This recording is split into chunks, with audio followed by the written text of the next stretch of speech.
exit option apart from placements. So, and coming to this geographical part of the country, we know that many of the students aspire to get into very good universities after their undergraduation or masters for higher education. So we respect those ambitions and aspirations of not only the students but also the parents, because there is a lot of energy, resources, time, inhibitions, dreams that go into making this decision. So we totally respect and we understand how important it is for all of you, including your families. It's because you'll be investing a fortune of money, a time, and completely be dedicated to it, because you will if you're pursuing this route, you will be leaving your home country or home, and we have to settle down in a new place.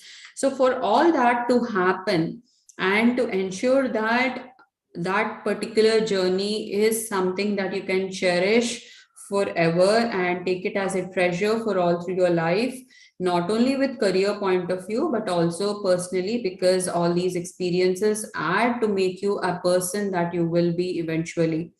So to bring out that information, to ensure that you understand how important or what are these universities all about, and how can we actually get into these universities, what is the process, how how can you actually crack into them, is what IR office has always been trying to help you with. Be it the seminars, the webinars, the lectures that have been arranged by many of us, I mean, my team, the International Relations and Higher Studies Office, to ensure that you have a complete awareness on how to have that successful application format to reach out to those best universities, to crack in the scholarships, to get into those QS ranked top 100 or 50 universities. We had been working in multi dimensions. So, as a part of those several efforts, this is one of that mega effort or mega opportunity that we wanted to bring into all of you across SRM and beyond SRM as well, because all students' dreams is what we respect, irrespective of the geographical or the university constraints. So, in this, the intention of this virtual fair, I'm sure there are a lot of organizations, there are a lot of partners, like if I have to quote somebody like IDP or maybe Jamboree, I think they also organize a lot of virtual fairs. There are a lot of opportunities wherein students can meet the universities. But this is something that is being organized for the first time ever, I believe, wherein our university is inviting so many universities to its campus to interact with the students, and especially QS ranked universities. I hope you all understand the value and importance of QS ranking. Many of the universities that you will be interacting over the next 3 days through this virtual fair are ranked between 8 and 300. The top QS rank 8 till rank 300 across various geographies of the world. So I really appreciate all of you for your interest in participating and registering for this event. And also, I would recommend that you share that this event is happening to all your friends, even if they might miss a couple of sessions, they might still be interested in joining with the other universities' discussions, because we have more than 27 universities that who would want to interact with you, and they will be covering a wide range of information with you all, ranging from how to apply, when to apply, why to apply, how to get that successful application converted into an admission, how can you actually get scholarships, and how can you how do you apply for the visa process, or will there be any different rules and regulations based upon the country or the university, how to get that good scores which the university demands for, what is that quality SOP or LOR they look into. So there are many things that these universities will cover apart from sharing their infrastructure, their faculty, their research, qualifications or credentials, their campus life, many things will be covered. So I request and I also humbly want to let you know that this is one of those rarest opportunities, and without any absolutely additional cost. You just need to have some interest, a mobile or a laptop, and little Wi-Fi. That is all you would need to interact with all of these universities sitting at your place wherever you are. So, like for example, we have universities like University of Manchester, University College London, the Dublin University, Taylor's University. All these are ranked between 1 to 20 or 30, if I believe it, if I understand it properly. So students, the universities will share all the information. Apart from that, you can actually talk to them, you can interact with them, you can take their contact information, you can write to them if you have any questions regarding if something is not covered in this particular session. You can talk to them and you can write to them. So I'll share a brief presentation about what is that we will be covering, and immediately hand it over to the university official. So just give me a couple of minutes. I'm sharing a presentation about the universities and the other activities.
తర్వాత చేయండి మీటింగ్లో ఉన్నా కనపడుతుంది కలిపేశారు. Yes, students. Sorry for the lag in a couple of minutes. So I just wanted to give you a brief overview about what international office is and what exactly we help you all with. I'll give you a very quick wrap up. I'll not go more into details. So as I said, our mission and vision or our motto is to support you all with the best possible international experience and exposure. So for this, we have various opportunities and various avenues that we have framed up and we have brought, like international higher studies, one of those very important thing that we work on, international internships and semester abroad programs, integrated programs, international placements, Indian immersion programs, Adigyan, which was launched very recently, global immersion programs, and we also have a good number of international admissions on campus. So these are some of those very important things that we work on. So why I wanted to share this presentation is so that you get inspired and motivated with the kind of initiatives we have taken, especially with regard to international higher studies. So with regard to international higher studies, as I said, we take it as a very, very important avenue and vertical for our students, because there are very good number of students who want to pursue their higher education. And for the same, we have been regularly organizing webinars and seminars for all our students, and we help them with the SOP and the letter of recommendations, the statement of purpose, which are two very important documents. We really have worked upon several of these documents personally, case by case, student by student. Apart from that, we have MOUs with many institutions. We have scholarships. And the very important thing with SRM AP is that the Presidential International Higher Studies Scholarship. The students who get admissions in QS top 50 are given a scholarship of 5 lakhs to 2 lakhs minimum. And then we have the virtual phase, that which is one of the virtual phase which you are participating right now. We regularly have the interactive sessions with the team of IR and myself as well. Regular Q&A questions and sessions. Apart from that, we have an closed WhatsApp email groups as well, wherein the students can connect with us at any point of time whenever they have any questions or queries regarding how do they really have to move forward with their dreams of pursuing international higher education. So this is some guidelines about the scholarship. So as I said, we have scholarships ranging from 2 lakhs to 5 lakhs for the QS top 50 universities. So this is the most important thing that I wanted to share with you all is this year we have this number needs to be updated, and this is kind of little old one, maybe like 10 days or 15 days old one. And with great happiness and pride, I want to mention that we have more than 32 students who have got admissions in 68 plus universities, and out of which 8 students have got into top QS 50 universities. So we are still waiting, and I'm sure that there will be 3 or 4 times more students who would be joining us, and they will be connecting connecting with us. So we will be sharing all the information with you. So this is what the support or a personalized help has made us achieve the dreams of the students. So this is about the virtual fair, which we will be entering very soon in the next few minutes. This is the first ever international virtual fair that we are doing from March 3rd, 4th, and in fact, based upon the kind of response that we have got from various universities that they would want to participate with our students and interact with our students, it has we have added one more day. So it is from 3rd, 4th, and 5th, wherein the official representatives of the top QS ranked universities will discuss the career opportunities, entry requirements, that means the admission requirements, scholarship opportunities, program information, application process, and everything else. For the same, the registration will, of course, it has all done. So this is an and this is an in-campus fair. So these are the universities which you all will be looking, or I'm sure are looking forward, and you would want to interact with all of them. Like we have Deakin, you have University College of London, which is ranked at 8 in the world. So that is a very remarkable ranking universities that we have. Waikato University from New Zealand, Taylor's University from Malaysia, many of the American schools. We have University of Manchester, which is as old as established in 1824.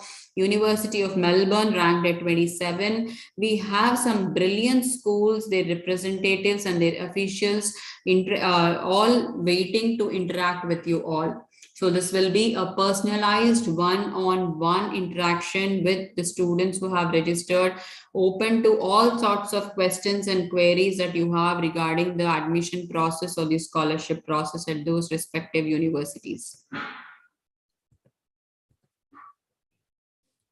So with that, this is what we intend to, so that we help you with the application process for the top ranked universities. And I now ask our team to take over the session and interact with the students and inform them about the upcoming virtual fair.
Good morning, students. This is Amit, Assistant Manager, International Relations and Higher Studies Department of SRM University AP. Here I look after for MOUs and SAP programs. So very soon, hello. Yes, so very soon we are gonna launch SAP program. Students can go to abroad universities for one semester from September. So in the upcoming month, in start of April, we are going to launch SAP universities and UK and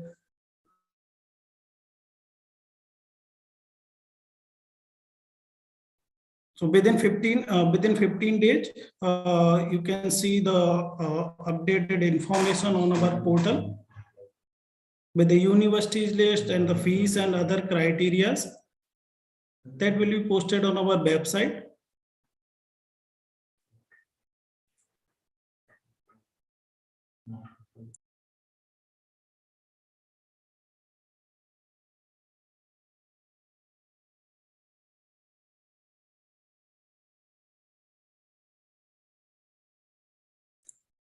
Now I would like to invite Mr. Sandeep Samla. He will talk about the internship process at SRM University AP. So it's over to you, Mr. Sandeep. Yeah, thank you so much, Amit, for calling me upon. Hello, everyone. I'm Sandeep Samla here, Senior Program Coordinator in IR and HS department. And I guess you are aware about our international intelligence program, which we are mailing you from past 30 days. And really, if you want to taste the essence of international exposure and expertise, international internships is really a good opportunity to start your international journey, because while you are doing your studies, bachelor's year, you can also from first year or second year itself, you can start applying for international internships, which gives you a practical exposure in not only your core field of your bachelor's or master's. You can also go apart from it, because there are many internships which offer work experience, which are paid internships or unpaid internships, which are into your core subject as well as the general subjects. So if you want to get in the the world-class experience and expertise working with different countries and working in different countries with the international individuals, international internships is really a good opportunity for all of you. See, if you see our website, I guess you are following our international relations website. We listed many good internships, and we are updating it frequently. If you see the internships, like we have Winslow Maxwell Global Internships, ETH Student Summer Research Fellowships, EPFL Summer Research Internship Program, Alto Science Internship Program, RISE Global Link Research Internship, CalTEF Surf, and we have prestigious internships, and we are also providing all those information to you through mail, as well as we are updating all these information in the website as well. So I request all the students to be very cautious regarding the internships and plan ahead. See, it's not like you want to apply for internship before 15 days or just you go, not like it. No, these internships will have a very these are very competitive, as well as these internships should be applied ahead before 1 or 2 months. So if you want to plan for a internship in this year, you should be very conscious, and you should be keep on checking the updates the university is releasing, or the any organizations releasing, and which kind of internships are available. You can always approach us. IR and HS department is always happy to assist you, and by giving the information, as well as making your application process free, the application process very easy. So you can always approach us, and we'll also guide you with the checklist, what you wanted to maintain, the visa process, everything. We'll be assisting you, and we'll also giving the information.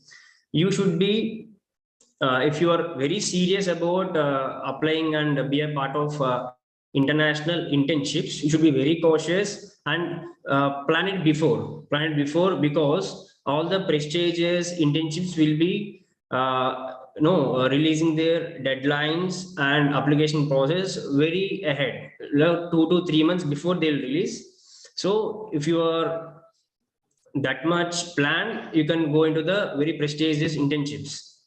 May I And add here in also, it's this? not about always doing internships into your core subject like engineering or finance, everything. There are also a lot more internships which give you a practical exposure, and you can also export the culture of different countries, and many projects will be taking on. For example, we'll call it as volunteerism, and there are some social internships where you get an opportunity to go to a different country and work on some social causes, or adding some value to the society, or for working on sustainable UN sustainable goals.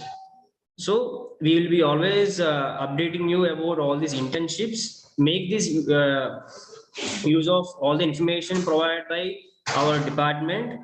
And if you are getting any information about the internships, I request you to apply as soon as possible, because all these are very competitive. You may also, if you are applying late, you may lose the opportunity. So I request you to make the use of these opportunities. All the internships are very, very important if you're a person who are looking for this world-class experience. Thank you so much, everyone. To add to what Mr. Sandeep has briefed, I would want to. Ma'am, you are on mute, I guess. No, I'm not. Yes, fine, fine, fine. Now you are audible. To add to what Mr. Sandeep was quoting against the international internship opportunities, or what Mr. Amit was quoting regarding SAP programs, I want to give a brief, a little more value, or sorry, a little more information to it. The first thing is that we have collaborated with more than 50 plus universities across various geographies. Many of them have scholarships, Erasmus programs, wherein the students can sometimes be fully or partially funded as well. Many of our students have been to UC Berkeley, MIT, Harvard, and all these prestigious universities for SAPs and research internships.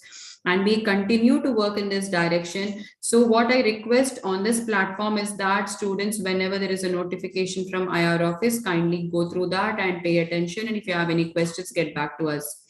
With regard to international internships, as Mr. Sandeep has elaborated on that, the one thing that I would want to add is very soon we will be coming up with an international internship workshop, which we are planning to do sometime in the month of March, mid of March, wherein the students can, whoever has registered for international internships through the forms that we have circulated recently, all of them can join. We will help them in joining the international workshop session very soon, and we will be giving you all a hands-on experience on how to apply, where to apply, and what is the exact process.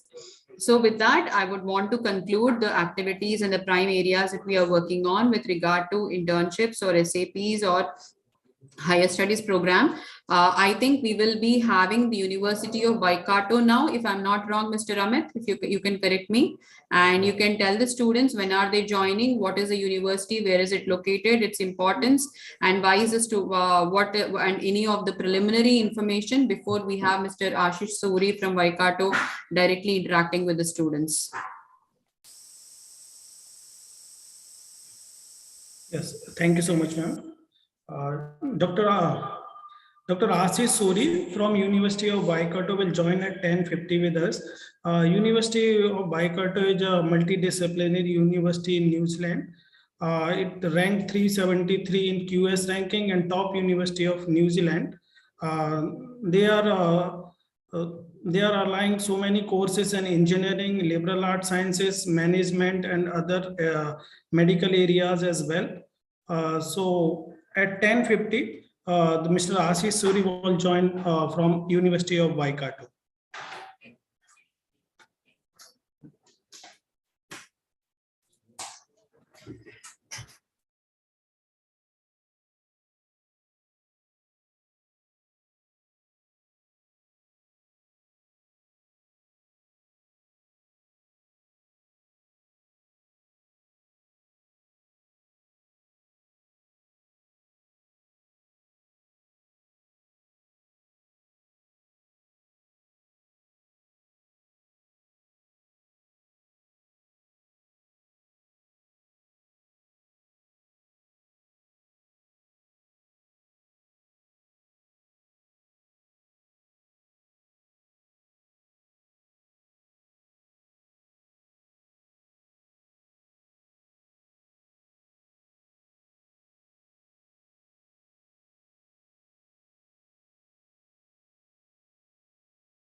offer a unique learning experience, to deliver cutting-edge education, to foster innovation and to create the leaders of tomorrow. Sprawled over 200 acres, the university has been designed by the world-renowned architecture firm Perkins & Will.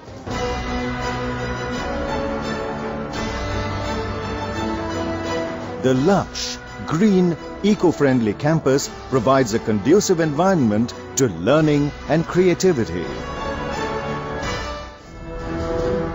SRM University, Andhra Pradesh, Amaravati is a multi-stream research university with focus on diverse fields including engineering, medicine, liberal arts and management. It offers a rich selection of graduate and undergraduate programs across faculties. What's more, the faculty is highly qualified, experienced and has global exposure to mentor and support the students every step of the way. In a bid to accomplish research excellence, SRM University, AP Amaravati offers pioneering research under subject experts and thought leaders. Hi, so this is our computer lab, one of the most modern labs across India. We've been doing so many projects across here, and with the amazing faculty support, you can do wonders here. These are all wonderful modern systems. Research is an integral part of SRM Amaravati and spans engineering, science and liberal arts. To foster a culture of research excellence, the university integrates research in the undergraduate curriculum through Undergraduate Research Opportunities Program. The university is setting up centers of excellence in areas such as artificial intelligence and machine learning, renewable energy, meta materials. This is a place where we work on bleeding and cutting edge technologies, avoiding time sinks and focusing on innovation. With our work, we have also been awarded the Reimagine Education Silver Award awarded by Wharton School of Business and QS. 50% of our lab members are women. We have also organized events which will foster the spirit of programming in women who have never programmed before. The university is equipped with a cutting-edge Next-Tech laboratory. It holds the proud distinction of winning the maximum number of hackathons in India. The university is currently working on developing a hydrogen fuel cell-based train. SRM Amaravati's board members comprises of leaders and industry from across the globe. Ensures global exposure for its students by collaborating with some of the world's most eminent universities. MIT US, UC Berkeley College of Engineering, IIT Chicago and EFREI, to name a few.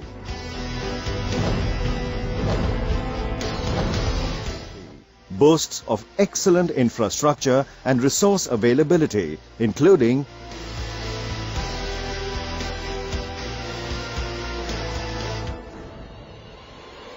AC bus service, round-the-clock ambulance services, bank, ATM,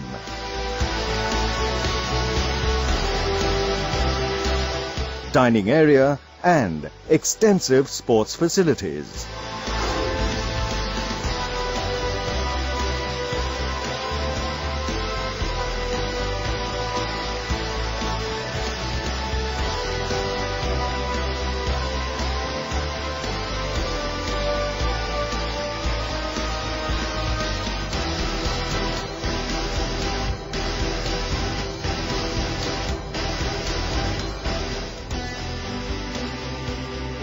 The hostel boasts of spacious, well-appointed rooms, common balconies,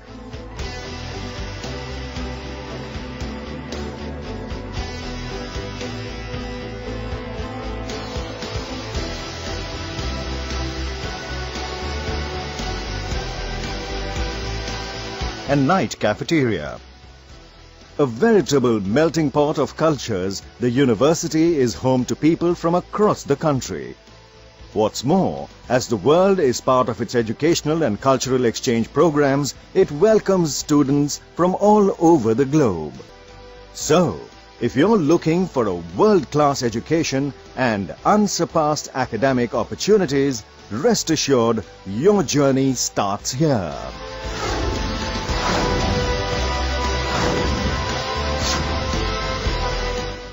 Exploring passions, transcending boundaries.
It wasn't long ago when I joined SRMAP. It was my first day about 3 years ago. I was astonished by the people that I met on campus, and all of them share one love for technology. NextTech is a student-run innovation lab. This is a 24/7 lab, fosters the culture of hacking and building cool, amazing things overnight. Currently, there are more than 40 student startups that are working under TVI.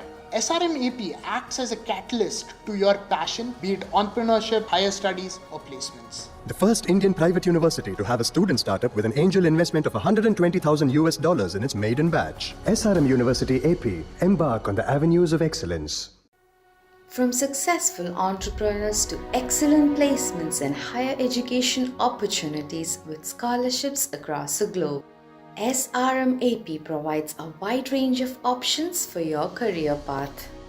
We create icons, not just graduates. I am Sriharsha. I am Rahul. Hi, this is Harini. I got admitted New York University with a scholarship of $16,000. I got admitted to University of Michigan with a $26,000. I have got admission in University of Texas Arlington. Students offered to study at top universities in US, UK, Germany, France, and across the world. SRM University AP, embark on the avenues of excellence.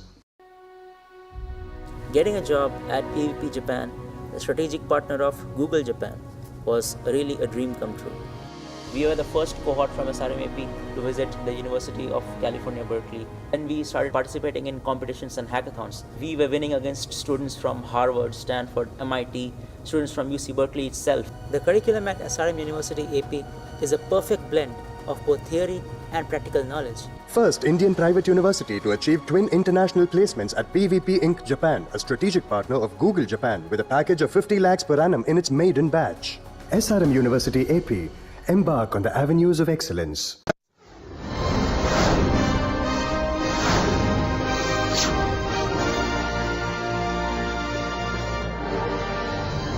SRM University, Andhra Pradesh, Amaravati was born to offer a unique learning experience, to deliver cutting-edge education, to foster innovation, and to create the leaders of tomorrow. Sprawled over 200 acres, the university has been designed by the world-renowned architecture firm Perkins and Will.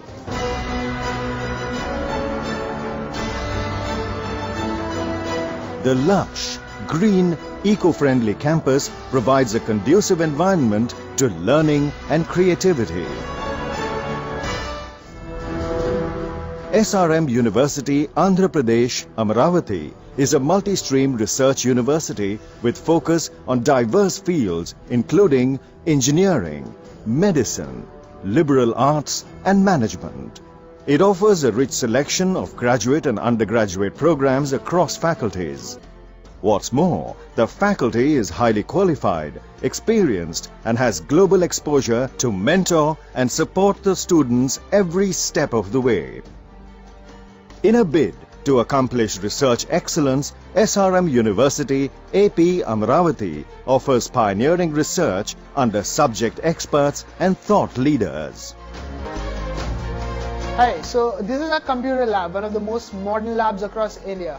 We've been doing so many projects across here, and with the amazing faculty support, you can do wonders here. These are all wonderful modern systems.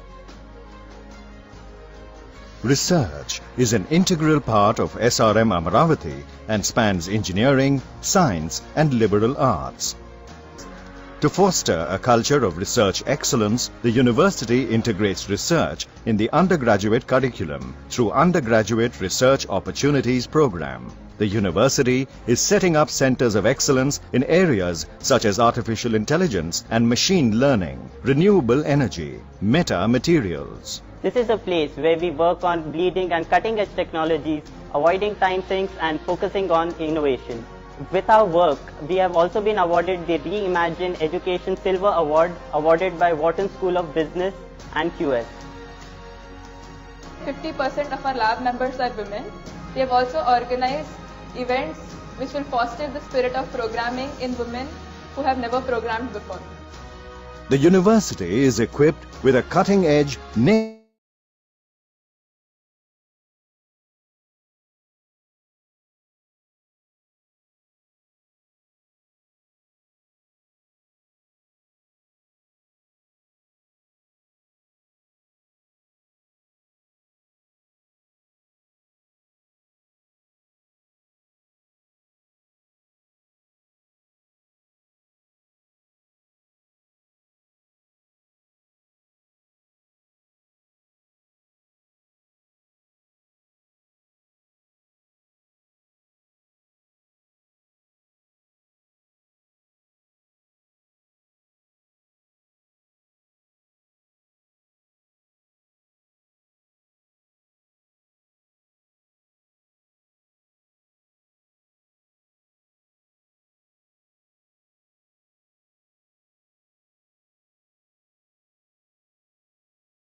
SRM University, Andhra Pradesh, Amravati was born to offer a unique learning experience, to deliver cutting-edge education, to foster innovation and to create the leaders of tomorrow. Sprawled over 200 acres, the university has been designed by the world-renowned architecture firm Perkins & Will.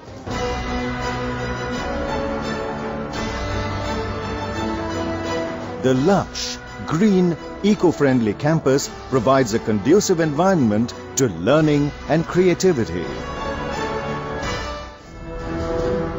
SRM University, Andhra Pradesh, Amravati is a multi-stream research university with focus on diverse fields including engineering, medicine, liberal arts and management. It offers a rich selection of graduate and undergraduate programs across faculties. What's more, the faculty is highly qualified, experienced and has global exposure to mentor and support the students every step of the way. In a bid to accomplish research excellence, SRM University AP Amravati offers pioneering research under subject experts and thought leaders. Hi, so this is our computer lab, one of the most modern labs across India. We've been doing so many projects across here, and with the amazing faculty support, you can do wonders here. These are all wonderful modern systems. Research is an integral part of SRM Amaravati and spans engineering, science and liberal arts. To foster a culture of research excellence, the university integrates research in the undergraduate curriculum through undergraduate.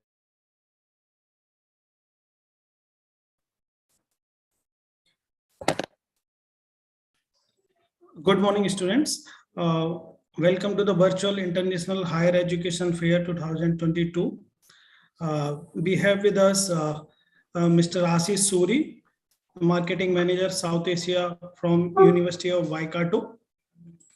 13,000 students nearly, and they are providing the courses in engineering, management, and all other programs. In New Zealand, University of Waikato is the #1 university in business and management and 373 ranked university in the QS ranking. So it's over to you, Mr. Ashish. Mr. Ashish will represent about the University of Waikato, the admission process, scholarship, and about programs. And after the presentation, a student can ask direct question to Mr. Ashish through the chat box. So it's over to you, Mr. Ashish. Kia ora, Ahmed. Thank you very much for the warm introduction. Just let me know if you're okay. Should I start the presentation or you want me to hold for 2 more minutes to let more students join in? So I'm happy to do as per your advice. Yes, you can start in 2-3 minutes. Yeah, we can wait for that. No problem. Just let me know, are you able to see my screen, Ahmed? Yes, it's visible. Fantastic. Thank you very much.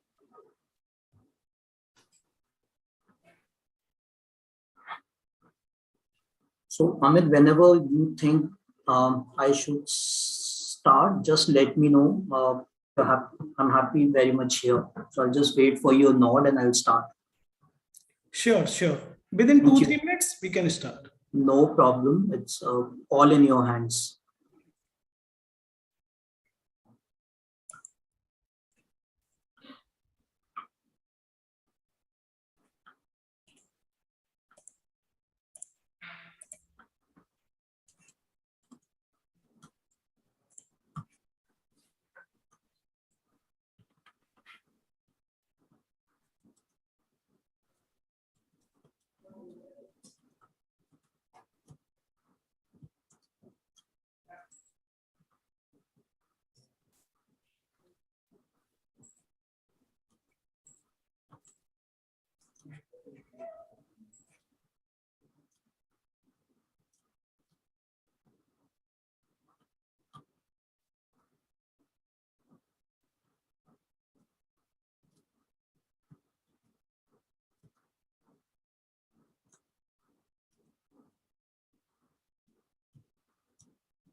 I think we can start. Sure, thank you very much. Thank you. So, kia ora, everyone. Namaste to all these students joining in from the SRM University AP. Firstly, thank you very much to the international office at the university to provide us with an opportunity to connect with you all. Given the fact that we are living in a world which is quite uncertain at this moment, so doing a virtual session, thanks to technology, has made it so easy that we are able to connect with you and brief you on the university. A very quick request to all the attendees, keep putting in your questions in the chat box, please. That will help us to ensure if you have any set of queries, things around, you could always connect with respect to that.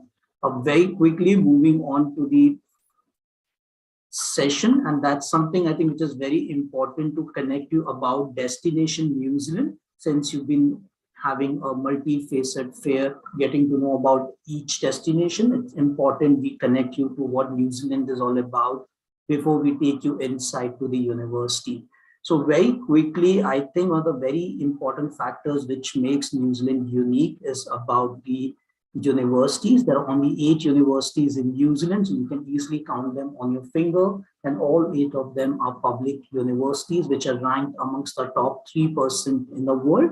So if you do your QS rank search, you will find out all 8 universities ranked amongst the top 500 out there.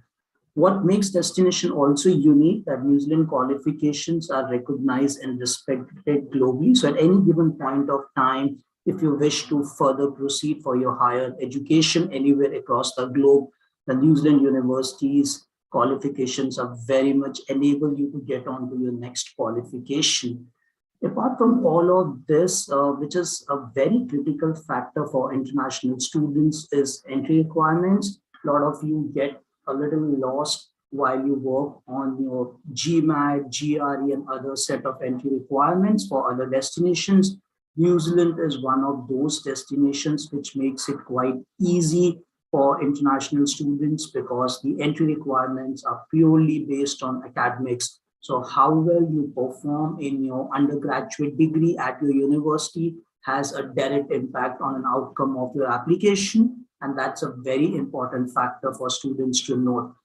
It also provides you ample amount of opportunities to work. So while you are studying, you have an opportunity to work for 20 hours in a week part-time. And while you finish your qualification, you can easily work as a full-time student for 40 hours in a week. All universities have a very strong connect with the industry. So you have a lot of opportunities of internships, work, integrated learning components as part of your education during your course of study at the country. One thing which is missing from the slide, and that's with an intention, is around post-study work rights. I'm sure most of you, while you decide on your higher education, one thing that really excites you is, does country gives you an opportunity to enable you to work post your studies. At this moment, the country is quite generous. So if any one of you come for your undergraduate or your master's study at the university, you are very much eligible for a 3-year post-study work visa post your completion of your education. And there are no conditions attached. So if you complete your studies successfully, you could easily stay back in the country for 3 years, work through yourself with the local experience, and see how you go on from there as an international student. Jumping onto the university now. So as a university, we are nestled in 2 campuses in New Zealand. We are a public university in the country and evolved in 1964. Our main campus is located in the city of Hamilton, which is just 90 minutes from the largest commercial city of New Zealand, that's Auckland, and it's the 4th largest city of the country. Our second campus, which is relatively a new one, came off around 5 years back, is at the city of Taronga, which is at this moment the fastest growing city of New Zealand, and it's also the commercial and business hub in the country in terms of exports output as well.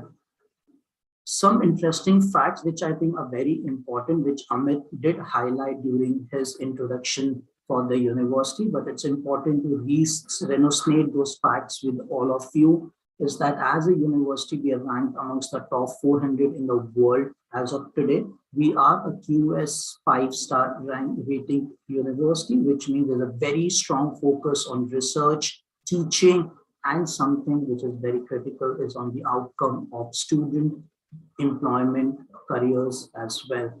Recently, the Times Higher Education ranking has placed us in the bracket of 400 to 500, but beyond that, the business school of the university, that's the Waikato Management School, is ranked #1 in New Zealand for business and economics qualifications. And it's also the triple accredited business school, which is through EQUIS, AMBA, and AACSB. I'm not very sure how many of you know about it, but these are international accreditation bodies in the field of business management. And there are very few business schools in the world which have all three of them together.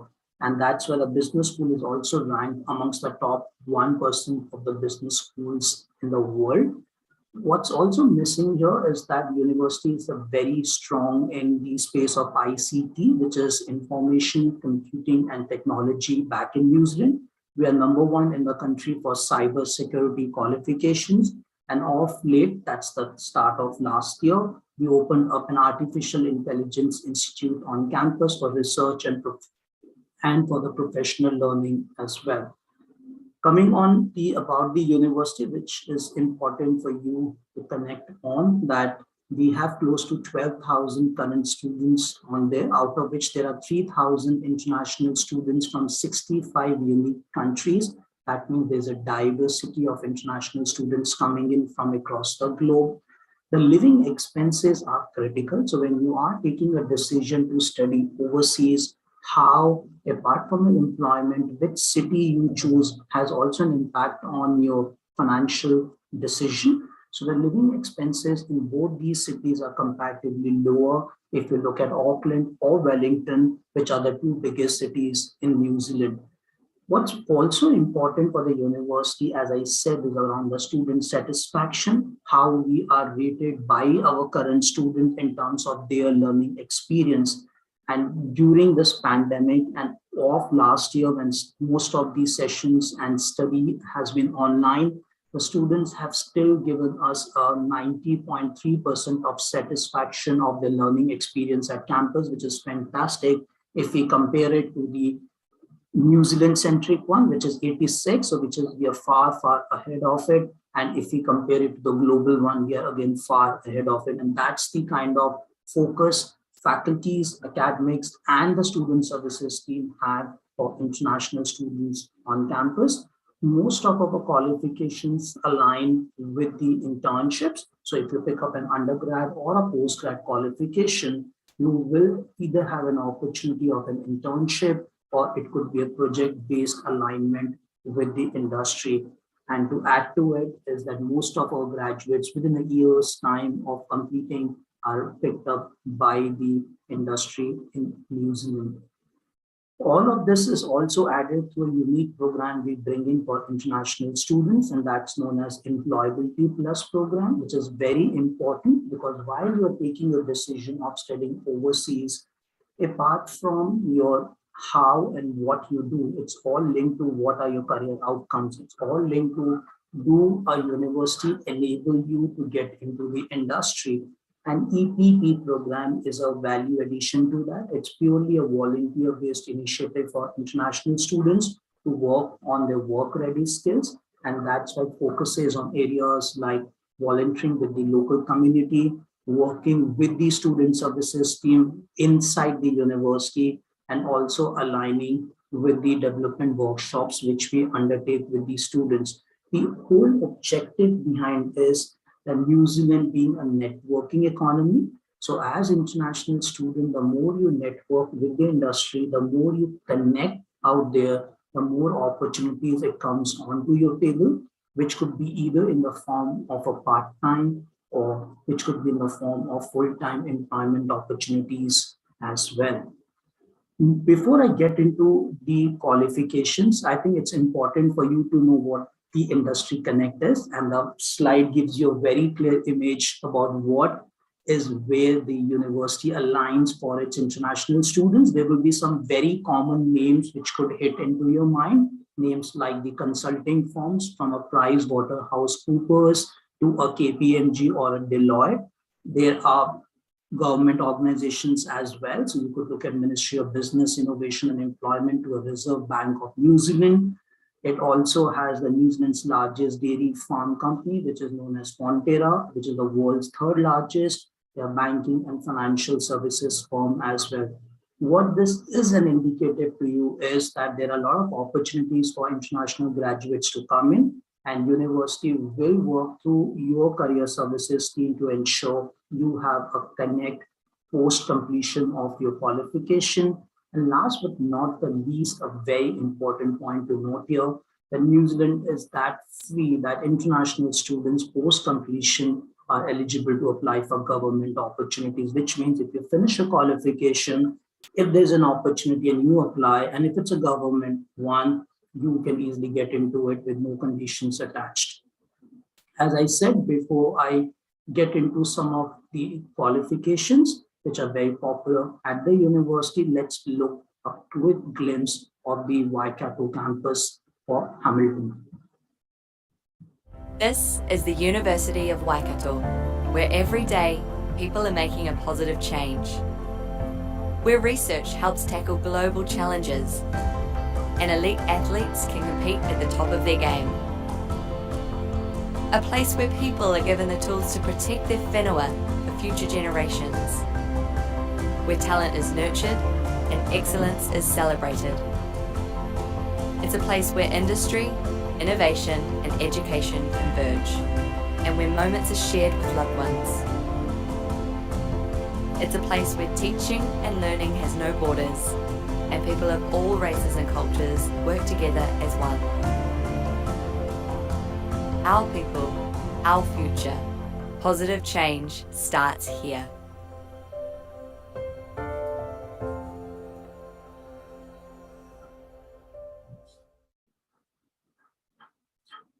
Getting insight into the departments at the university. So it's a diverse range of departments, which makes it multidisciplinary as a university. So if you look at, we have something we call it as ALPS, which is in the School of Arts, Law, Psychology, and Social Sciences. So given the fact that SRM has a School of Social Sciences, so if some of you are coming in from that department, you do have opportunities to pick in your masters in these particular subject areas at the university. We do have School of Health, Sports, and Human Performance as well, which is kind of very popular because it focuses on qualifications which are more aligned, or which are niche and aligned towards sport careers. We do look at School of Engineering, Science, Computing, and Mathematical Science, kind of very popular, and I would say the most popular one with the students coming in from South Asia, given the fact that these areas have a very strong employment opportunities back in the country. School of Education is a kind of, can't say with respect to SRM, but with respect to Indian students, it's very popular because we are ranked amongst the top 150 in the world for education qualifications. And definitely the business school is up above the class in terms of the diversity. Coming to what makes it and how you get into the university, before I touch on some of our very popular master qualifications for these students, the level of qualification in New Zealand is aligned with the levels, and there are level 1 to level 10. But as an undergraduate student, you guys need to focus either on getting into a postgraduate diploma, which are 1-year qualifications, which is a level 8 one, and a master's degree, which is a level 9 qualification for you. In case some of you are coming in from a master's from the university and you're keen to get into the School of Graduate Research, you can look at PhD qualifications at the university as well. Now, to get into a PG or a master's program, which could be either a 1 year or of 18 months, you need to have an undergraduate degree in a cognate major with a B or a B minus. Now, when we say B or a B minus, predominantly we mean by that is you should have a GPA of close to 6 in your undergraduate degree. So if any one of you are tracking with an overall GPA of 6, or in terms of percentile, it is 60%, you will be able to get into the university for a direct entry into a master's or a PG program. If you don't have those scores and you're falling short because you could not do so well in your undergraduate degree, then you can always come through a pathway program at the university by doing a graduate diploma leading into a master's program. And that's why that level 7 is kept as an entry requirement. But most of the students, if you're looking to get into a master's, keep a track of getting a GPA of 6 in your undergraduate degree. And if you have that in place, you don't need a GRE or a GMAT to apply for any of our master's qualifications at the university. If any one of you is looking to get into a PhD or an MPhil qualification at the university, you need to have a bachelor's and a master's degree both together with a GPA of 6 in each. So again, if you are maintaining a GPA of 6 or a percentile of 60%, it's good enough to apply for a PhD or an MPhil application with the School of Graduate Research. To make it a little easy for you, we have picked up on some of our very popular qualifications from the South Asia market and looking at the diversity of records of students coming in for this particular one. It does not mean that this is the only set of list at the university.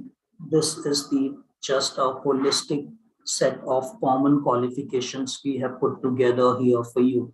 So the most popular one, what you see, the first 4 are from the business school, and that's Masters of Business and Management, which is a 1-year master's degree, predominantly aligned for students who have done technical or non-technical undergraduate degree from India and are now looking to get into a middle level of management roles back in the country in New Zealand. So you can jump on to do a 1-year Masters of Business and Management. And student diversity is of 0 to 10 years of experience. If you are a fresher, you are eligible to apply. If you bring in 3 to 5 years of experience, you can still apply for this particular qualification. It's very unique in nature and very diverse in subject areas, and quite different the way an MBA is taught here in India, which is very subject specific. Like you have an MBA in HR or an MBA in finance. It's not a very similar way we look at MBM. It's more focused to get you diverse subject knowledge. So you learn papers like people and change management to a financial analysis. We get you to learn digital business and supply chain, how to create market strategy, you do value creation, strategy innovation. And what we have it is called as a Dragon Den, very similar on the platform of Shark Tank, where you get to create your business ideas and present it to people outside the university. And the approximate duration of this program is 12 months, where 11 months is aligned towards classroom study, and you have a 1 year to work through on your internship. And post that, you can get into the industry in different job roles, depending on your area of interest. So if you're looking for a taught master and looking to get into the industry and you're looking for business management areas, then Masters of Business and Management is a qualification you should look at the university. Now, a lot of students come in with a thought process that they want to get into core areas, or they want to get areas which are very specialized in nature. And for them, we have Masters of Management Studies. This is a taught and a research master, and it's of 18 months duration. So if you are looking to get into areas like Masters of Management Studies in Human Resource Management, or Masters of Management Studies in Leadership, Masters of Management Studies in Supply Chain, so there are 10 different unique areas in which this degree is offered. But please note, this is very specific in nature, and this is a taught and a research master. So if some of you have an aspiration to get into research careers later, or you still want a very focused subject knowledge, then you can jump on to do an 18 months master's degree with us, which is Masters of Management Studies. And as I said, your first year is a taught subject-based learning, and the last 6 months you work with the faculty on your dissertation or thesis on a specific topic of research.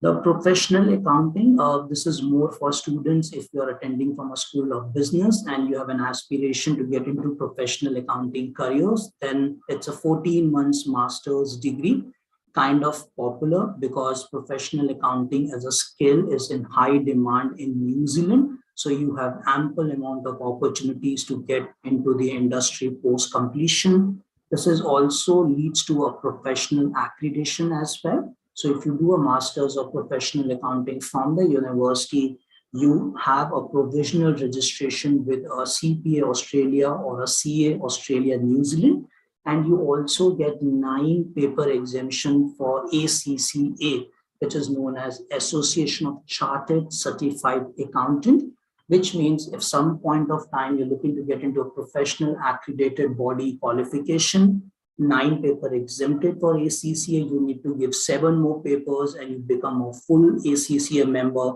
and you can work anywhere in the world as a global accountant. So it's a 14 months master coming in for students who are from a business background. You all can apply for it, but it's very aligned towards accounting career. The next one is the most unique one because we are the only university in New Zealand which offers a master's in digital business. It's ranked as #1 master's in marketing and e-business in New Zealand, and kind of picked up in the last 5 years because how technology has taken over decision making at the organization. It's a little different from digital marketing. A lot of students in India confuse digital business to digital marketing. It's not the same. Digital marketing is part of digital business, whereas a digital business is much more a broader term. So this is a 1-year master's. Students from computer science and coming in from a business school can all apply for this one. It also has an internship component of 8 weeks, which is close to 2 months. And it focuses more on strategy, transformation, how you take your organization closer to consumers and suppliers, how you work on their operational strategy, which can help them to cut down on your cost, and definitely touching on the new age marketing tools, which is digital marketing as well.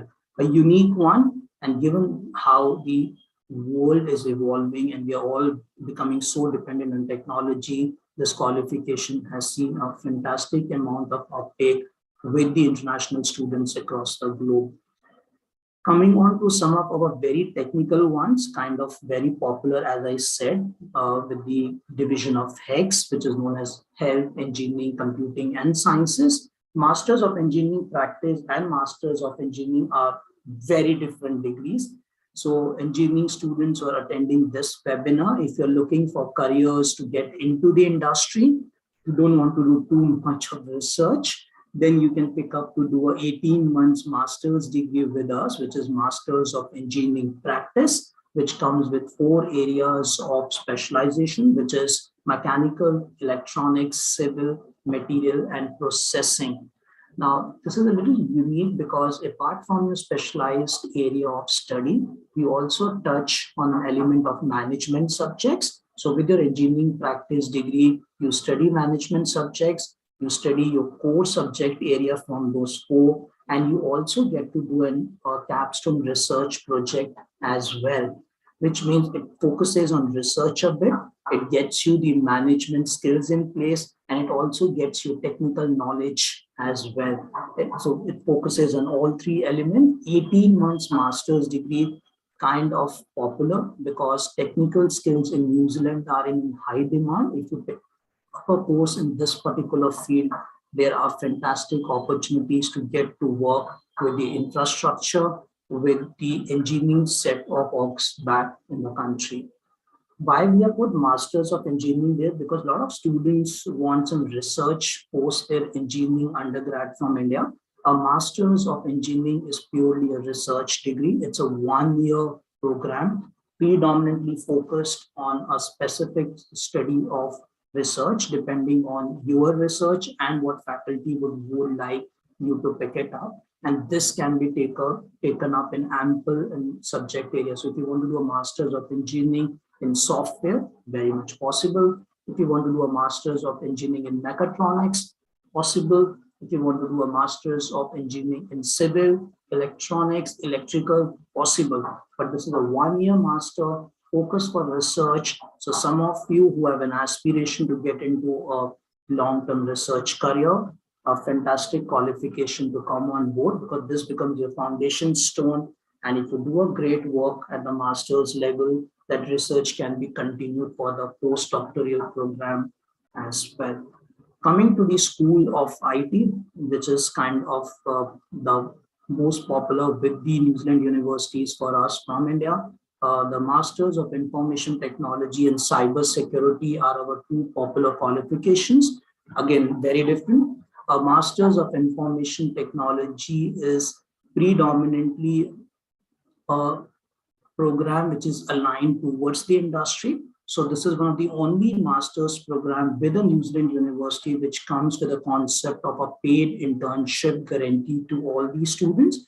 It's an 18 months master's degree, and one trimester the university aligns you with the internship opportunity, and all students who get onto an internship, they earn a stipend of approximately 5,000 New Zealand dollars for their 10 weeks of an internship, which aligns them to the industry very well. And this is provided to all these students. So if you come to do your MIT, you're pretty sure the internship opportunity will be created for you with the commitment that it's going to be paid. But please note, you still will have to crack your interviews as well. The second element to this is the diversity of subject selection. So it gives you the flexibility to choose your subject areas. Some of you are very open to pick up new age careers like data science. MIT gives you an opportunity to do your electives in subjects like machine learning, subjects like data mining and warehousing as well. So you can get into data science careers. Some of you would want to get into traditional careers of software and hardware. So you can do that as well by choosing your elective papers in that particular domain. So flexibility to select papers and an internship is something which makes it unique for Masters of Information Technology. In terms of cyber security, I'm sure most of you know this, that how the cyber crimes have really gone up, how it's become one of the risky propositions on what happens around the ethical hacking stuff.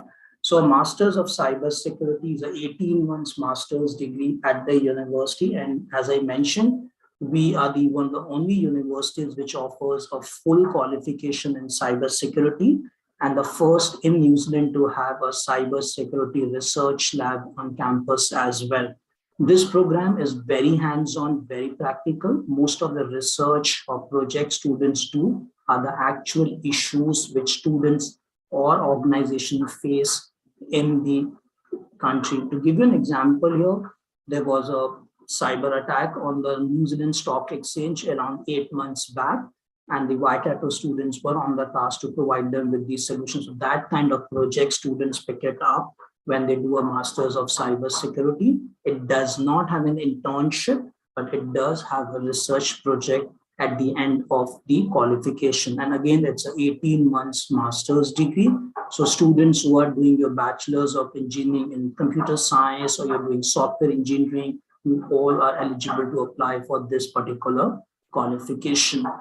We do have Masters of Science, and why we have it separately is because this is again a very subject specific master's degree, and it offers it offers a specialization in artificial intelligence. So we have a Masters of Science in Artificial Intelligence, which again is one of the new age careers which a lot of students would want to get into, given the kind of scope it brings in for the next 10 to 12 years from today.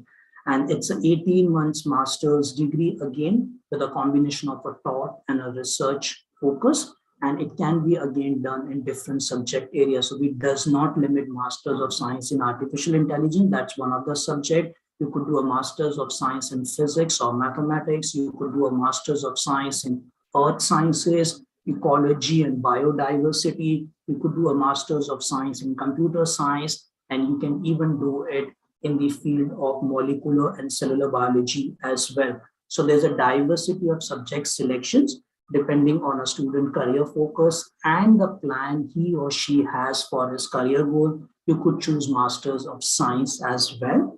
The difference is that this has a research component. So it has a first year of towards study, in the last 60, which is credit points, or 6 months, you're predominantly doing your research with the faculty. Education is for the social science students who are attending it. So you could jump on either to do a Masters of Education, which is non-teaching one. So if you're looking to get into administrative careers in the education sector, you can do an 18 months Masters of Education, But if you're looking for teaching careers in New Zealand, very specific that you would like to get into a registration, then Masters of Teaching and Learning program leads to a registration with the New Zealand Teaching Council, which ensures that post your completion, you can immediately start teaching in a public and private school. This is a 1-year master's program, and it focuses on Masters of Teaching and Learning in primary domain and in the domain of secondary education. So primary in New Zealand is from the age group of 5 to 13, and secondary is from the age group of 13 to 18 years. So these are some of the popular ones, what we have picked up for you. The last but not the least is the applied psychology. So some of you who would like to get into non-clinical careers, at the university under the School of Psychology, we have a 18 months Masters of Applied Psychology. This is non-clinical, and students can either specialize in behavioral psychology or in community psychology, depending on what career path you would like to go. You can pick up any one of these particular one, and then you could specialize accordingly. We do have law as well, but given the fact that these are the popular one, otherwise you can always visit the university website where you could have a diverse range of qualifications to look forward to. Quickly jumping on to the postgraduate diploma one. So there are some of these students who will be very keen, oh, I want to get into a master's, but I want to really get into a very specialized qualification in a subject area. Or there could be a concern that financially it could not be viable to undertake a master's program. Then you can jump on to do a postgraduate diploma with the university. These are 1-year programs. And as I said, both PG and master's program do provide a 3-year post-study work right for international students, and you have diverse range of subjects to do this. I've just put in few of them here. Could be a postgraduate diploma in accounting or in agribusiness. You could see postgraduate diploma in material and processing, postgraduate diploma in engineering. We do have a postgraduate diploma in artificial intelligence as well, or a postgraduate diploma in computer science too. The entry requirements are very similar to masters. You need to have a minimum GPA of 6 in your undergraduate degree, and you should have studied a correlated subject area or a specialization with reference to your undergraduate degree you want to do in your master's or PG program. As I said, if you cannot get into the master's directly, you're not meeting the entry requirements, then graduate diplomas are your pathway. So if your GPA is very poor, or it's like 55 percentile or 5.5, then the only way to get to the university is do a graduate diploma for a year. Then either you can come for a PG or you can come for a master's program. So we do have opportunities for students who cannot get into the direct entry requirements to come into a pathway program, and grad dips are the way you can get into the university. As I mentioned about School of Graduate Research is where the research applications are managed. So if some of you who are aspiring to come to New Zealand to do your research, either in the form of an MPhil or a PhD, you will need to apply with the School of Graduate Research. 3 unique things which comes with it. First, the PhD applicants are the luckiest one, that you have no international fee. So you end up paying a domestic tuition fee for the course of study. So you could do your PhD with as low as 3.5 lakh rupees in Indian currency for a year. And if I put together, this is close to around 10 lakh rupees put together for your PhD at the university. PhD also enables you to have a full-time work visa. It's a full-time degree. So with your research, you can work full-time in the country as well. And while you're applying at the university, you don't need a prior supervisor to apply for the application. So if you have a research proposal in place, along with 2 academic references and publications, so if you have done publications as part of your master's thesis, or you have written some articles in journals which have an ISBN number, with that you can apply for a PhD application at the university. And these are rolling intakes, and it generally takes 2 months time for the faculties to come back to you, whether you have made through with the PhD admit at the university or no. Jumping on to scholarships, which I'm sure is one of a very important factor for students to decide and break their decision. And the YCATO has a good amount of scholarships for international students to look at it. I'm obviously going to connect on the first one, which is the University of Waikato International Excellence Scholarship Award. These scholarships are purely based on merit. So if you receive your offer acceptance from the faculty, which could be the conditional or a formal offer letter, you are eligible to apply for a scholarship application. The good your GPAs in your undergraduate is, the higher the chances you have to secure the scholarship at the university. The value of scholarships is up to 15,000 New Zealand dollars, which is close to around 7.5 lakh rupees in Indian currency, which you can maximum sort out. But as I said, there are no automatic bursaries or discounts. For gain or earn a scholarship, you need to apply post acceptance, submit a statement of purpose, highlight reasons on why you should be given a scholarship, and how you could contribute to the university as an international student. And based on your submission of statement of purpose, the scholarship committee comes back to you in 4 weeks' time with an outcome, whether you have made through with the scholarship award or not. We've been speaking for the last, I would say, 12 to 15 minutes all around academics, qualifications, and other stuff. But it's also important to highlight with you that university is not only about academics, it also has a diverse range of non-academic things for you to pick it on. So being an international student, you can jump on to join any of our clubs. We have more than 60 unique set of clubs on campus, and you can become part of any one of them. It says, again, volunteer. There are no preconditions to it. So whatever you like, you can jump on. If you like to get into a club like a pizza or a movie club, which every Friday and Saturday you want you to be on a relaxed mood, you can do that. We do have a Waikato Indian student community as well. You can even become part of it. So when there are festivals, there are connect with the Indians, that really ensures you are connected to your community back in the country as well. So there's diverse range. There's a UNIREC center. You can go and become part of it as well. So there are multiple options which are available depending on, again, what is that interest you, what is that you're passionate, and you can pick up and be part of any of those clubs at the university. We do have university accommodation, which is inside the campus. The campus, the Hamilton campus, is spread across in 65 acres, which is the largest in New Zealand amongst the 8 universities. And we have halls of residence, which are 7 minutes walking distance from each department. And you have both options to choose it from, catered or a self-catered hall. So if you love to cook, and you want to cook your meals as per your own taste and choice, then you can go for a self-catered hall. You will have kitchen cabinet. You can pick up your own grocery and make your meals as per your choice. But if you are a lazy person, you don't like to cook, then you can jump on to stay with our catered halls, wherein all your meals are taken care of. We do have an Indian chef on campus, so you don't have to worry. You do get to have your Indian meals, and you just need to inform them about your dietary requirements, and they will ensure all that is taken into consideration.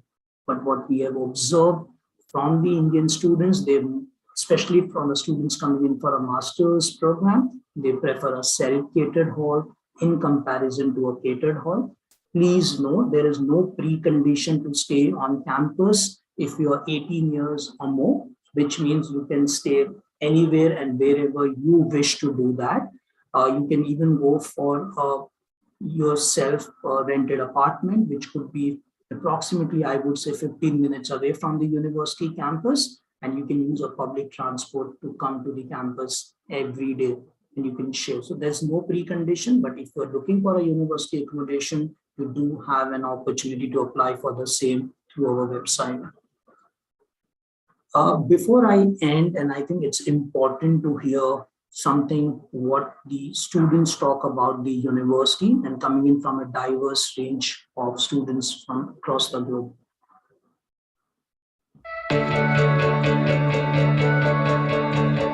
Close to anywhere I won't go. I love how everyone is so nice here, and I also like the smaller class sizes. Really green and it's beautiful. I love that there are different kinds of people here. The community is pretty awesome. It's like a good feel. That you can live on campus, and the professors are amazing. Going to the Marai trip for the international students. I get to meet a lot of friends. It always made me feel like I'm at the right place and not out of place. Over summer, I got to work in a farm. The first presentation that I gave here, I was nervous and I had no idea what I was going to talk about. Cheap city to live in. Ask for help if you need it. A place where it encourages inclusiveness. Yeah, just don't be afraid. Do anything you want, you'll do it. Just do every activity that you can. This might be your best time of your life. Just enjoy and have fun. That's it, students and the international office at SRM. You have 5 seconds to note down my details before I stop share. If you love to follow us on the social media, you have these social media handles mentioned on the right side of the slide. And if you would like to reach out to the international office, you can just note down my details. Either you can drop me an email or just reach out to me on the contact details mentioned on the slide. Thank you very much.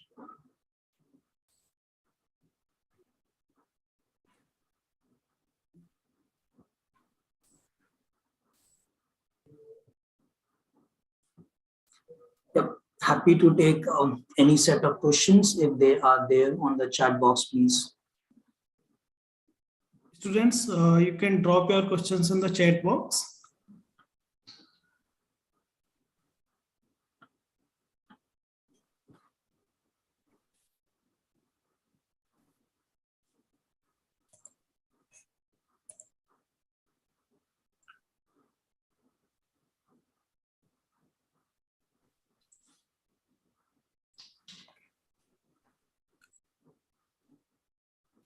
Thank you, Sarthak, for your question.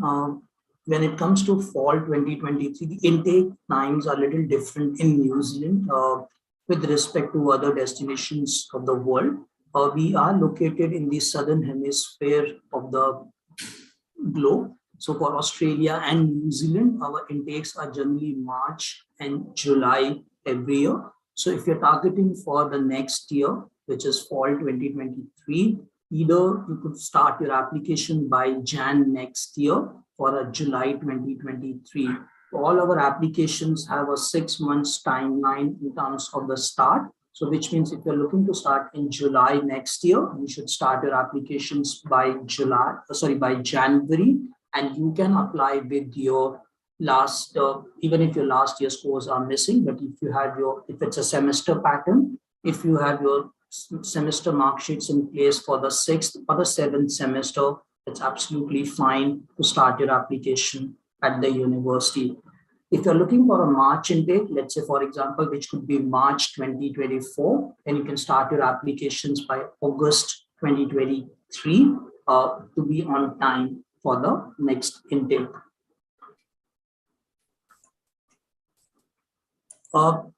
Samyak, apologies, we don't offer a course in automobile, and that's why I haven't mentioned that. So at the university, we don't have a course in automobile to make it more easy. The most closest I can even think of, even if I would have to suggest it, perhaps to Masters of Engineering, but that again does not offer a specialization which can enable you to start a course in this particular subject domain. So sorry about it. Mr. Harsh is asking, is there a postgraduate work permit in New Zealand? Yes, so Harsh, I did mention, and I'm going to repeat that again, that for all students, when you come over to New Zealand for your international education, if you do your bachelor's degree, or if you do your master's or a postgraduate diploma, you are eligible for a 3-year post-study work visa. So post your completion of your higher studies at the university, you get to stay back 3 years at New Zealand, and there are no preconditions to it. So post completion, You just get it and you can work there as an international student.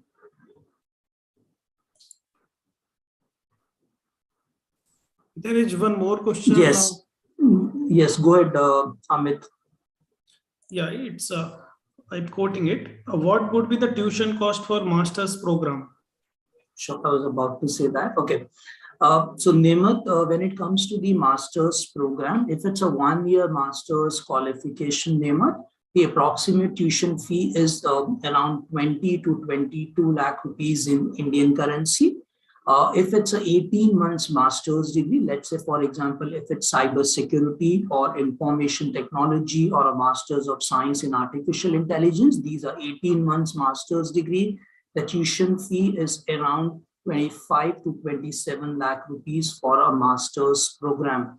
If you look at masters of business management, we do have a master's in supply chain or a master's in digital business. These are 1-year masters. The fee for them is around 20 to 22 lakh rupees.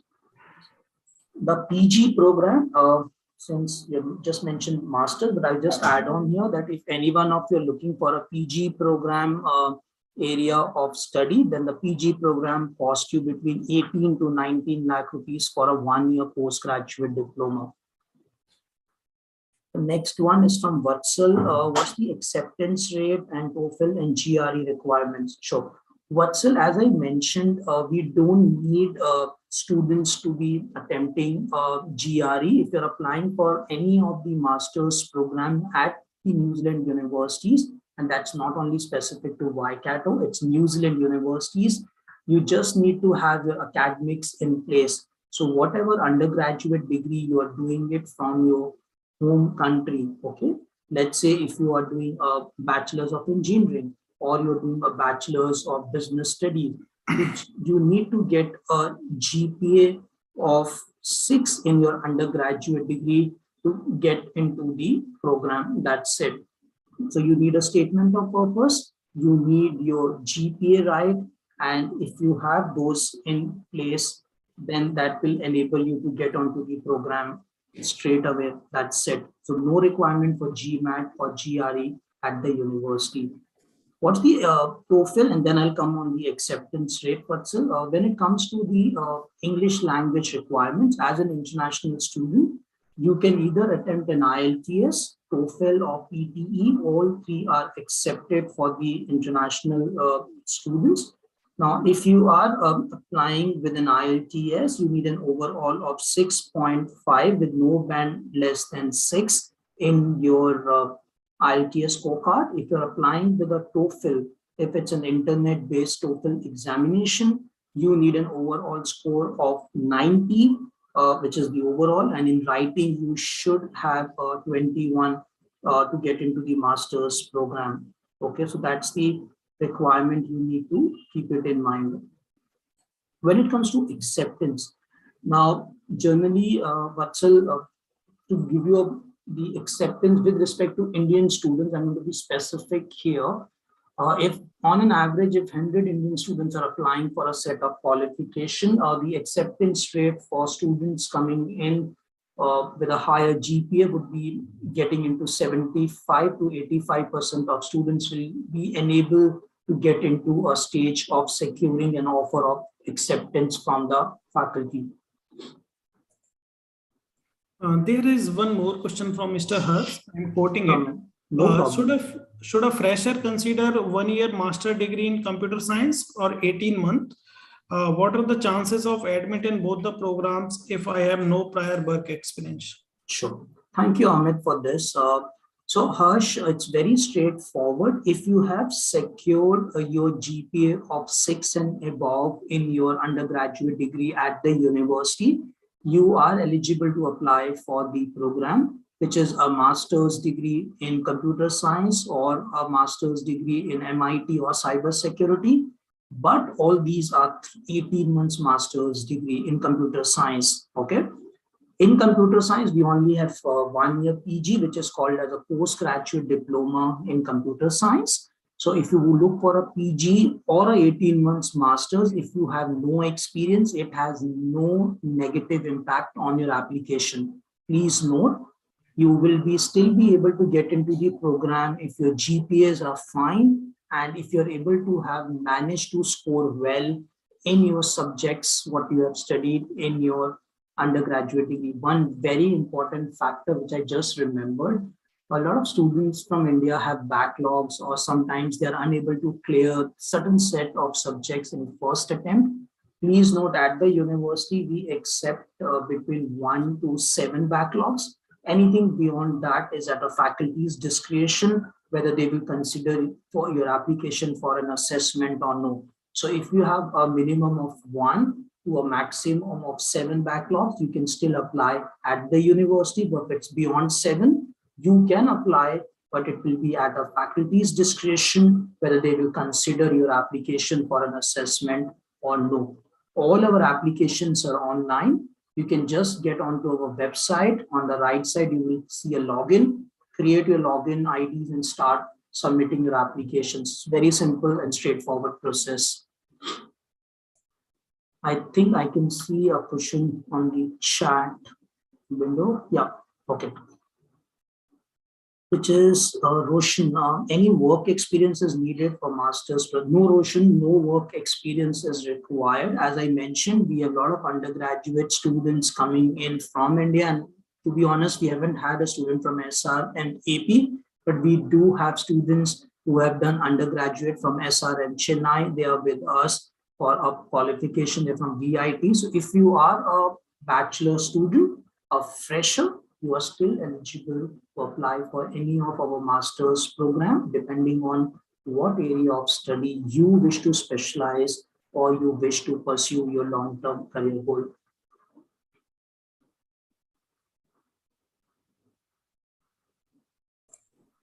Any more questions, students?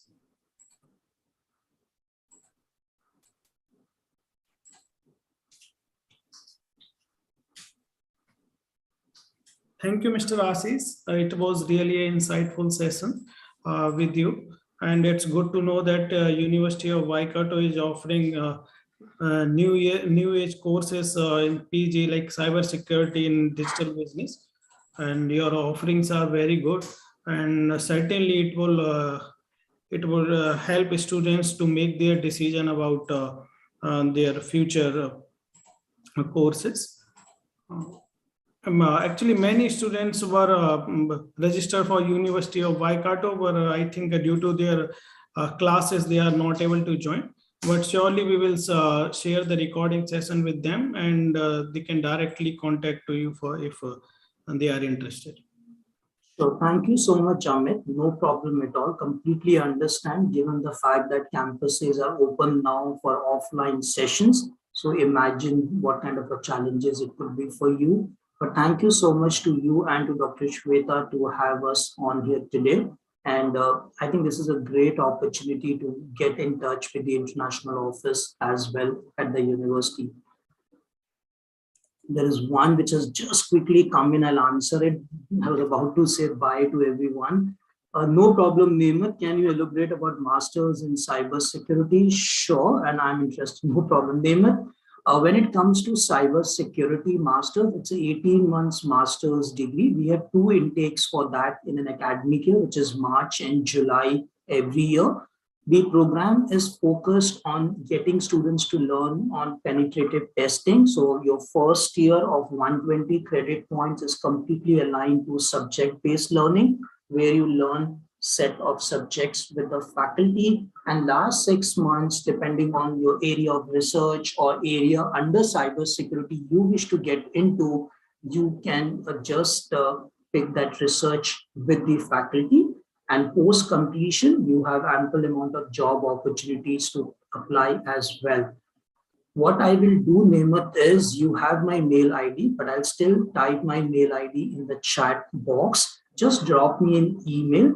I will share the copy of the university brochure with you, along with the program link as well, which will indicate you on the subject, what you will study, and the learning outcomes as well. I'll just put it here for you, Nemat.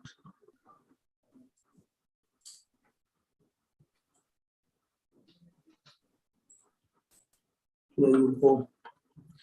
just drop me an email and I will then guide you through with the process as well as with the links of the qualification. So thank you once again, everyone. Thank you to all these students. You have been quite patient enough to listen to us for last 60 minutes. So we really appreciate that. Stay safe and take a very good care of yourself. Whenever you decide to apply, just reach out to us at the international office. We will be very happy to support you at each stage of your application process. With that, thank you and kia ora. Bye-bye. Thank you. Thank you so much, Mr. Asif. Thank you.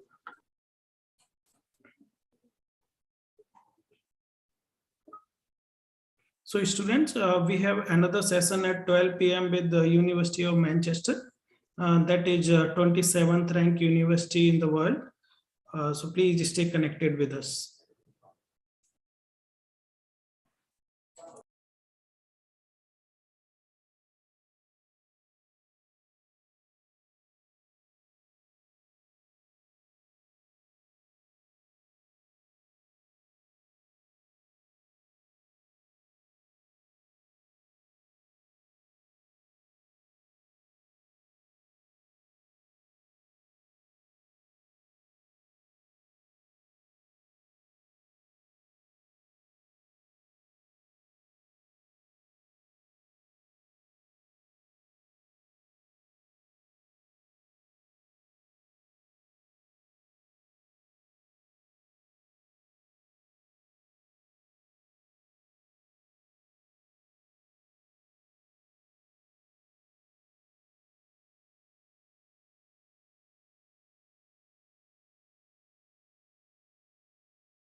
SRM University, Andhra Pradesh, Amaravati was born to offer a unique learning experience, to deliver cutting-edge education, to foster innovation and to create the leaders of tomorrow.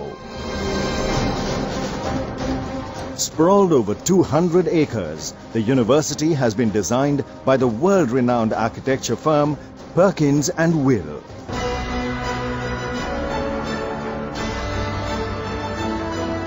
The lush, green, eco-friendly campus provides a conducive environment to learning and creativity. SRM University, Andhra Pradesh, Amaravati is a multi-stream research university with focus on diverse fields including engineering, medicine, liberal arts and management. It offers a rich selection of graduate and undergraduate programs across faculties.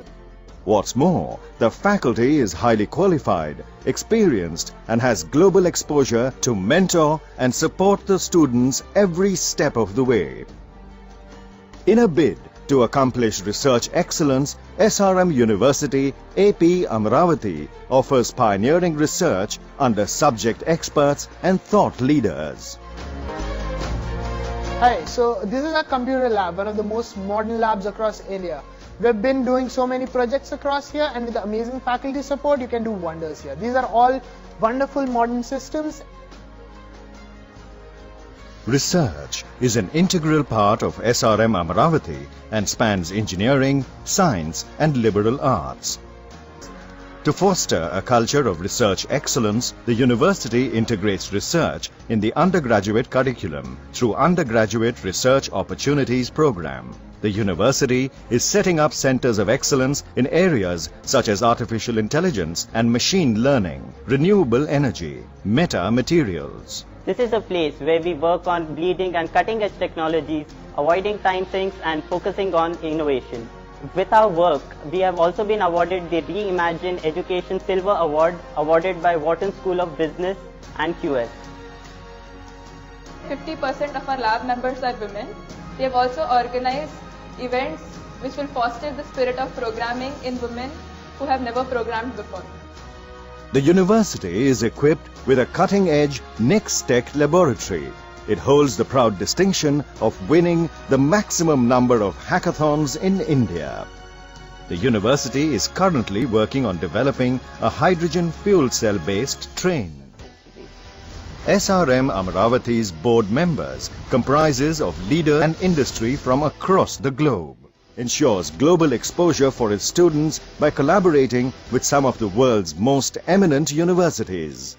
MIT US, UC Berkeley College of Engineering, IIT Chicago and EFREI, to name a few.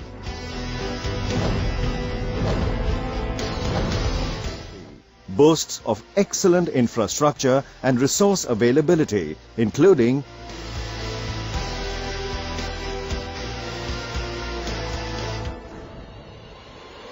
AC bus service, round-the-clock ambulance services, bank, ATM,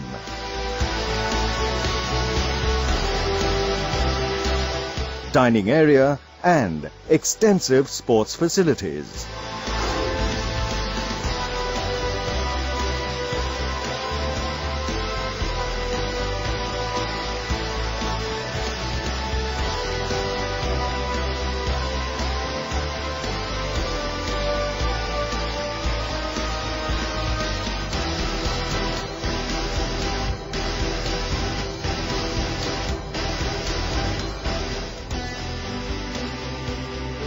The hostel boasts of spacious, well-appointed rooms, common balconies,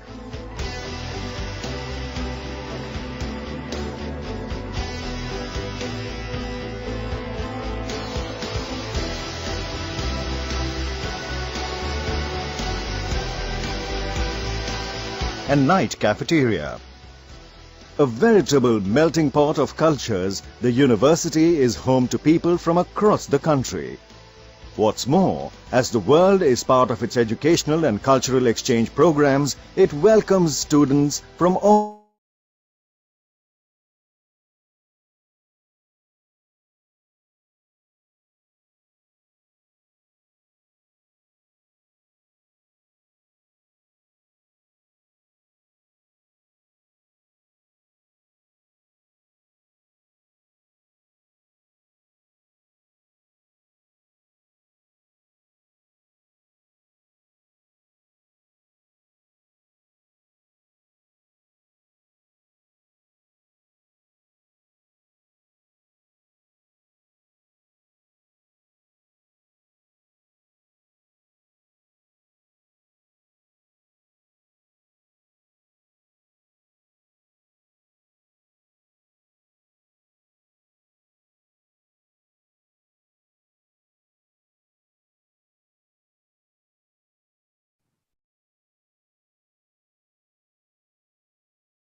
Hello.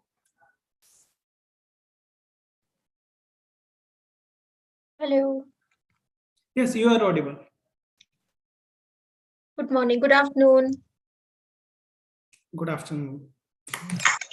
How are you, Amit? I'm good. Thank you. Thank you so much for asking. How are you? Absolutely fine. Thank you. So we have students who are registered for University of Manchester. They are very much interested. All right, sure. So we can wait for 2-3 minutes, and after that, it's over to you. You can start the session. Absolutely sure, would do that. Shall I share my screen with the presentation in the meantime? Yes, please. Okay, great.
I think we can start now.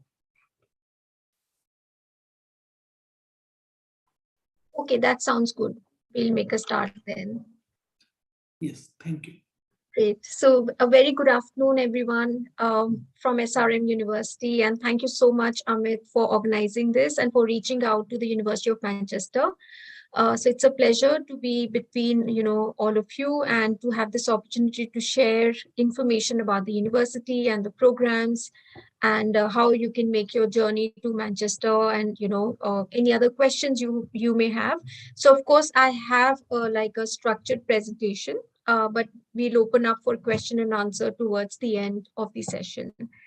So to begin with, I'd like to introduce myself. As you can see my name, it's Prajita Kalra, and I'm the country advisor for India at the University of Manchester. And I'm looking forward to this interactive session. So this session will give you most up-to-date information about the university. It will summarize some entry requirements, application procedures, some deadlines you have to look out for. I'll give you an idea on the teaching and learning opportunities at Manchester. I'll also give you a chance to ask any questions and also, of course, let you know where you can find more information after this session is over. So I've also put in a link here on this slide, which is of the India country pages of the University of Manchester. You'll get lots of information on scholarships, on some good profiles of Indian students who've gone and studied at Manchester. It'll also give you a good overview of the entry qualifications and some very useful links on where you can find further details. So you can make a note of this link. This is just to give you an idea on, the key contacts for Manchester. So, we are going to expand our team, but right now it's Dan Herman, who's the regional manager, and myself. These are our coordinates. For any generic inquiries, if you wish to reach out to the India team, again, we have this email address. And of course, we also have an overseas network team where you can reach out for any specific queries. Of course, we feel that, COVID should be a thing of the past and we are, sort of out of it. We're looking forward positively towards, a more of a offline session, but, we have some frequently asked questions which are listed here for your information and easy reference. So this is just to give you an overview of the university and the city of Manchester. So as you can see here, this is like an aerial view and it very clearly indicates, it gives you a sense of how big the university campus is and how central it is compared to the city of Manchester. So if you are right in the very middle of the white line outline, which I've shown here, it shows the campus. It basically would take you around 10-15 minutes walk into the main city center area where all the main attractions of the city are. So on the campus, we have a mixture of classrooms, library, learning facilities, cafes, everything that you would need for student life on this one big single site university campus. And one of the things which I like to highlight here, which makes Manchester very unique, is the self-contained campus. Which is very close to the city center. So you actually get to enjoy both the city life of Manchester as well as the university, the campus life, because you don't have to choose one between the other. So it's very easy to travel between, the city and the campus. And it basically gives you a very good neighborhood. So the student life is full of a lot of activity. On campus as well as in the city center. The university also guarantees accommodation to students for all the years of their study, and it's just about 5 to 25 minutes walking distance away from the main buildings on the campus. So it's very conveniently placed, which makes the entire student experience even more amazing. This is a photo of the center of the campus. So here you can see it's really a mixture of architecture. So there are some very old buildings and some very new buildings, which is really nice. It's like a great combination. So we have, for example, you can see right in the middle, we have this very modern building called the Alan Gilbert Learning Center. So this is a 24 hours learning facility, which is accessible by students 24 hours with their student ID. It's full of learning spaces. Both private as well as group study is possible with, lots of computers for you to use. And not to miss, just behind it, you can see this very grand old building with a red roof. So this is the Whitworth Hall, and this is one of the most famous buildings on the campus. It's a very imposing building. It's very grand inside, and this is the building from where students graduate from after they finish their course at Manchester. So just to give you an idea of how the campus looks like and where it is. So this is the Alliance Manchester Business School. You can see it's a very modern building, and it houses, lots of state-of-the-art facilities. Just after that, we have like the engineering school. So again, it is a new home for all our engineering students at the birthplace of Industrial Revolution. It is a single site, largest construction projects undertaken by any of the higher education institutions in the UK. And this actually is aimed to create an environment for the brightest engineers to come on campus and innovate. And this will actually lead to real benefits, we feel, for both industry and society. So this is like, one of our very modern buildings that have come up on the campus quite recently. To give you an idea on where Manchester is, of course, it must be a really familiar place for many of you. You may already, know Manchester actually needs no introduction, to a large extent in India. It's so popular and with such a great reputation. So when we look at the map here, you can see it's right in the heart of the UK. So it's very, very centrally located. Geographically, we are, very well situated. We have an international airport, which is just about 30 minutes away from the campus, which makes it very easy to get around the city, in and out of the country as well.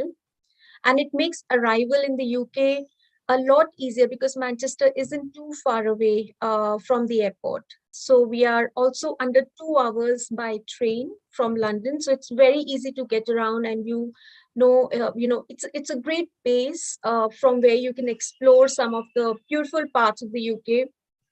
There are lots of green spaces and other cities nearby and around Manchester that you can visit during your downtime. So it's quite, well situated. So just to go a little further to give you an idea on, what kind of a student life you can look out for in Manchester. So you can see here, it's a very international and a very diverse university. So we have, a very big cohort of students on campus, more than 40,000. Roughly more than 11,000 are international students. We have a large student population at the university, in the UK as compared to many of the others. And we do have a very long history of welcoming students from South Asia. So there's lots of good opportunities for you to interact with people, not just, from South Asia, but from across the world. It's a very diverse community at Manchester campus. So now I'm going to just briefly talk about, some of the other aspects which you'll find very helpful and useful while you're taking a decision. And then we'll, of course, specifically go down to, some entry requirements and the kind of courses and the faculties we have, and of course, some information on scholarships as well. So just to, again, give you a little bit of a background and a history of the university. So we are more than 196 years, actually 197 now. So established way back in 1824. It's a very bright history at the university, and so these are some of the facts that you may already be aware of. So the university holds a very special place in history as England's first civic university in the world's first industrial city of Manchester. The first modern computer, nicknamed the Manchester Baby, was built at the University of Manchester and ran its first program in 1948. And Manchester is also the birthplace of nuclear physics, where Ernest Rutherford split the atom for the first time. And Sir Arthur Lewis, an economist, a Nobel Prize winner, and the first Black professor in the UK, was also from the University of Manchester. So overall, we have been home to 25 Nobel Prize winners, One of them is currently on staff for the isolation of that revolutionary material, graphene, which some of you may have heard of. So lots of, things which are first to Manchester. And it's really a wonderful experience to be on campus as a student and be part of such a great history, and as well as, something really to look forward to for your future career aspirations. So again, a few highlights. We are a founding Russell Group institutions. We are ranked, we are truly global institution focusing a lot on innovation. We are consistently the most targeted university by UK's leading employers. We are also one of the largest and most popular diverse university in the UK with an international student population of more than 11,000, as I said earlier also. So in terms of our ranking, we are ranked 27th best university by the QS World Ranking. We are 8th best in Europe and 6th best in the UK.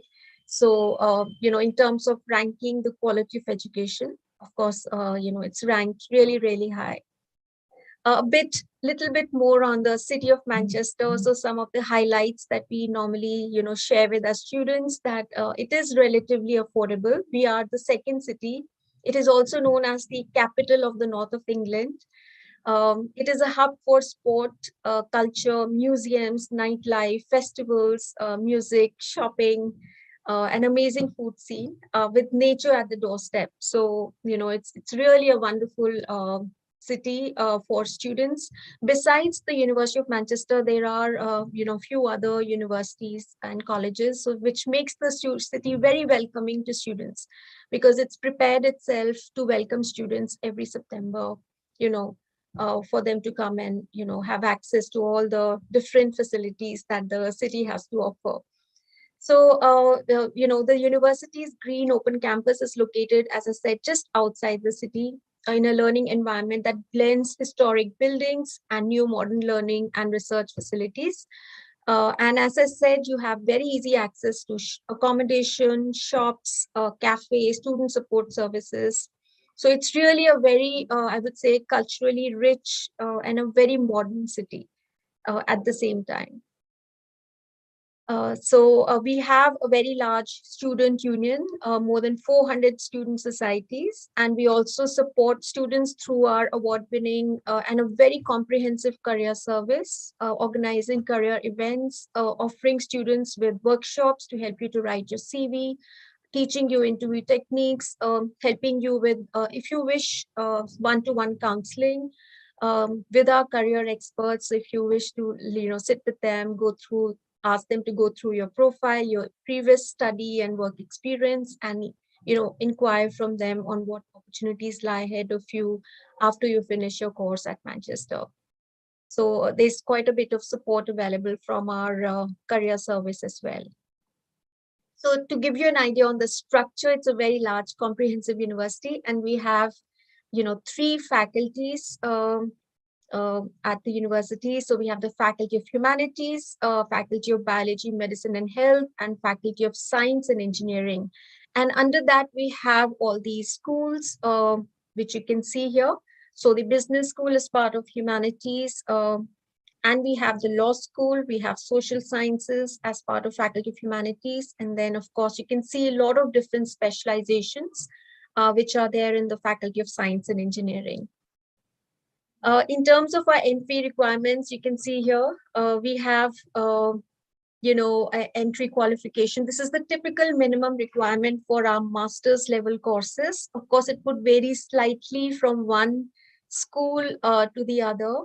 They would have certain specific subject requirements which you've done in your bachelor's degree, but broadly speaking, this is what we look for. So when we are assessing an application, we look at your grade average, your position in class, the ranking or standing of the institution where you have studied. Of course, SRM university students are most welcome to apply to the University of Manchester.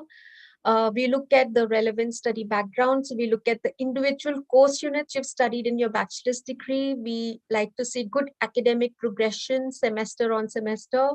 So it's quite competitive because we receive a very high volume of applications. So of course, the competition is amongst the applications and the potential offer holders. In case you wish to go for any professional courses such as MBA, there would be some work experience requirement. But for majority of our master's level courses, we have students applying who are in their final year. The session at Manchester starts in September, October. So we only have one intake. It's usually September end, beginning of October, and students are encouraged to apply 1 year in advance. So we start accepting applications, say for example, for September 2023 intake, we'll start accepting applications from September 2022. For this intake that's going to happen this year in September 2022, we've already started receiving applications from the previous year of September. So students have been applying all these months. We will continue to receive application, but please do note that the earlier you apply, the better chances you have of getting admission. For many of our courses, we run a staged admission process with select deadlines throughout the year. This is just to manage the high volume of applications and the interest we receive for the courses. So basically, this means that if you apply by, say, for example, November, you get to hear sometime in February. So the typical turnaround time of application is around 6 to 8 weeks. So that's what I can say about the application process. So these are the academic requirements. And then, of course, we also have the English language requirements, which you can see here. So you can either give IELTS, TOEFL, or Pearson for English test. Some of you may have already heard these names of English test. So typically, we ask for 6.5 overall, but it could vary slightly from one course to the other. We have lots of detailed information on our website that students can always refer to. We do consider students for an IELTS waiver. So this is based on your standard 12 English. So if you've given any of these national boards, there is a possibility to consider an IELTS waiver or an English proficiency test exam waiver. It would depend on your percentage in English, and it would also depend on how many years ago did you give standard 12. So normally we will consider standard 12 English for an IELTS waiver within 7 years of your study, within 7 years of your standard 12. So for example, if you've given your standard 12, before 2015, we may not be able to consider, because obviously you'll go for 2022 or 2023. So it has to be within 7 years of your starting the course at Manchester. And if I go ahead, just a little bit about the accommodation again, as I mentioned, we have lots of accommodation choices available, depending on, what your budget is, what your requirements is. So we have catered, self-catered catering options. We have, en-suite rooms as well as shared facilities. So there is quite a bit of choices. So in terms of location, so we have this Oxford Road, Oxford Street, which is running very next to the campus.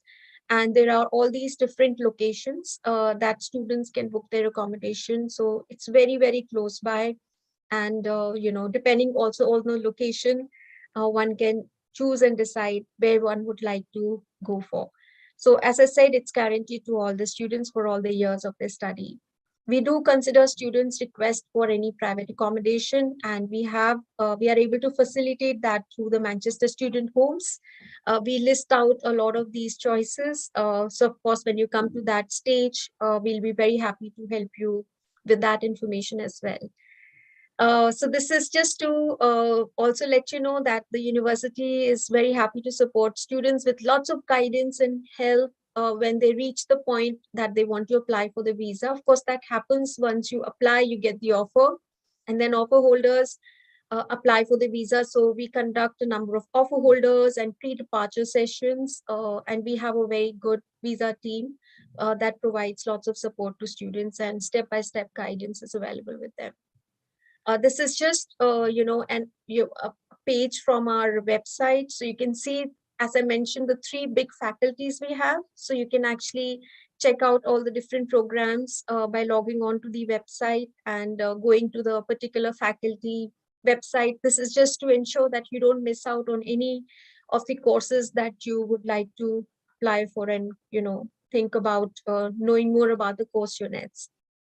So before I come to the scholarships that we offer, I just want to mention here that, our course pages are very, very comprehensive, and it is aimed to answer majority of your frequently asked questions, which are relating to the career opportunities. So a lot of students are interested in knowing about, after they finish the course, how will the university support, what kind of career opportunities they have, if they are able to get in touch with any current students or alumni. So we do have that information available on each of the respective course profile pages. Of course, you're also interested to know what would be the teaching and learning experience be like, what are the course units you'll study in that program. You would also like to know what is the fee structure, what scholarship opportunities are there. Also, you would like to know about the application and selection process. So, of course, I've given you a broad overview in terms of the academic requirements and the English language requirements. But besides that, we also ask students to provide us with a statement of purpose. So that's an opportunity for you to tell us why you would like to study at Manchester, why have you chosen this course, what interests you about this particular course, what have you been doing so far. So besides your course, are there any other achievements, any other initiatives, or any other voluntary work, or any internships you've done, anything you would like to mention besides your grades. So it's an opportunity for you to tell the admissions team why they should consider you for this particular course. Besides that, we also ask you to provide us with some reference letters. So now these can come from any of your professors who are currently teaching you at your university. It's again a chance for you to further support and strengthen your application through some references and some comments from your professors. So you can reach out to them and you can provide that as part of your application. So broadly, these are the requirements, but this application and selection process is very much also detailed and mentioned on our course profile pages. So feel free to check those out on our website. And of course, if you have any further questions, you have our details, so you can always reach out to us even after this session is over. So this is kind of my last slide, where I'm going to talk about the various scholarship opportunities that students have. So the scholarships we have offered to international students and particularly to Indian students are based on merit. So we have quite a few options available. For example, the first one that I would like to share about is our Global Future Scholarships Award. So these are our flagship scholarships, and these are available for all the master's and the undergraduate courses, which are available at Manchester. Some courses are not part of it, like the architecture, the MBA, some clinical programs. These are not part of the Global Future Scholarships, but otherwise majority of the others are very much part of it. And these are based on your academic merit. So how you can apply for it is you apply for the course. Once you receive an offer, all the relevant offer holders are sent a Global Future Scholarship application form that they need to complete. The deadline is sometime in June. It's actually, the first week of June.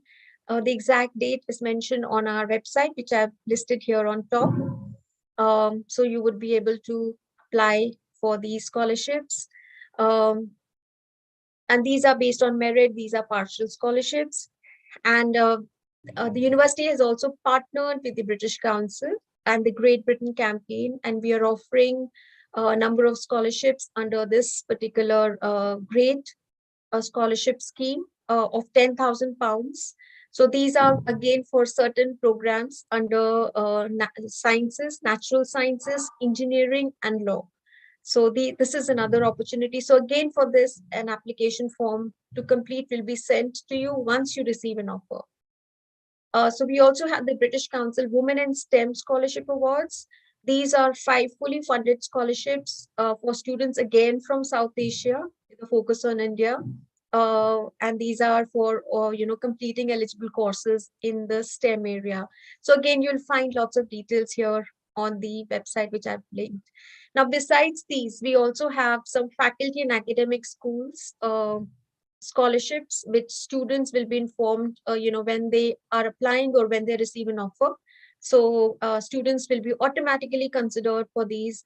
Once you receive an offer, the offer holders' applications will compete with each other. And besides that, we also have some funded projects for research level courses, which again are detailed on our course profile pages. So this is something I just wanted to share with you about the university, the city, the departments, the faculties, the courses, entry requirements, application process, and give you an idea on the kind of support we have, scholarships we offer. So I'm very happy to take any questions. We have around 20 minutes. So please go ahead and ask me any questions. And I'll just go back to the first slide, which actually gives you the contact details. So please make a note if you have any questions. We'll be very, very happy to support you with any kind of assistance that you may need. So over to you, Amit. Thank you very much for this opportunity. Thank you, Aparajita. It was really a wonderful session with full of information. Certainly, it would help students to make their right choices. Students, you can drop your questions in the chat box.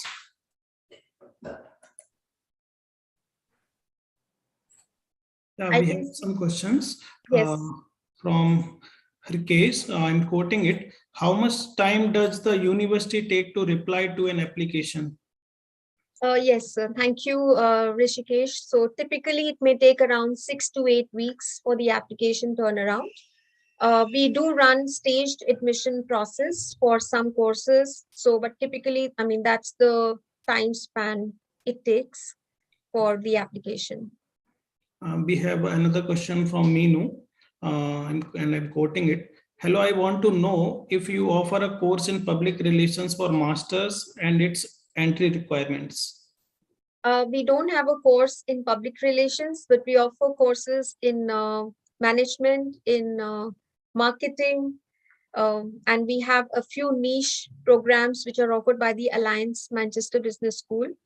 The entry requirements again are, a good CGPA. By a good CGPA, I mean typically 7.5. So that's the minimum requirement. But we do have students applying with even 8.5, sometimes 9 CGPA. So the competition is quite high. And then there are other requirements like the English requirement and the statement of purpose, the reference letters. But of course, first you have to see whether you are interested in any of these courses. Some courses may also require a certain background, which can be highlighted through your statement of purpose. Yeah, so I hope that answers your question. There is another question. What is the average GMAT score for MBA after 3 years work experience? So we don't really specify a typical minimum GMAT requirement because it's considered in relation to other elements of your application. Normally, we've seen from previous applications and experience, perhaps 650 to 700, would be like a good score. But many students come with even higher, like 750 and above.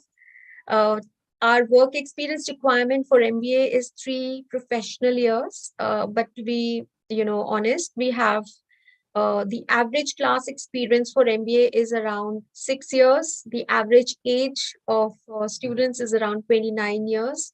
So, there are quite a few students applying with a lot more work experience for the Manchester MBA. So we have lots of these details available, and feel free to, write to us if you are interested. We can provide some more details with you. Okay. Manasa is asking, is there any chance you can join MBA without any experience if she has a really good profile? Unfortunately, no. MBA is a requirement. For MBA, we do have a mandatory work experience requirement. So we don't offer a freshers MBA. Our MBA has triple crown accreditation. So when I say this, it means we have accreditation from the 3 accrediting bodies called, EQUIS, AACHP, AMBA. You may have heard these names. So these accreditation do require us to adhere to certain minimum requirements for MBA. And the course, how it's structured is, it is for working professionals, which is why it is an absolutely mandatory requirement. Another question is from Mr. Batsal. He's asking that I got 100 in my English subject in CBSE. Do I need IELTS or TOEFL? Sorry, did you say 100 in English in standard 12? Oh, wow. Okay. That's really great. So how many years ago was it? It would depend on that. Because as I said, we consider standard 12 English grades within 7 years of you starting your course at Manchester. So definitely when you're applying, please upload your standard 12 mark sheet along with your application, and the admissions team will then assess it in relation to other aspects of your application and definitely get back to you with regard to a possibility of an IELTS waiver. Yeah. There is another question. Is it possible to settle in UK after doing my master's and getting a job? Yes, we do offer something called the Graduate Immigration Route, the GIR, which was announced by the UK government. This allows you to stay back in the UK after successfully completing your course for 2 years. Now, whether you want to settle down in the UK, for that one will have to contact like a immigration agency. For settling down, there are different routes. And your study time and your graduate immigration route time is actually not considered as part of your route to settling down. So I may not be the right person, to be honest, to give you guidance on that. Mr. Suresh is asking, and I'm quoting it, what is the average cost to complete masters in engineering, including housing and all? Sure. So the tuition fee for courses could vary. It could range from £26,000 to £28,000, depending on the course that you've chosen. The cost of living for Manchester for the whole year is around £10,000. So typically in Indian rupees, this is around 10 lakhs, depending on the exchange rate. So that includes your accommodation, your local travel, your food, your basic requirements, your pocket money, your socializing. So that's the amount of funds you have to show when you're applying for your visa. So, I mean, broadly, when we look at the cost, we divide them into tuition fee, which is around roughly 26 to 27,000 pounds, and the cost of living, which is around 10,000 pounds. So that's how one can, calculate on how much it will cost you. Okay. There are lots of questions actually. There is another question from Mr. Nikhil. He is asking, is it better to join for MS after work experience or directly after bachelor's? For MSc courses, we do not have a mandatory requirement of work experience. So if you're ready and you feel, now is the time for you to go to the UK, you are welcome to apply. We are a very academically driven university. So we look at your grades, how you've performed, and of course, the other supporting documents I've mentioned. Work experience is not like a compulsory requirement. So, I mean, you're welcome to apply even without it. For MBA, work experience is mandatory, but it's not a mandatory requirement for MSc courses.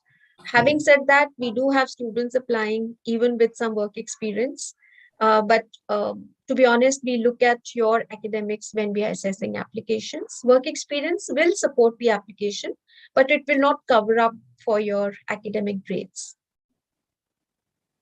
Mr. Hemant is asking, is the university offering business analytics courses? Yes, we do have a business analytics course. It is part of the Alliance Manchester Business School. Our master's courses are 1 year, just like all the majority of UK universities offer 1 year master's courses. So similarly at Manchester also, we do have a business analytics course. We also offer data science courses.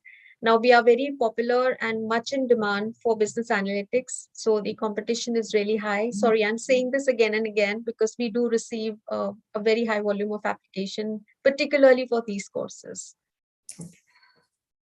Mr. Siddhant is asking, what is the application deadlines and how long does it take to have a work visa after completing our studies? So the application deadlines are, mentioned on our course pages. So we run a staged admission process. So which means we have select deadlines throughout the year. I mean, if you want to simply understand it, it means that the earlier you apply, the better chances you have of getting admission. As I mentioned, it could take around 6 to 8 weeks, sometimes 10 weeks for you to get an outcome or a decision on your application. So the earlier you apply, the better it would be. You can actually get the graduate immigration route visa or the post-study work visa, as it was earlier called, as soon as you complete your course. So for example, if you go in September 2022, you finish your course in 23, you'll be eligible for a stay back option for 2 years. And the universities, the team at university would be able to help you in understanding how you can apply for the post-study work visa, which is for 2 years for students who go for master's courses, but it is for 3 years. So the post-study work or the graduate immigration route allows you to stay back for 3 years if you're going for a PhD level course. Mr. Tushar wants to know that is there any minimum CGPA criteria for MS programs? Yeah, there is. It would depend on what course you're going for, but broadly speaking, we need a first division. So it depends on, how your university calculates the first division. In CGPA terms, anything above 7.5 is meeting the typical minimum requirements. But as I said, competition for places is quite high.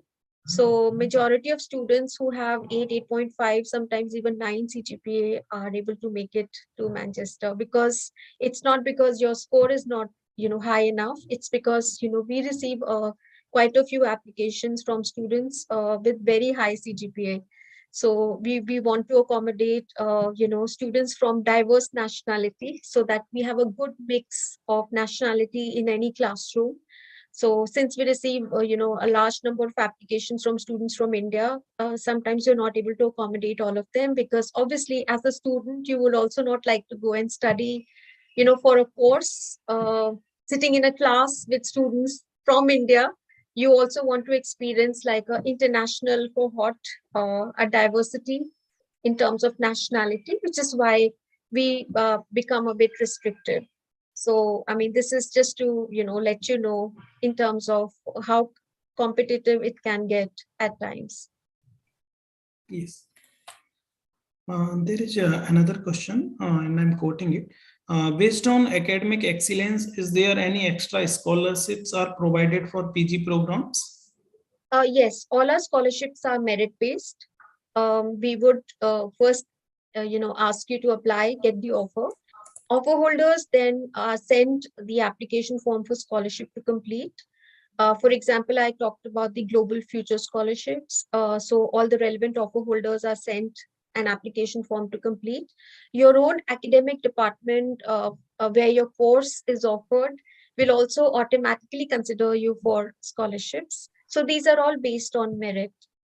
And these are mostly partial scholarships ranging from 6,000 to 10,000 pounds. Is this institute renowned for biotechnology? And also, is there any course MSc biotechnology in the institute? Yes. So our courses in biotechnology sit within the Faculty of Biology, Medicine and Health. So we are having one of the largest faculties of biology, medicine and health, and it's ranked quite high, both in terms of its school as well as the faculty. We have a program called MSc Biotechnology and Enterprise that students can apply for, but then there are a full range of other programs also offered in biosciences, both at the taught as well as at the research level. So you'll get lots of details on our website. And if you need any further clarification, feel free to contact us. Mr. Hemant is asking that he has completed his bachelor's in computer science and engineering and wanted to do master's in management. So is there any possibility? Yes, we do consider students for our management courses from a wide variety of backgrounds. So you don't need to have done management in your bachelor's level. We do have students who've done computer science, engineering, biosciences. So they come from a very diverse background. And we do provide you with these programs in management as well as marketing. We have international business and management. Then there are some specialized niche courses also in particular areas like supply chain management, entrepreneurship, innovation.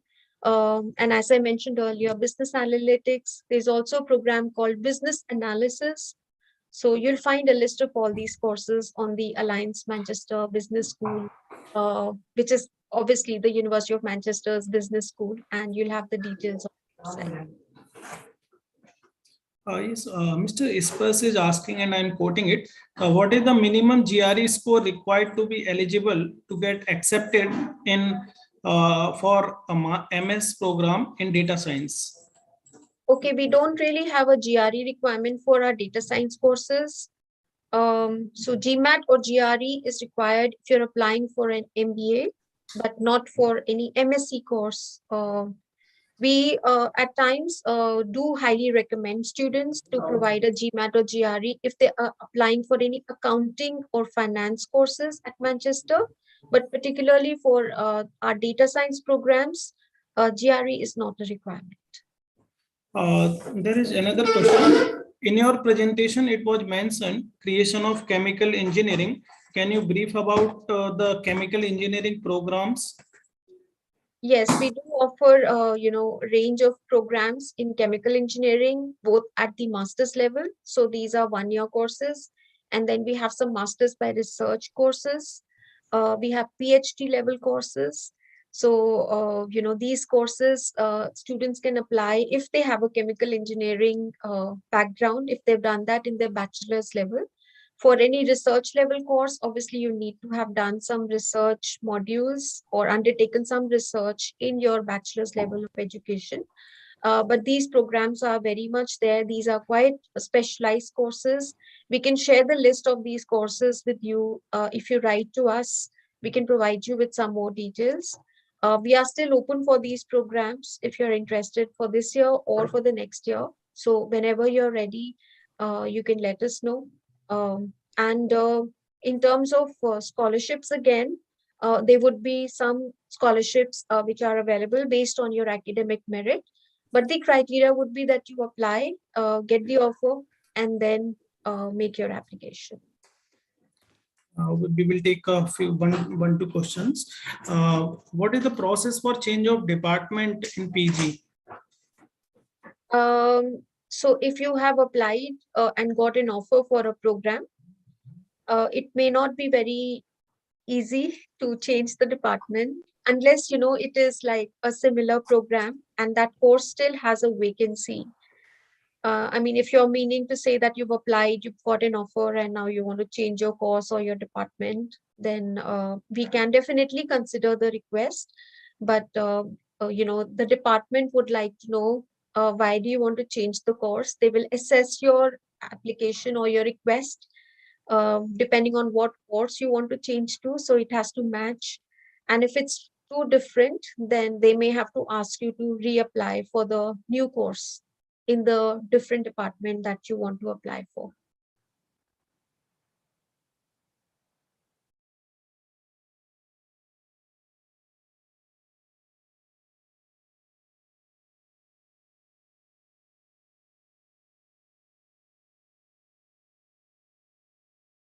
Sorry, Amit, I cannot hear you. Any communication degree available in University of Manchester? No, we don't have a communication degree. I'm sorry, we don't really specialize in that area.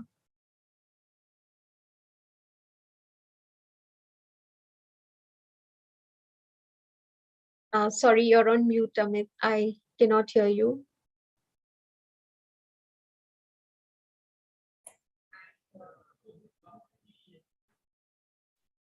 Yes, there is another question. Is a master in physics offered by the university? Yes, we have a very strong department of physics and astrophysics. We do offer master's level courses in this particular area. So you can either find them on our website, or of course, because of time constraint, I can't go through the details with you right now. But feel free to contact us, and we will be happy to let you know on the programs if you can't find it on the website.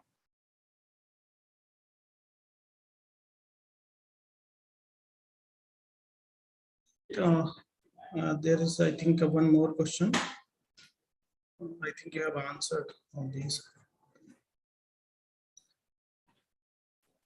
One student is asking, can you tell about scholarship in tissue engineering for regenerative medicine masters? Yes, so again, for this particular course, you will be eligible to apply for the Global Future Scholarships, which I mentioned. Now, this course, the department where this course is available will also be considering you automatically for the scholarships. So, once you apply, you have an offer, they will be considering you for scholarships automatically. It's based on your merit. It depends on the other offer holders they have. But for the Global Future Scholarships, you're very welcome to make your application.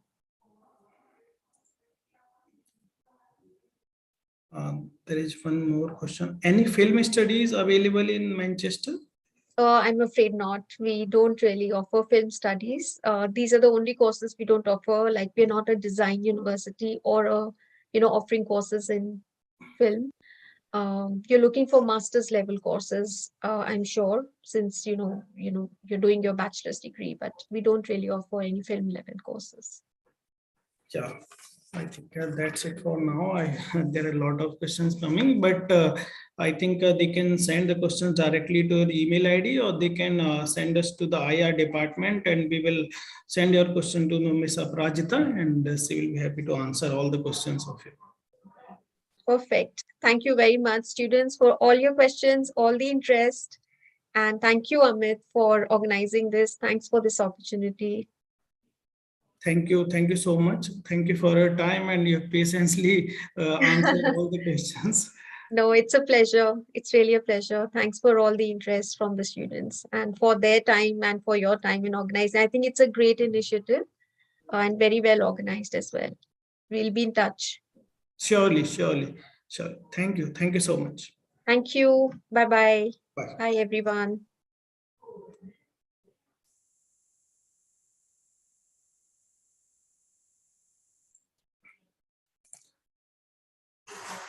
We have another session at 1 p.m.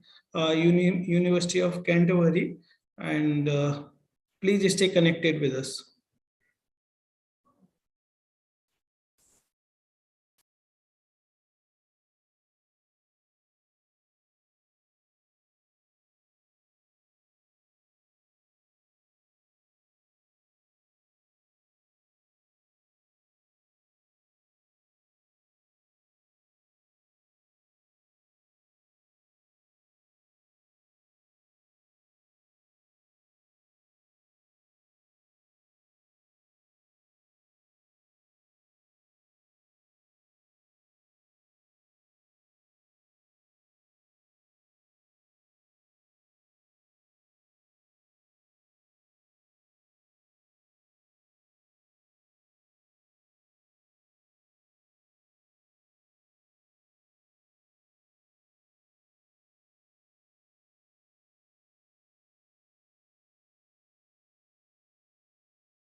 Hello, Mr. Ankit. Hi, Amit. Good Hi. afternoon. Yeah, good afternoon. How are you? I'm doing really well. How are you doing? I'm good. I'm good. Thank you. Thank you so much. And we will start the session at 1 p.m. Sure. So I have a presentation. So whenever we are ready to start, just give me a heads up. I'll share my screen and then we can get on with the presentation. Sure, sure. All right. Thank you, Amit.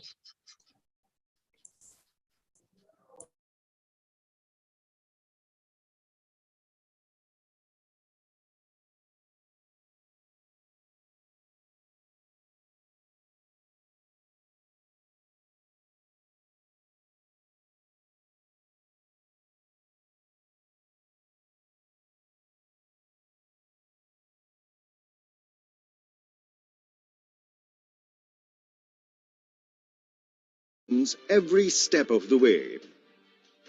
In a bid to accomplish research excellence, SRM University, AP Amravati offers pioneering research under subject experts and thought leaders. Hi, so this is our computer lab, one of the most modern labs across India. We've been doing so many projects across here, and with the amazing faculty support, you can do wonders here. These are all wonderful modern systems. Research is an integral part of SRM Amravati and spans engineering, science, and liberal arts. To foster a culture of research excellence, the university integrates research in the undergraduate curriculum through Undergraduate Research Opportunities Program. The university is setting up centers of excellence in areas such as artificial intelligence and machine learning, renewable energy, metamaterials. This is a place where we work on bleeding and cutting edge technologies, avoiding time sinks and focusing on innovation.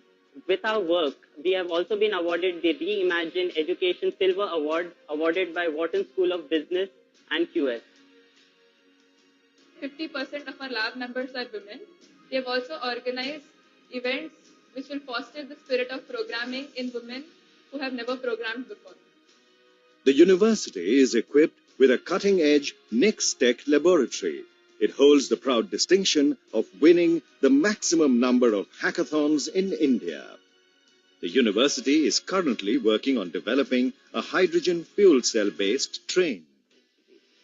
SRM Amravati's board members comprises of leaders and industry from across the globe.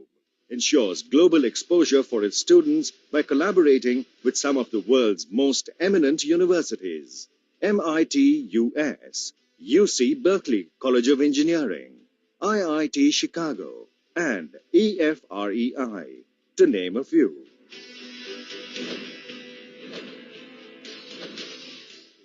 Boasts of excellent infrastructure and resource availability, including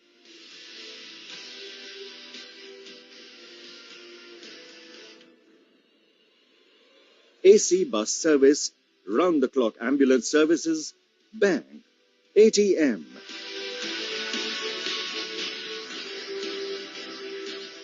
dining area, and extensive sports facilities.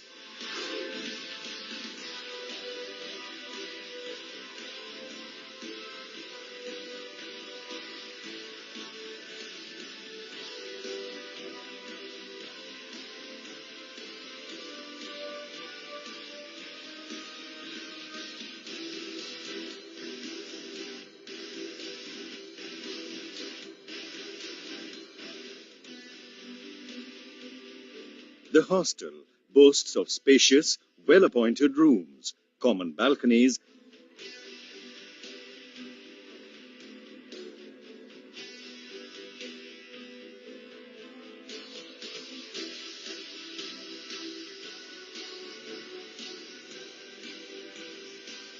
and night cafeteria.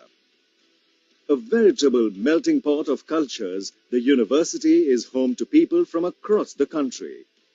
What's more, as the world is part of its educational and cultural exchange programs, it welcomes students from all over the globe. So, if you're looking for a world-class education and unsurpassed academic opportunities, rest assured your journey starts here.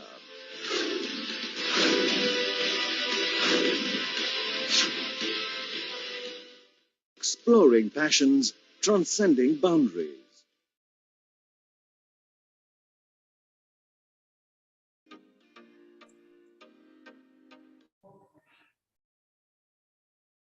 Hi, Mr. Ankit. Hi, Amit. Yeah, we can start now, I think. All right, just give me a moment. I'll share the screen. Sure. Is my screen visible? Yes, it is.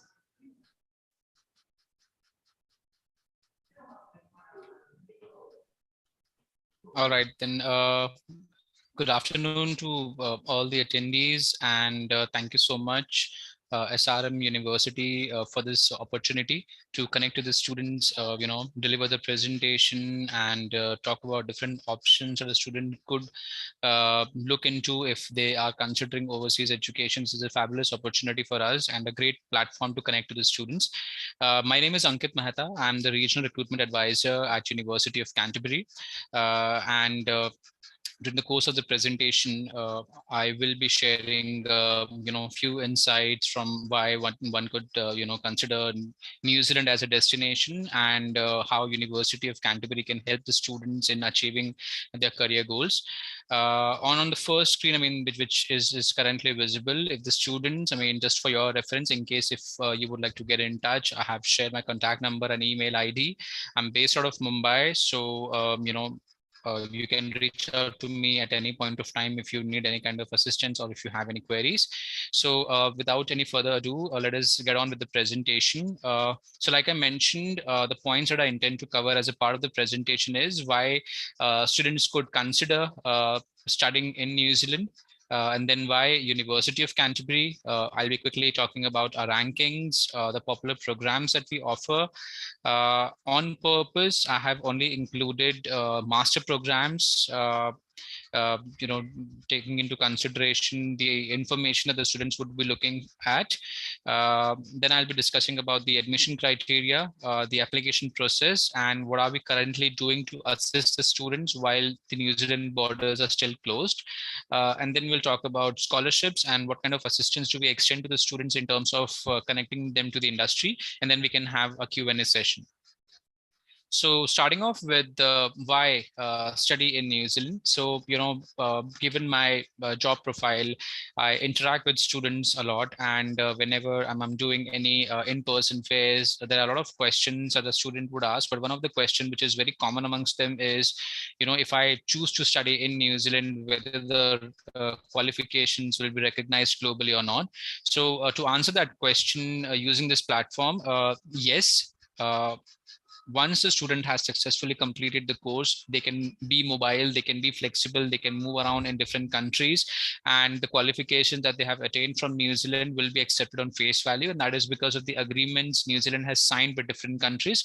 One of the examples is the Lisbon Agreement, which New Zealand has signed with European Union, Australia, Canada, and a lot of other countries. So given the fact that New Zealand has signed these agreements, if you choose to move to a different country after completing the qualification, your qualification or the degree will be accepted on face value in those countries.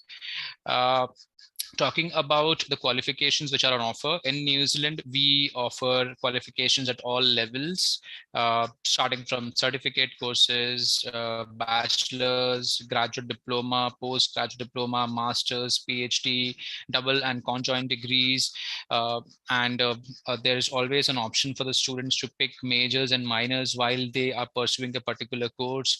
Just to give you an example, if a student is considering to study Bachelor of Commerce, they can pick accounting as their majors and music as their minors. So there are a lot of options for the students to choose from. All the details in terms of what are those options, we have advertised everything on the website to make the job easier for the students. Tuition fees and living expense, when we consider New Zealand with other destinations such as US, UK, Canada, Australia, as far as the tuition fees is concerned, we are more affordable, and the same applies to living expense as well. So the point that I'm trying to communicate here is, at an affordable cost, you get access to world-class education, which can help you in achieving your career goals. And also, like I mentioned earlier, once you have completed the qualification, you always can get access to other countries as well if you like to. We are very generous in terms of our work rights, taking into consideration the current immigration policy. New Zealand allows the students to work part-time, wherein the students can work 20 hours a week, and full-time during summer vacation and scheduled holidays. For a student who is pursuing a bachelor qualification, postgraduate diploma, or master's, they qualify for an open work visa which lasts for 3 years. During the post-study work visa, the student can work for any employer. They can work in any city in New Zealand, and there'll be no longer any restrictions on the amount of hours that you can work. And New Zealand also recently revisited the minimum wage rate, which currently stands at New Zealand $20 per hour. And the conversion from 1 New Zealand dollar to Indian rupee stands somewhere between 52 and 54. With the help of the post-study work rights, part-time work rights, it does make a huge difference to the students while they are studying, as well as it helps them in managing their finances and living expenses. So it plays a very crucial role. Simple admission requirements. So New Zealand recognizes the Indian board, since we recognize them, the students are not required to appear for any additional test such as SAT, GRE, GMAT. We assess the application of a student. We take into consideration the background and the subjects that they have studied in past to understand whether the student has the relevant background or not. As soon as the student is able to meet the academic requirements that we have in place, they can very well, straight away come to New Zealand and start studying with us. So, it's the process is fairly simple with us. Interactive teaching methods, small classes for better interaction with the teacher. So this is what we believe in. If once you start studying in New Zealand, one of the things that you will experience is that you will get personal attention. New Zealand focuses on developing the graduate attributes amongst the students, and that is achieved by involving them in a lot of practical learning, which starts from the projects that you'll be working on. You'll be working with other students from your own class on different projects. There'll be assignments that you'll be working on, and there'll be internship opportunities. So the idea is to even when you are studying at the university, you'll still feel connected to the world. And while you are studying, you'll be solving the world problems. I mean, something that we are facing, while you're studying with us, you'll be dealing with those real world problems. So these are the attributes that we try to develop amongst the students, and this is something that we achieve by extending practical learning to our students. Code of Pastoral Care. So New Zealand was the first country to introduce a Code of Pastoral Care, which means, every institute in New Zealand that enrolls international students, they have the responsibility of taking good care of these international students. We believe in being very transparent in terms of sharing all the information that the students should be aware of. And, this is the requirement which all the New Zealand institutes, like I mentioned, who enroll international students, they are bound to follow the pastoral care requirements which are there in place. Now, talking about University of Canterbury, we are a public university and we are research focused. We are the second oldest university in New Zealand, and we were established in the year 1873. We have one campus, which is in Christchurch. And Christchurch is the second largest city in New Zealand and the largest city on the South Island. We have 5 different disciplines amongst the University of Canterbury, starting from College of Arts, College of Business and Law, College of Engineering, College of Education, Health and Human Development, and College of Science. We have more than 15,000 students coming in from 100 different nationalities. So you can expect, a cultural, cross-cultural experience where you will get to interact with the students coming in from different nationalities. You'll get to learn about their culture. You can talk about your own, the kind of exposure the students would get while studying at the university will help them to, to bring about an overall development in their personality. Talking about the courses and qualifications that we offer more than 120 qualifications in more than 150 different subject areas. So referring to the previous slide where we talk about the amount of options the students would have in terms of majors and minors. So there are more than 150 different subject areas that you could choose from. One of the very common questions that we get when we interact with the students during the fairs is the accommodation. There are a lot of options for the students if they choose to study with us. We have the capacity to accommodate up to 2,300 students on our campus itself. There are halls of residence, in other words, hostels within the vicinity of the university, starting from 3 minutes up until 15 minutes. So there are multiple options, and then they are very closer to the university. I mean, just walking distance. So there are catered and self-catered hostels, something that we could look at. Homestay, wherein you have an option to stay with a Kiwi family. These are I mean, all the due diligence that needs to be carried out in terms of whether the students are safe in terms of living with the family or not is something that has been carried out, and it is really safe to stay with the Kiwi family. While you live with them, you get to learn about the Kiwi culture. They will help you in terms of how you can make your living comfortable while being in the country. Also, the flatting arrangements, I mean, like how we see in India, students usually hire a flat and then share it with other students. You have that option as well. In terms of all the details as to how you can go about register yourself, what are the charges, we have prepared an accommodation guide which is uploaded to our website. All you need to do is visit our official website. On the search bar, put accommodation guide 2022, and you'll be able to find all the details in terms of how you can go about completing these procedural formalities. And if there's any possibility where you are not able to find answers to your questions, we have a dedicated team for that as well. So you can draft an email, write to them, and they will get back to you with an answer to your query. Quickly looking at the rankings, we were the first New Zealand university to have received 5 stars rating by QS, which was in the year 2011. And since then, we've maintained this 5 stars rating. We are ranked amongst top 1% universities worldwide. And as far as engineering and technology is concerned, we are amongst top 250 in the world. UC Business School holds the gold standard triple crown, which is achieved by accreditations from EQUIS, AACSB, and AMBA. And our UC Business School is amongst the top 1% business schools in the world. And we are ranked 3rd in New Zealand for the research intensity of our academic staff.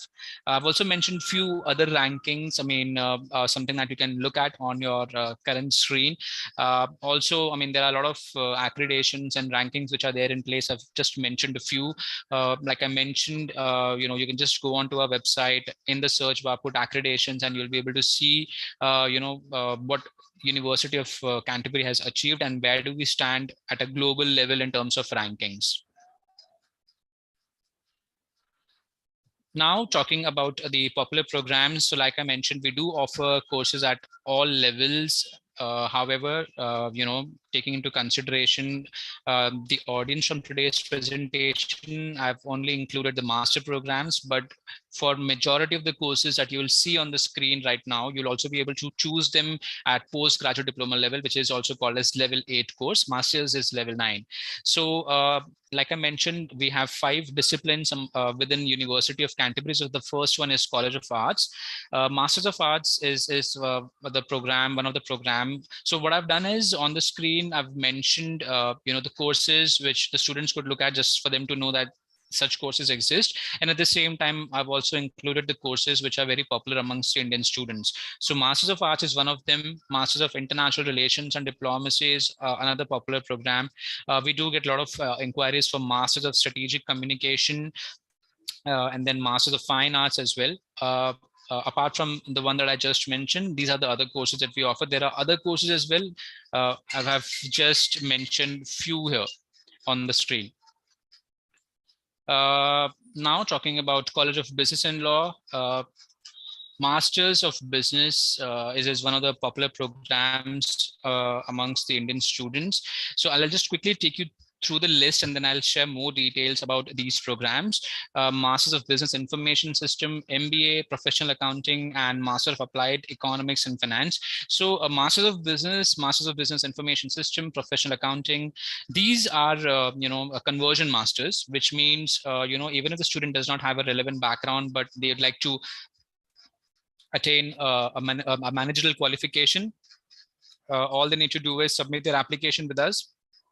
As long as the student is able to meet the academic requirements that we have in place, they would qualify. So we get a lot of students coming in from science background, engineering background, who would now like to, get a managerial qualification just so that they can widen their portfolio in terms of taking on different job responsibilities. These are the programs that they usually look for. So Masters of Business, along with the managerial qualification, also offers specializations which we have recently introduced. Few of them are, finance, marketing, and then sustainable supply chain management, which makes this course even more lucrative. So while you are obtaining a managerial qualification, you also have the option to pick one of these majors, which will kind of help you once you start interacting with the industry. Masters of Business Information System, it is a course which is a combination of IT and business. So a student who is coming from an IT background and would now like to get a managerial qualification, this is the course that they could look at. And then Masters of Business Administration, this is one of the most popular programs that we offer. However, there are certain prerequisites in place wherein the student, to be eligible to pursue this program, they need to have a minimum of 5 years of work experience. And, as far as the duration is concerned, the student will be able to complete this course within 16 months. Masters of Professional Accounting, as the name suggests, if there's a student who is inclined towards building their career into accounting, this is the course that they could look at. And the course is also recognized by, government entities from Australia, which means, if the student would like to move to Australia at some point of time in their life, the degree will again, be recognized by these accounting government bodies in Australia.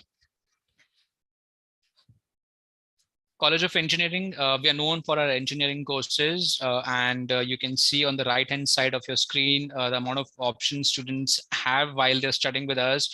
We are also, all the courses that we offer from our College of Engineering is recognized by Engineering New Zealand, which adds further credibility to the courses that we offer. A few of them, which I've mentioned on the screen, is the Masters of Applied Data Science. This is one of the most popular programs, and as we know, data science is a profession which is gaining popularity at this point, and the data scientist is one of the most popular professions our students are now taking up, because the amount of data that we're consuming every day. We need these data scientists to look at the huge amount of data and then make sense out of it. Even the organizations, the companies, they need these data scientists to look through the data just so that they can make informed decision making, targeting the audience in the right manner. So given these factors in place, Masters of Applied Data Science is gaining popularity, and in the years to come, it is only going to generate more and more jobs for the students. Apart from that, Master of Engineering, this is again one of our popular programs. There are about 8 to 9 specializations that we offer as a part of it. And this is a research focused program wherein the students would study the compulsory courses during the first year, and then the specialization and the research would come into the picture. Again, a Masters of Product Design is another option. Master of Civil Engineering is another popular program that we offer. There are specializations to pick from. However, construction management is one of the most popular specializations that the students are usually picking from India while pursuing this course. Masters of Engineering Management, on similar lines as Masters of Engineering, like I mentioned, it is a research-focused program. If there are any students who would like to study Masters of Engineering Management, there are endorsements on offer, but at the same time, they'll also be able to complete the course in 1 year's time along with the endorsement. So it's a taught program, and Masters of Engineering is a research program. So there are 2 options. Depending upon the requirements of the students, what suits best to them, they can go ahead with either of the courses. Masters of Engineering Studies. sorry, my bad, Masters of Engineering and Masters of Engineering Studies are two courses in terms of research focused program and taught program respectively. Masters of Engineering Management is another program wherein there's a student who has got an engineering background. They would now like to upskill themselves with what's happening in the engineering environment, and at the same time would like to gain a managerial qualification. This is a course that they could look at. And then as far as product design is concerned, there's another course that the student could look at is product innovation. We also have College of Education, Health and Human Development, through which we offer, multiple courses. To name a few: Master of Health Sciences Professional Practice, Master of Sports Science, Education and Counseling. Just to, share some quick information, if there are any students who would like to pursue teaching as their profession, one of the courses from University of Canterbury, which allows the students to register and then work as a teacher, Masters of Teaching and Learning is a course that they could look at. Now talking about College of Science, I've mentioned a lot of programs just for the students to understand the wide variety of programs which are on offer. Apart from these, Masters of Science is very popular, and I can see a lot of inquiries for Masters of Audiology, and then Speech and Language Pathology, and then other courses are slowly gaining popularity as and when the students are able to understand more and more about these courses. Now, talking about the admission criteria. Usually, I mean, just to give a clear idea on how our admission team assesses an application is, we assess the profile of a student at two levels. Firstly, what we do is we try and assess to understand whether the student qualifies to study at the university or not. Once that is identified, that is when our admission team checks whether the student qualifies to pursue a particular course or not. So while we are assessing the profile of a student to study at the university, we look at the qualification. So if we talk about a student opting to study a postgraduate diploma or a master's qualification, we'll be looking at their bachelor qualification, and we'll be taking into consideration the last 2 years of their bachelor qualification. So things that we take into consideration are firstly their academic score from the last 2 years and whether the student has got any backlogs or not. So if the student has got more than 2 backlogs in the last 2 years of their bachelor qualification, they would not qualify to study at the university. So these are the basic entry requirements that we have in place. Once the student is able to meet them, that is when our admission team comes into the picture and they assess the profile of a student in further detail to check if they have a relevant background or not. Once they're satisfied, they roll out the offer. We have classified the Indian institutes into different sections. So the ones that fall in the elite universities, I mean, they've mentioned the name on the screen just for your information. Application process. So while the student submits the application with us, our admission team takes about 3 to 4 weeks to assess the application and then share the outcome, just so that the student can make their further planning. We also request to kind of pay the acceptance deposit for the student to accept the offer. Just to give you a quick gist on how it works. With the acceptance deposit, we really like to know how many serious students do we have, and that's the reason why we have this acceptance deposit concept in place. However, to keep things very fair and transparent to the students, in case if the circumstances would change, the students change their mind, move to a different education provider or move to a different destination altogether, this is completely refundable. And once the student reaches to the stage where they're required to pay the tuition fees, this acceptance deposit gets adjusted with their tuition fees. So without paying anything extra to us, the students will get a lot of benefits. Also, if they change their mind, they'll not lose their money. And what kind of assistance do we provide once a student confirms their admission with us? We start developing relationship with the students, and also we have a relationship with Immigration New Zealand, wherein basis our confirmation, they kind of start looking through the application, carry out the initial assessment, and they try and prioritize the applications, which helps the student in getting the student visa on or before time. So this is one of the concepts with us, and Enrollment and orientation, just to give you further information on this, once a student enrolls with us, they receive their offer, they'll see 2 dates on the offer of place. The reason why we mentioned that is, one would be the course start date and other one is the orientation date. So historically, what we've learned is a lot of students, they arrive on the campus on the day when the course starts, and by the time they settle down, they get used to the new environment. They miss out on their lectures, and which clearly hampers their academic grades, and we have seen a few adverse outcomes in case of those students. So in order to help the students plan better, we have introduced this concept of orientation and enrollment, just so that the students, they arrive on the campus before the course start date and get done with these procedural formalities on time, which eventually reflects on their academics. They're able to do well. Online to on campus, COVID has had a direct impact on the education industry, and we all know how badly it impacted, and a lot of innovative ways that we had to come up with. So as far as New Zealand is concerned, we were one of the first movers in the blended learning space, wherein we quickly came up with a plan of staying connected to the students, help them in taking on different courses. So what we did was we came up with online to on-campus pathway, which allowed the students to study their first semester online, and then they could enter New Zealand as soon as the borders reopen.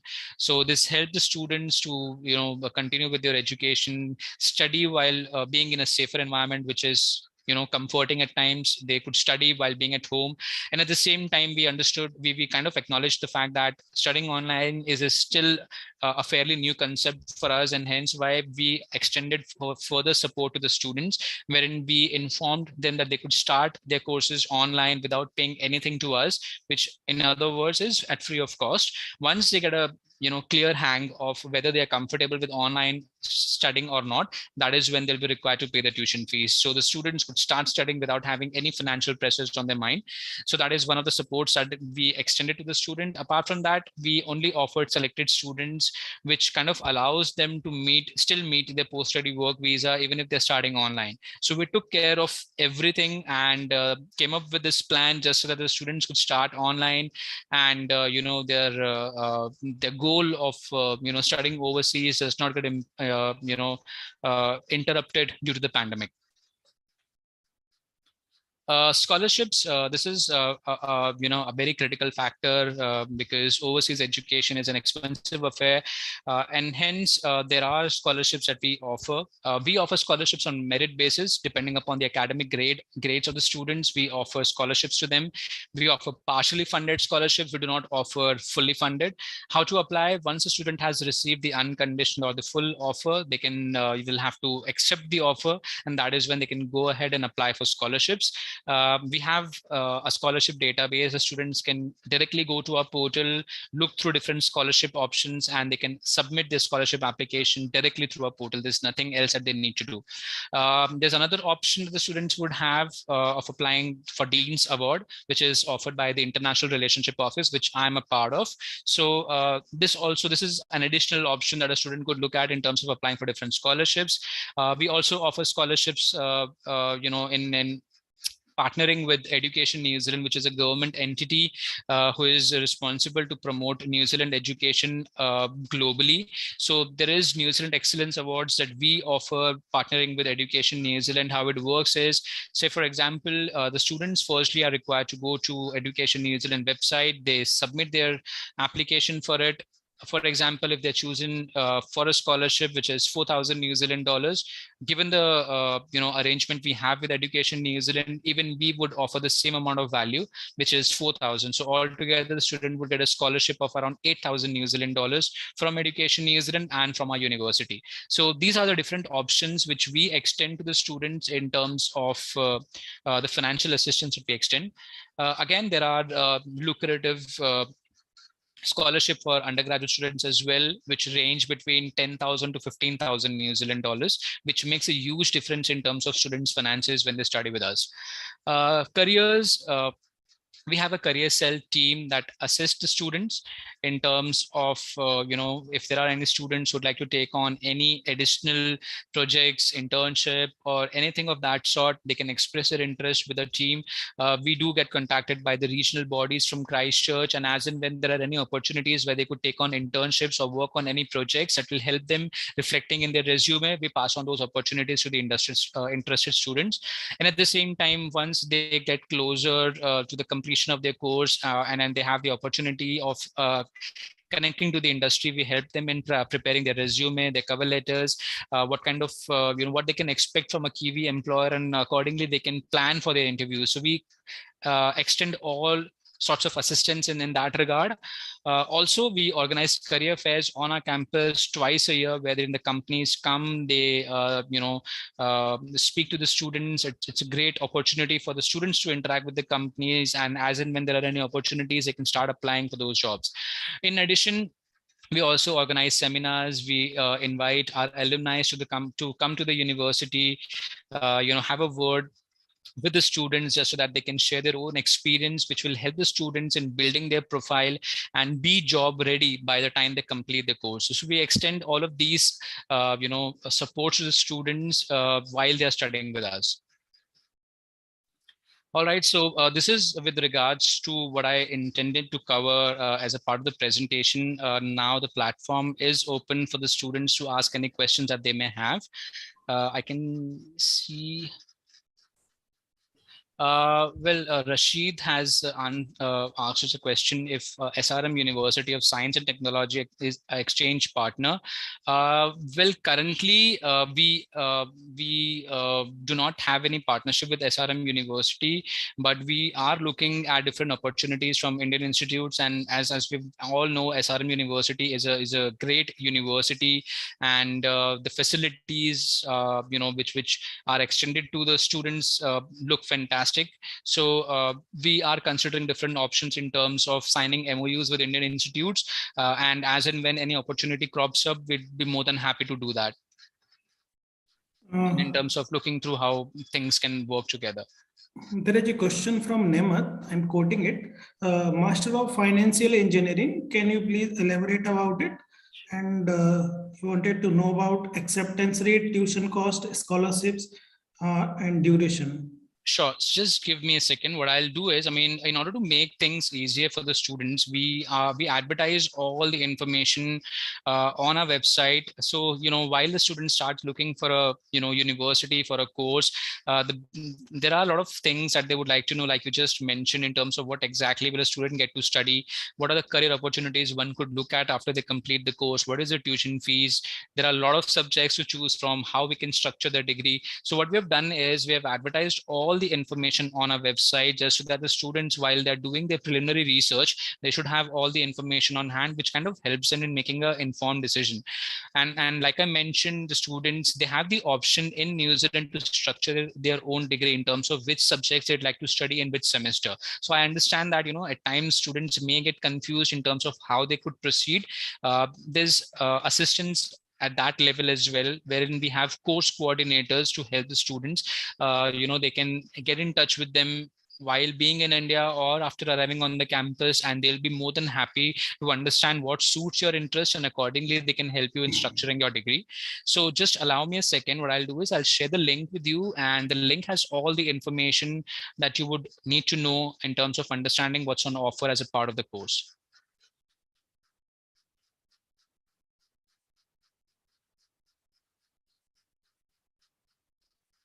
So I'm sharing the link on the chat window for financial engineering, and the link will have all the details that you would need to know.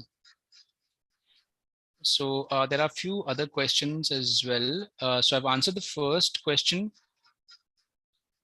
So as far as the TA and the research assistant opportunities are concerned, you will have them as long as you are enrolling with us for research focused courses, because to work as a research assistant, obviously you need to be enrolled for a research focused course. And once you are on the campus, you can directly interact with the supervisors, with the faculty members in terms of exploring those opportunities. And there are opportunities which are on offer, which students could look at and work closely with the supervisors and faculty members.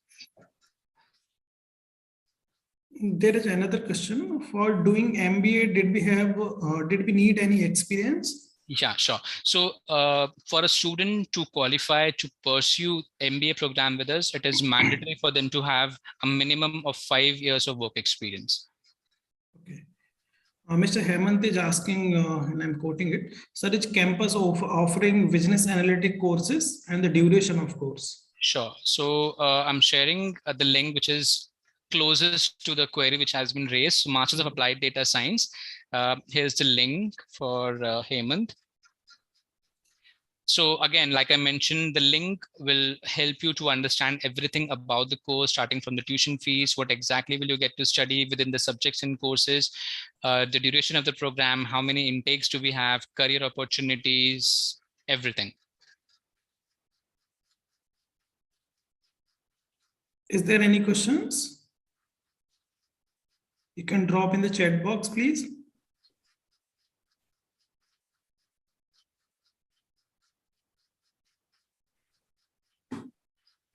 Well, while the students are, thinking about, they may come up with any queries. Meanwhile, I'd like to use this opportunity to, share some further information on how New Zealand is proceeding at this point of time. So we all know New Zealand has done a fantastic job in terms of, containing the COVID virus.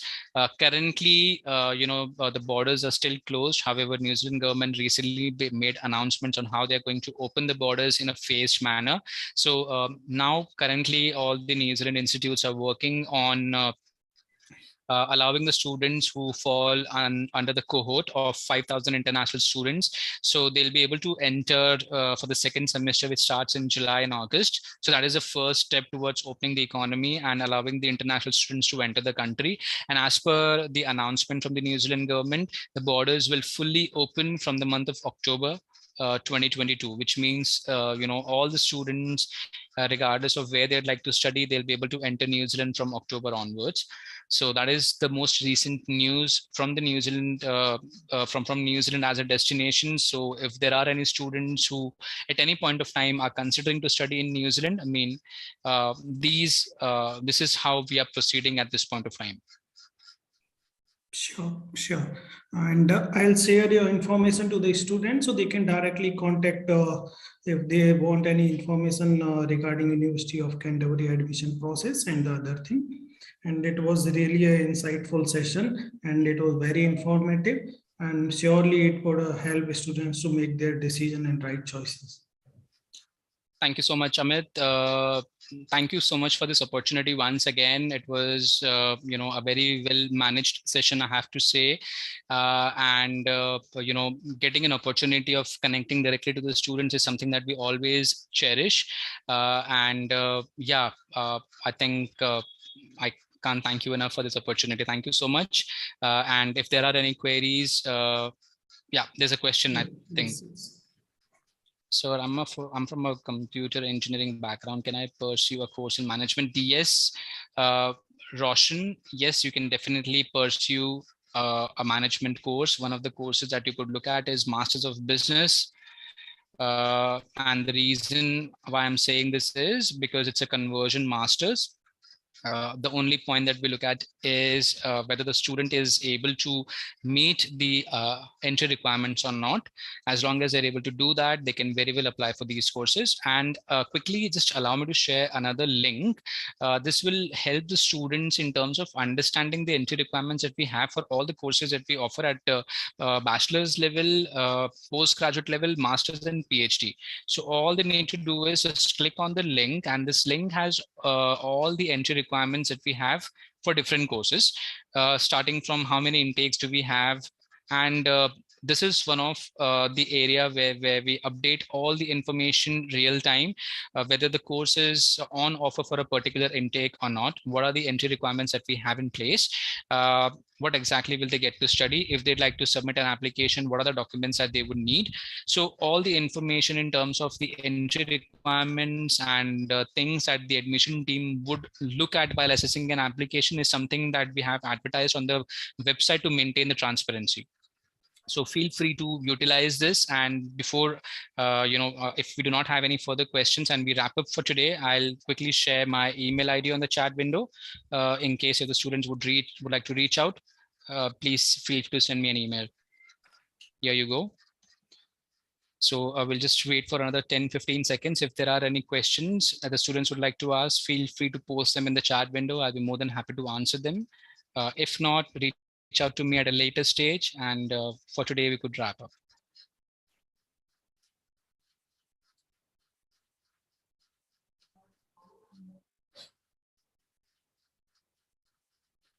Sure. So Amit, thank you so much once again, and looking forward to connecting with you in the time to come. Thank you. Thank you. Thank you so much for your time. It was really nice to having you here. My pleasure. Thank you, Amit. Bye-bye, everyone.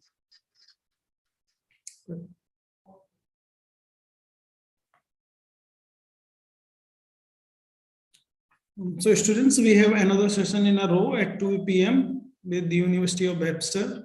That is the university from USA. So stay connected with us.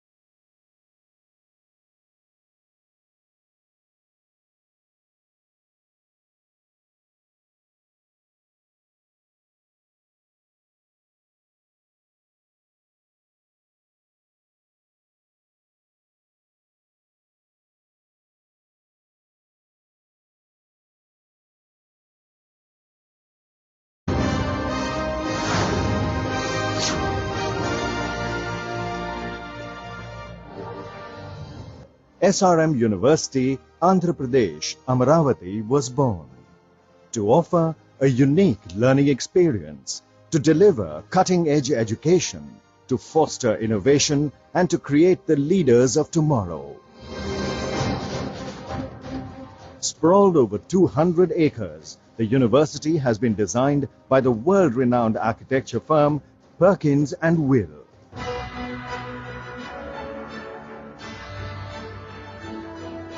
The lush, green, eco-friendly campus provides a conducive environment to learning and creativity.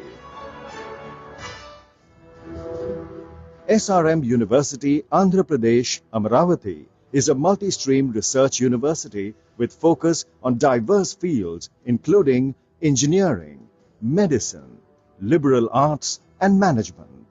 It offers a rich selection of graduate and undergraduate programs across faculties. What's more, the faculty is highly qualified, experienced, and has global exposure to mentor and support the students every step of the way. In a bid to accomplish research excellence, SRM University, AP Amaravati offers pioneering research under subject experts and thought leaders. Hi, so this is our computer lab, one of the most modern labs across India. We've been doing so many projects across here, and with the amazing faculty support, you can do wonders here. These are all wonderful modern systems. Research is an integral part of SRM Amaravati and spans engineering, science, and liberal arts. To foster a culture of research excellence, the university integrates research in the undergraduate curriculum through Undergraduate Research Opportunities Program. The university is setting up centers of excellence in areas such as artificial intelligence and machine learning, renewable energy, metamaterials. This is a place where we work on bleeding and cutting edge technologies, avoiding time sinks and focusing on innovation. With our work, we have also been awarded the Reimagine Education Silver Award awarded by Wharton School of Business and QS. 50% of our lab members are women. We have also organized events which will foster the spirit of programming in women who have never programmed before. The university is equipped with a cutting-edge Next Tech laboratory. It holds the proud distinction of winning the maximum number of hackathons in India. The university is currently working on developing a hydrogen fuel cell-based train.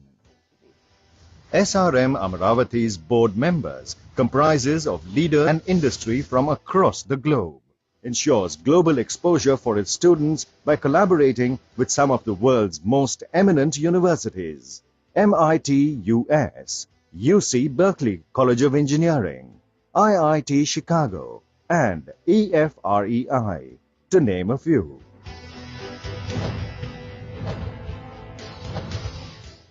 Boasts of excellent infrastructure and resource availability, including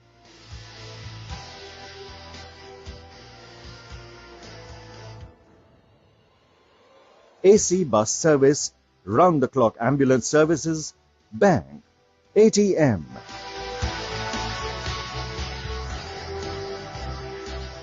dining area, and extensive sports facilities.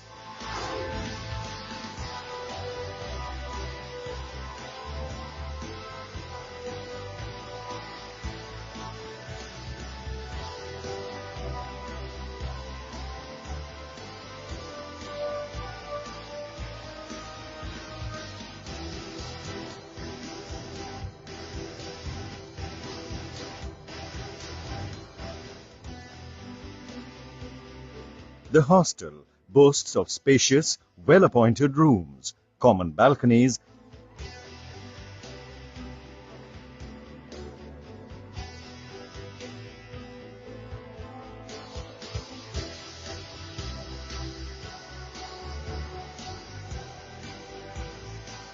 and night cafeteria. A veritable melting pot of cultures, the university is home to people from across the country. What's more, as the world is part of its educational and cultural exchange programs, it welcomes students from all over the globe. So, if you're looking for a world-class education and unsurpassed academic opportunities, rest assured your journey starts here.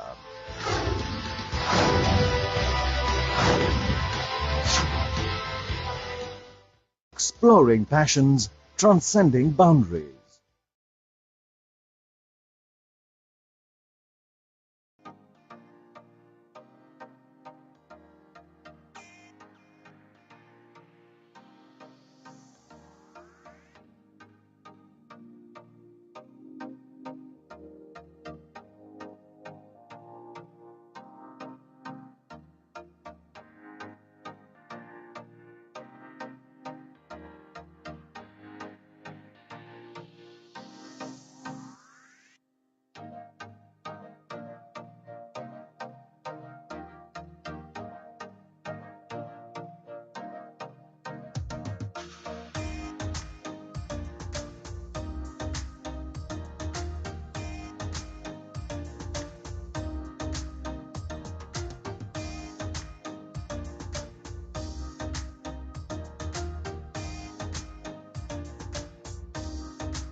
It wasn't long ago when I joined SRMAP. It was my first day about 3 years ago. I was astonished by the people that I met on campus, and all of them share one love for technology. NextTech is a student-run innovation lab. This is a 24/7 lab, fosters the culture of hacking and building cool, amazing things overnight. Currently, there are more than 40 student startups that are working under TVI.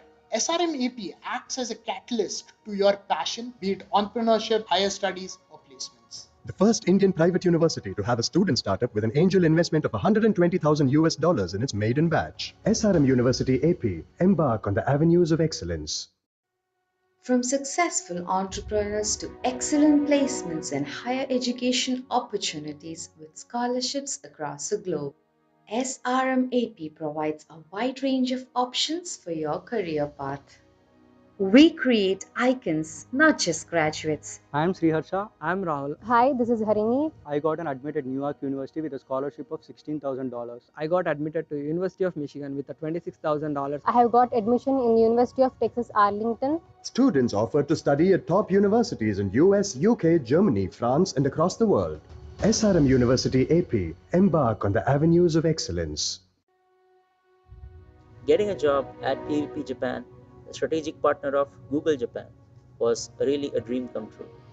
We were the first cohort from SRMAP to visit the University of California, Berkeley. When we started participating in competitions and hackathons, we were winning against students from Harvard, Stanford, MIT, students from UC Berkeley itself. The curriculum at SRM University AP is a perfect blend of both theory and practical knowledge. First Indian private university to achieve twin international placements at PVP Inc. Japan, a strategic partner of Google Japan, with a package of 50 lakhs per annum in its maiden batch. SRM University AP, embark on the avenues of excellence.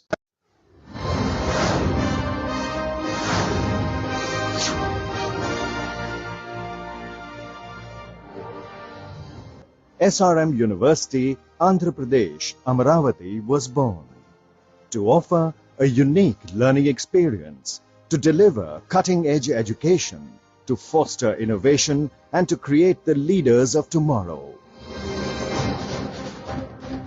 Sprawled over 200 acres, the university has been designed by the world-renowned architecture firm Perkins & Will.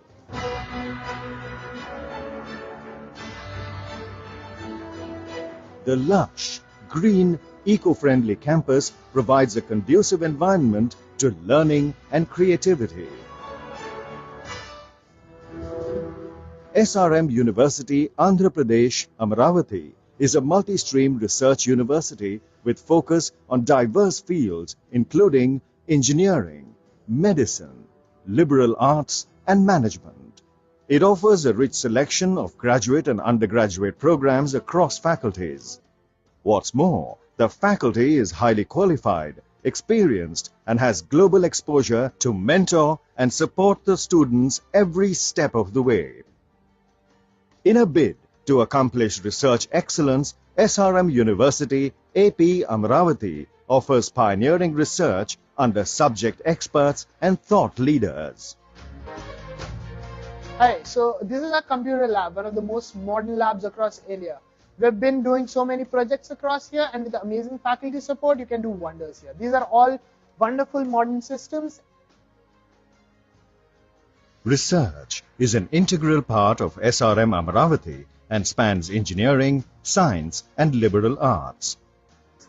To foster a culture of research excellence, the university integrates research in the undergraduate curriculum through Undergraduate Research Opportunities Program. The university is setting up centers of excellence in areas such as artificial intelligence and machine learning, renewable energy, metamaterials. This is a place where we work on bleeding and cutting edge technologies, avoiding time sinks and focusing on innovation.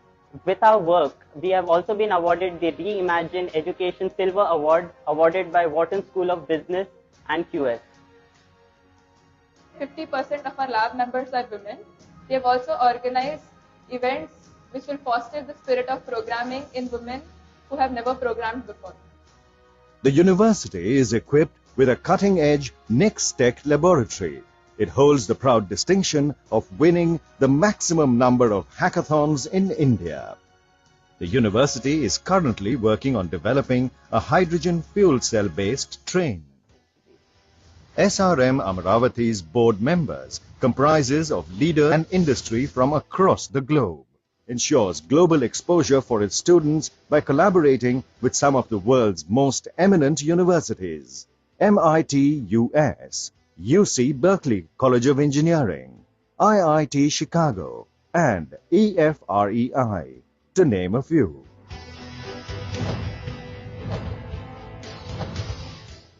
Boasts of excellent infrastructure and resource availability, including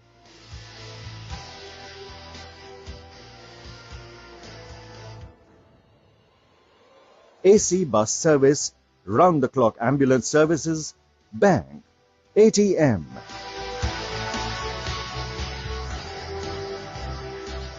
dining area, and extensive sports facilities.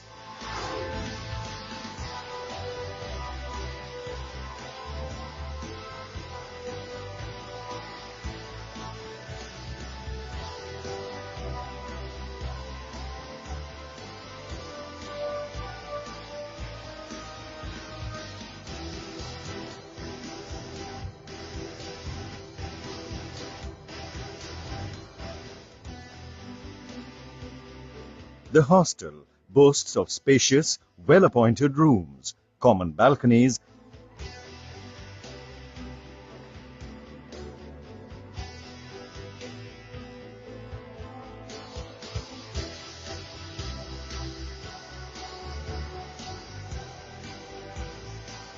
and night cafeteria. A veritable melting pot of cultures, the university is home to people from across the country. What's more, as the world is part of its educational and cultural exchange programs, it welcomes students from all over the globe.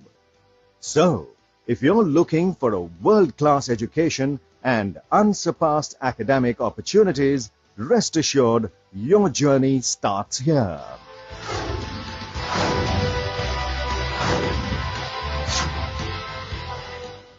Exploring passions, transcending boundaries.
It wasn't long ago when I joined SRMAP. It was my first day about 3 years ago. I was astonished by the people that I met on campus, and all of them share one love for technology. NextTech is a student-run innovation lab. This is a 24/7 lab, fosters the culture of hacking and building cool, amazing things overnight. Currently, there are more than 40 student startups that are working under TVI.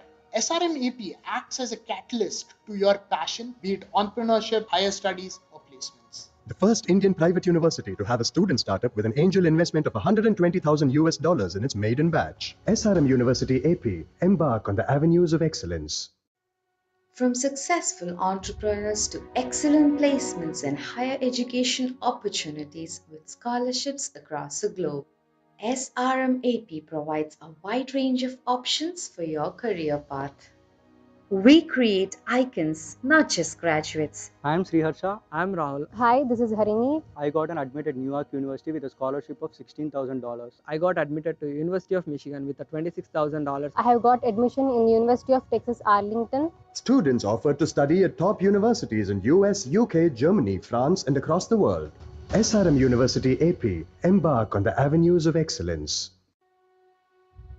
Getting a job at PVP Japan, a strategic partner of Google Japan, was really a dream come true.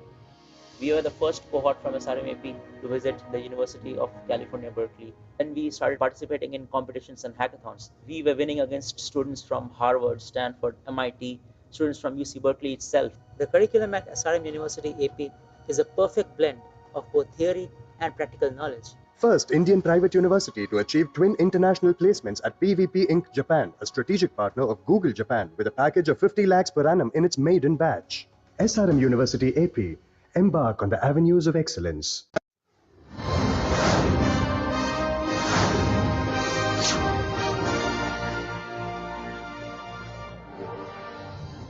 SRM University, Andhra Pradesh, Amaravati was born to offer a unique learning experience, to deliver cutting-edge education, to foster innovation, and to create the leaders of tomorrow.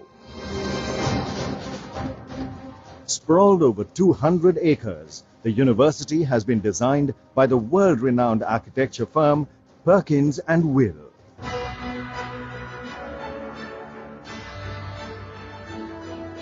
The lush, green, eco-friendly campus provides a conducive environment.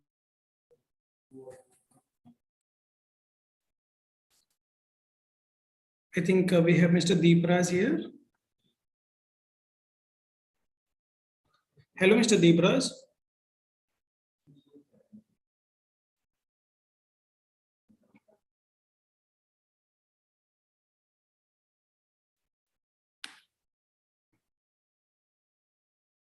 Hi, hello, how are you? I think you are on mute. Yes, please.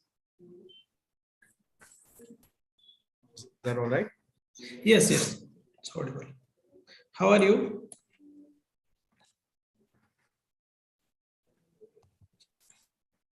Can you hear me? Yes, yes, I can. Am I audible?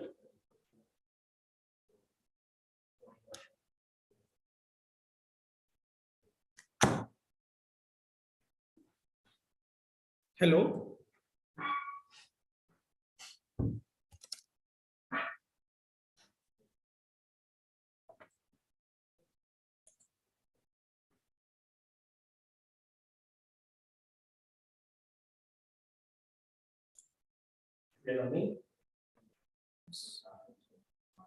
Hello, Mr. Deepraj.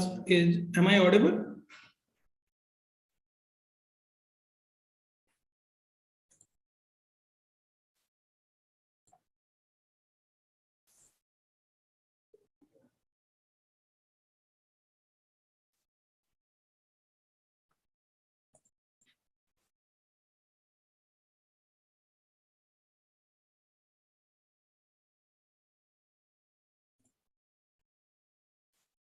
Hello.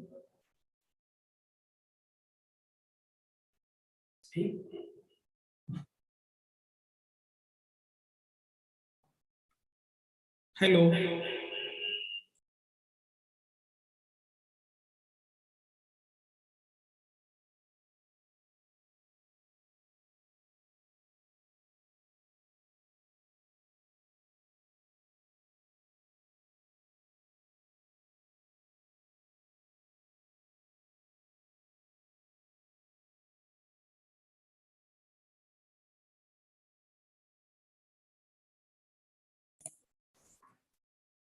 Hi, hello. Hello, sorry, Amit. The internet went off. No issue, no issue. So students, we have Mr. Deepraj from Webster University, and she will talk about the university, what are the offerings of Webster University in terms of admission process, scholarship programs, and all other things. So it's over to you, Mr. Deepraj. All right, thank you so much, Amit. Okay, I'll just share this presentation. So I have a small presentation with me, and we have 1 hour, right? Yes, yes. Okay. So And for how many? 30 minutes, like for presentation, and in another half, we can have question answer session with the students. Okay. So students, what you can do is, you ask your question then and there, like don't feel shy. You can type it out. You can unmute yourself and you can ask your question. Okay. All right. So let me share this presentation first. Now, let me know if you can view this. Amit, is this visible?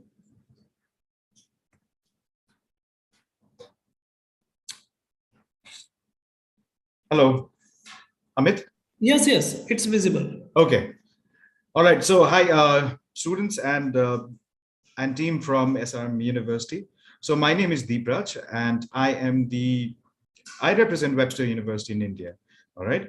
So just starting with the presentation. So Webster is not a very, like a new institution. So it is over 100 years old. To give you, like a bit of background. So Webster started in 1915. So they were started by the Sisters of Loretto. Then on, they started functioning as a college. So it was called Loretto College. And then after, it was a full, women's university, or women's college before, not even a university. So in the 60s, like the first male person was admitted at Webster. And then onwards, it was still called Loretto College. And then in 1980s, the university was, the college was changed to a university. So this is, what it is, the background of the university, and the name changing from Loretto College onto Webster. So now Webster University is more than 100 years old. And the good thing is, it offers a wide range of programs. So, you will find everything under the sun except for engineering programs at Webster. Okay. Now, mind you, Webster University is a private university, but it's not for profit university. So in the US, there are a couple of institutions which is private, and there are public institutions as well.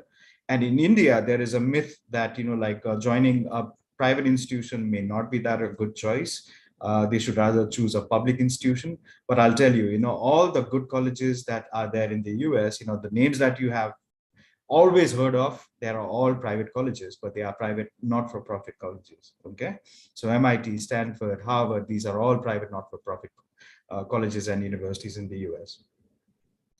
There is no distinction when it comes to, a school or college being private or a public institution. The standard of education is the same. So in India, we have something called a UGC recognized or AICTE recognized institutions in the country that you choose from. In the US, there is nothing of that sort. There is no central governing body. But what it has is it has all the regional peer review organizations.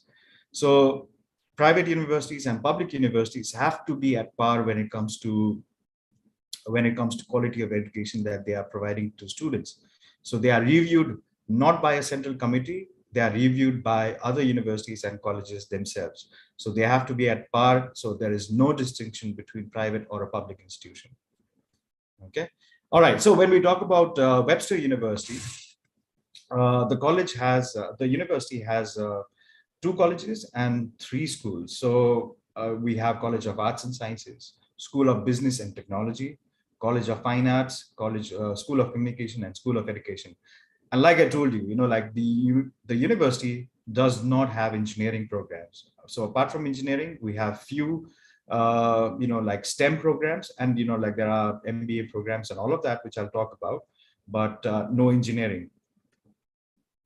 So what you can do, I'm assuming all of you are doing a bachelor's as of now. So after bachelor's, what you can do is you can go in for a master's program at Webster University. Now, you can be you can have a 3-year education, 3-year bachelor degree, or you can have a 4-year bachelor degree. So Webster is one of those very few universities in the US that will accept a 3-year undergraduate degree from India. Okay. So a master's degree would typically be of 36 to 45 credits. Now, I'm not sure, what system do you follow in India? If you are following the semester system, if you're following a yearly system. But in the US, universities, they follow a credit system. Now, you can make a note of this. It's a very interesting topic. You can Google it. You can read it on Wikipedia or other sources, how this credit system works. But the good thing about a credit system is you can complete your education well before the 2 years time frame for a master's degree. So you can of course finish it in 1.5 years. What it will do is, it will save you on the not on the tuition cost, but it will save you on the cost of living. And also, you can join the workforce much earlier, 6 months earlier. Okay. So most of our master's degree at Webster, it's somewhere between 36 to 45 credits. Now, this is something that is, statistics that I can share with you. Webster is an age-old institution. It has lots of, alumni that is spread across the world. So 200,000 plus alumni are there. We can also see, the faculty and student ratio is very, very low. So 1 faculty to 9 students. So that is extremely good for any institution. And the best part is, this is what I always tell students. When you are talking to a visa officer and they ask you why Webster, don't tell them Webster is good, all the programs, this and that, but talk about, the quality of people or the variety of people that you can sit in a classroom with. You, as an Indian student, and you have always studied in India, you may or may not have got this opportunity to study with international students.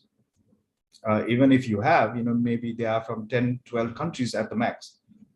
But, like Webster, there is a representation of 138 countries.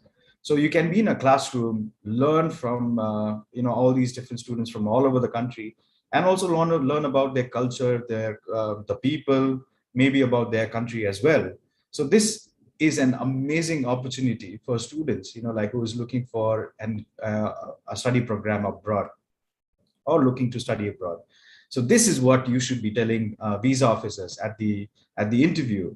See, any university has its own, so the quality is maintained at every university. What is different is the quality, the value, what cultural things that you can learn and how you can, be in an environment that is completely different from what you have been. So from India to the US, and look at it, more than 138 countries, students from all these countries are there. So the other thing is, what I can tell you is about the city itself. So St. Louis. So Webster has, if you have been to the website or if you go to the website, you will see Webster is there in a lot of places in the US. You may see about 50 to 60 campuses that are there under Webster. And you'll also see some foreign campuses, it's in Europe, Asia, it's also in Africa. There are campuses of Webster University. So you'll see all of that. But if you're talking about studying in the US, there are only 2 campuses that is open to international students. So St. Louis is one of them. And the second one is in Orlando, in Florida. Now, I'm not announcing this officially, but there is a good chance that 3rd campus, which is in Texas, Webster University, may be open to international students.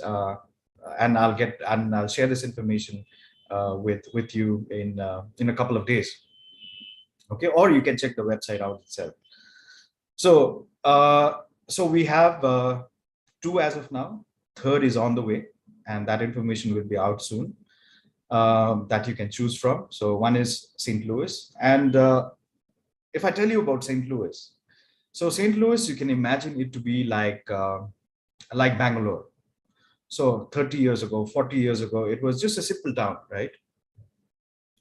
or even 50 years ago, it was a simple town where, you know, people came, went about their business, and, you know, like maybe forgot about they visited Bangalore. Same is the story with St. Louis.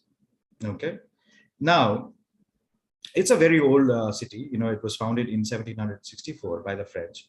So it's an old city, but, you know, like it was not as vibrant as it is now. So like Bangalore, you know, like 30-40 years ago, but look at it now, you know, how it is. You will see business houses, you will see entertainment, you will see studying educational institutions. All of that is there. And once you visit Bangalore, you'll always talk about it. You will not forget Bangalore. So same is the story of St. Louis. There are, you know, like so many things that you can explore in the city. Maybe education, maybe entertainment. There are job opportunities. It's home to almost, you know, like 10 to 12 Fortune 500 companies out there. There are so many research institutions. There are professional sport teams. You know, the city is very, very vibrant. So I think, you know, like it is a good place if you want to choose, if you're choosing Webster. And Webster has its main campus in St. Louis. So it was, like I told you, it was established in 1915, and it has very, very vibrant student life. So when you are thinking about it, start looking at YouTube videos of universities, okay, and look at YouTube videos of Webster as well. So what you read may be something which is very different from what you see. So it's best, you know, like that you compare notes from reading from the university's website, and also looking at videos that students themselves, or, you know, like there are official videos as well that you can look at.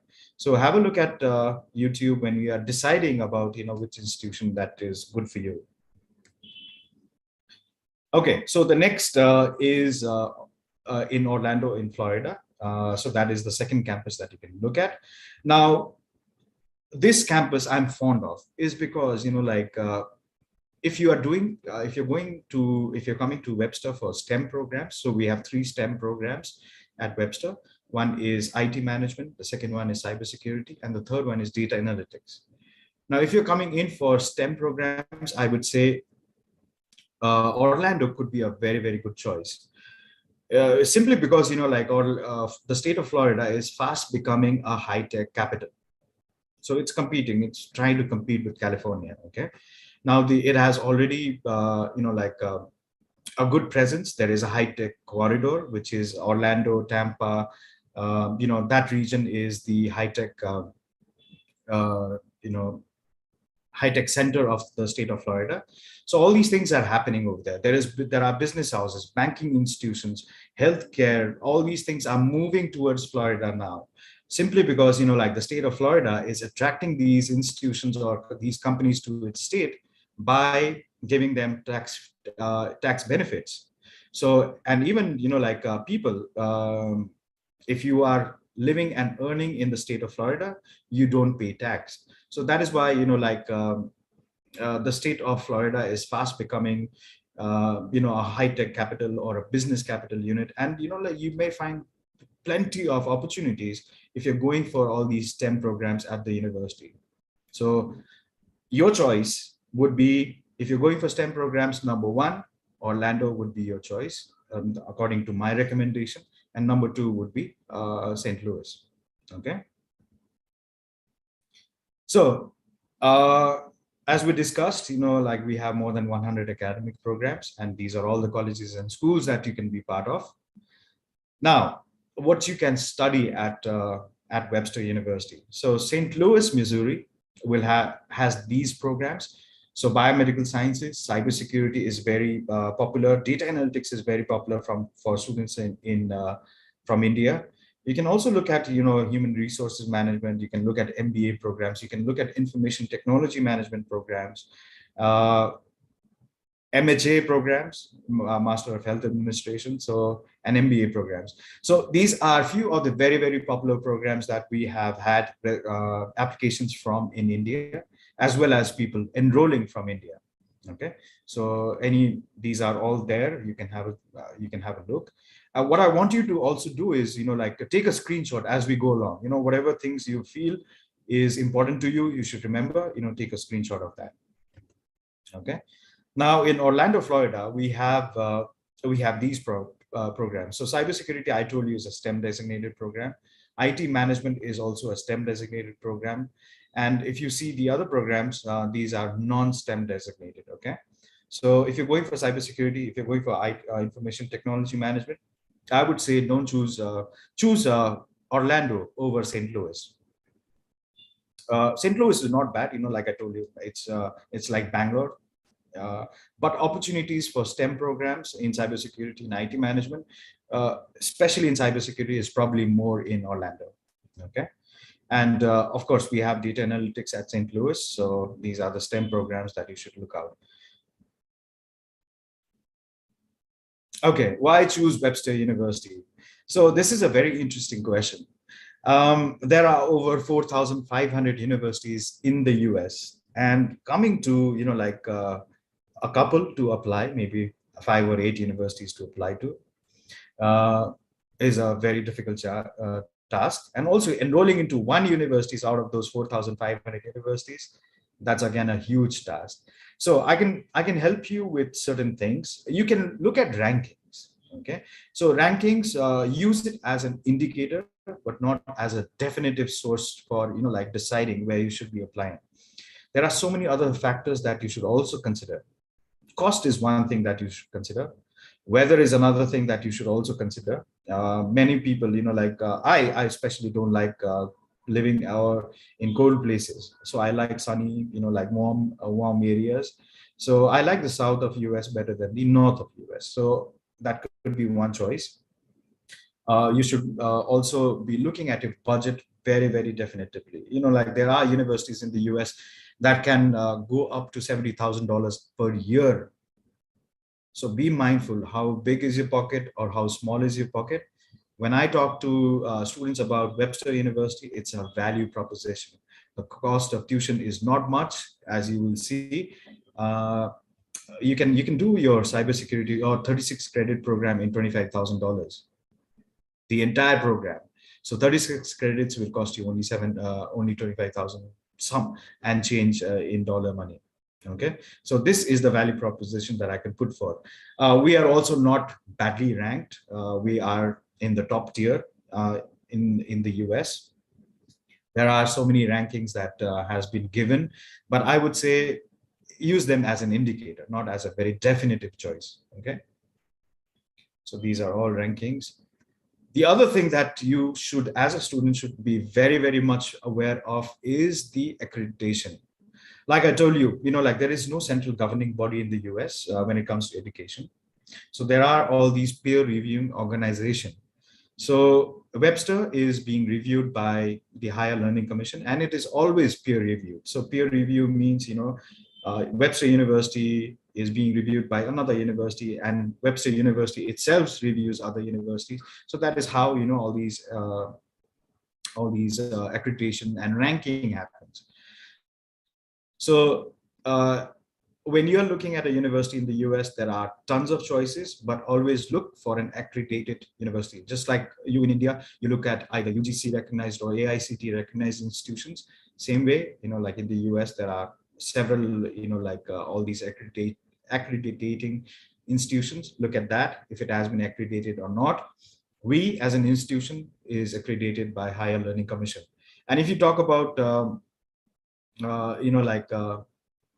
other things, also look at how the university is preparing you, or taking care of its graduates. So that is also very, very important. So say, for example, you go to a college or an institution and you have spent a couple of lakhs, not a couple of lakhs, a huge amount of money that you have spent. Okay, and nothing happens to you after you graduate. So that is something you should be aware of. Okay, now most of the US universities will have this office, which is the Career Services Office, but it may or may not be an effective office within the university. Now, what I can tell you is, our Career Services Office office is very, very effective and very, very active. Active in terms of, like when students come, like they orient them on how to get things done. So US is something which is very different from India. In India, like you at every step would ask questions what you should be doing. Okay, then only you will receive answers. There's nobody in the US, like who will run after you. So when you are at the university, visit this office. Like this office is very, very active, and it takes care of the international population. So Webster as a university, it has been receiving international students for a number of years, or I would say a couple of decades. All right. So it knows exactly what the international population is looking for or what they want. So don't go by my word. You can start emailing the Career Services Office, or you can also look at videos on YouTube. And the best part is, I would say, before you decide on a college or even decide at Webster University, try to get someone on LinkedIn, try to get someone on Facebook or Instagram, and try texting or chatting with them and ask them how the university is all about and what about these career services. Does it work or not work? And you should be asking the current students or the past students who have graduated from Webster. Get their feedback and then decide, whether Webster should be the university for you or not. As far as I'm concerned, our career service functions much better than other universities that are there in the US. So it's a good opportunity. Now, there is also one more thing Webster does, which probably, not many universities, they do in the US.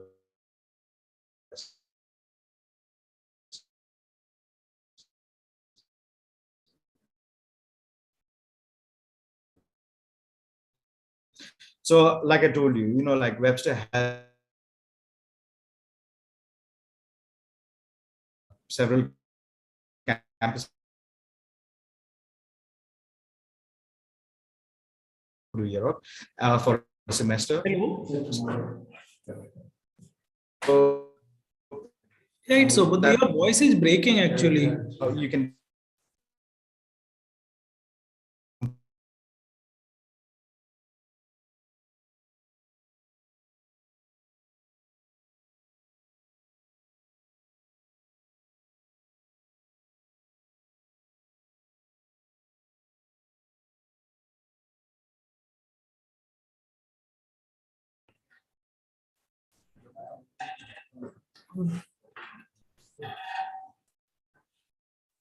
Please unmute.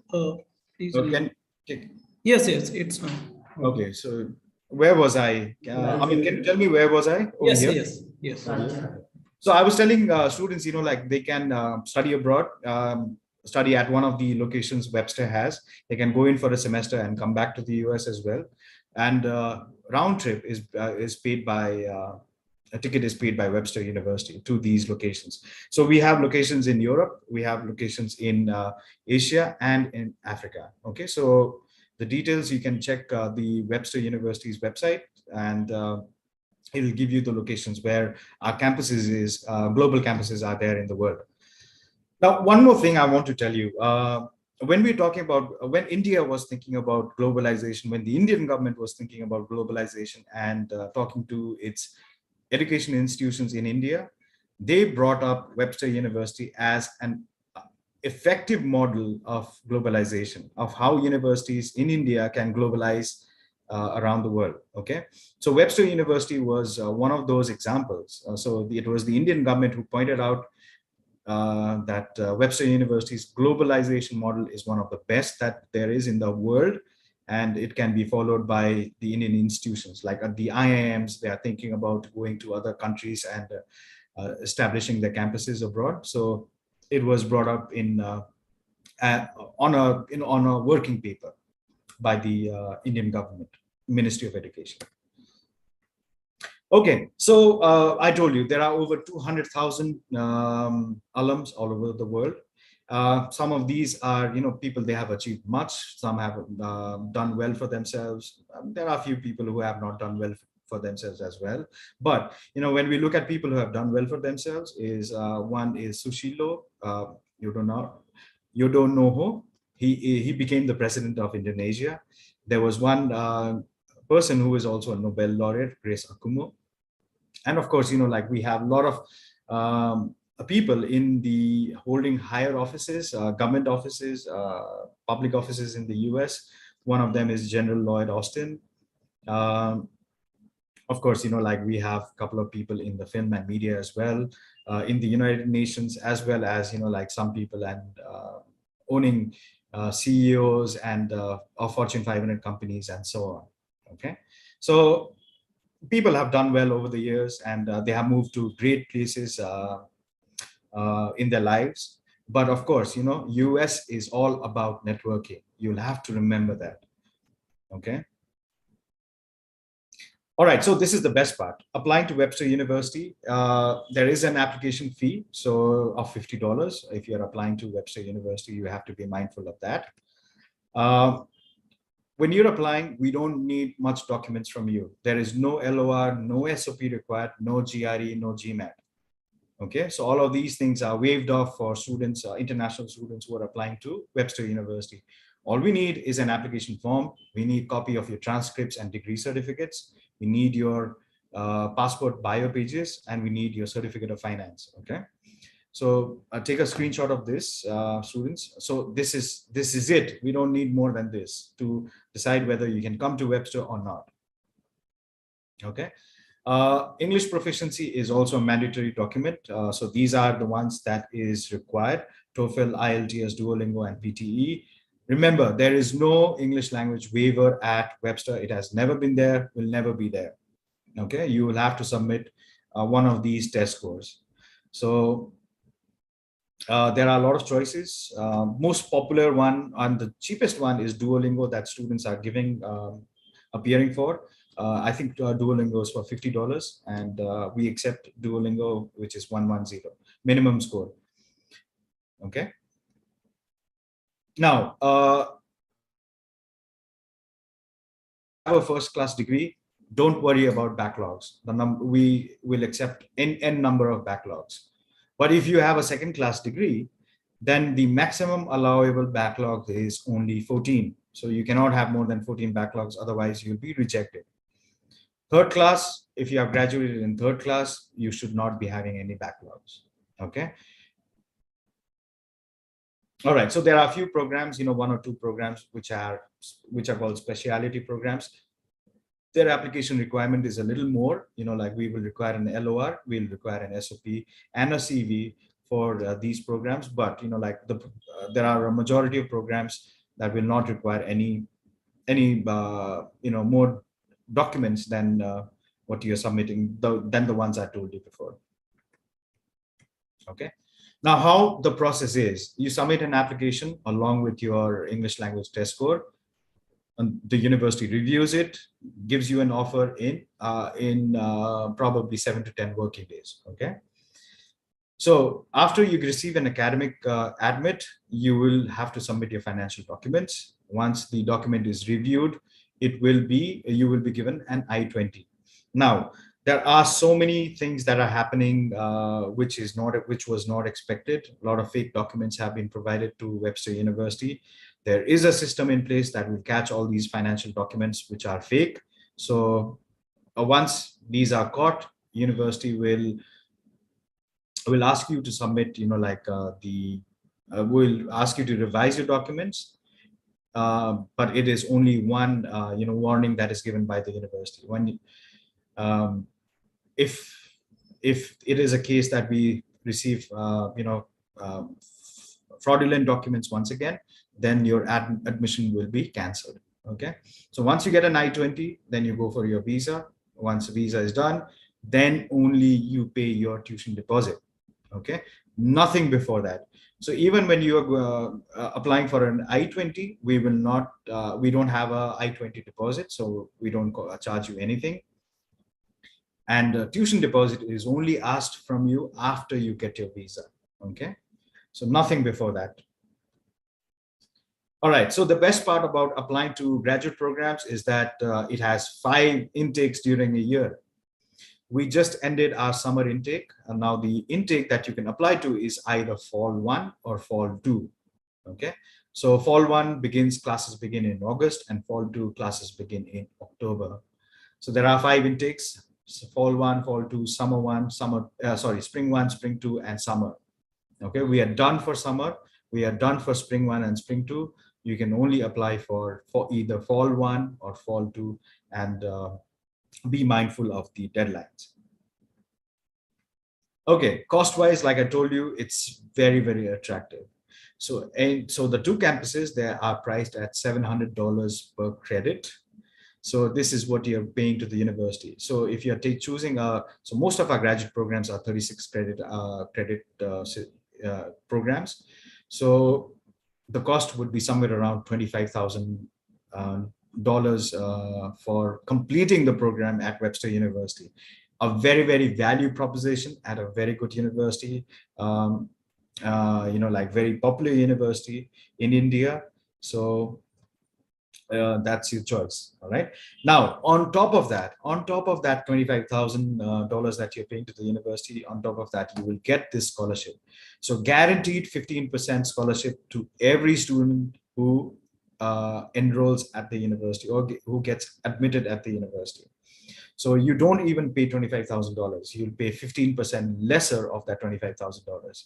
And the maximum scholarship that is granted to a student is 20%. That is based on GPA. Okay. Now, a lot of times, students, they always talk about what can we do at Webster? Is there, some kind of employment that students can look at? Yes, there is. You can do on-campus employment, and it's right away. So from the second day onwards, probably you can start your on-campus employment. There is a CPT benefit. There is also OPT benefit. That is after you graduate. Okay. Now, working on your student visa, which is not approved by the university, is illegal. Okay. So let me put it out there. There are students who do it, but the right way is not to do it, not go for employment which is away from the campus. If you are found, you will be deported with a visa ban for a couple of years. Okay, maybe 10 years visa ban. Okay, so I would say, there are all these CPT benefits. There is campus employment that you can do. Keep your university aware of where you're working, what you're doing, and take their permission if you want to work outside the university campuses. Okay. All right. So in India, we have University Hub as our recruitment partner. Now, what happens is, you can apply directly to the university. That's all right. Okay. But if you apply through our partner in India, which is University Hub, you will receive the fee waiver benefit. So you'll not have to spend that $50. And only, applications coming in, if I receive an application coming in through University Hub, I will directly apply this waiver, and you will not have to pay that money. So University Hub is in Hyderabad itself, in your city. So you can go to them. They are in Amirpet, and get your application done through them. Okay, and complete waiver on the application fee, $50. Okay, let me open up to questions now.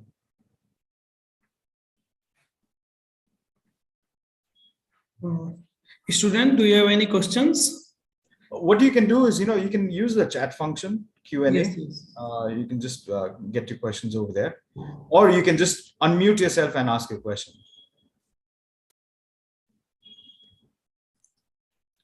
Please drop your questions in the chat box.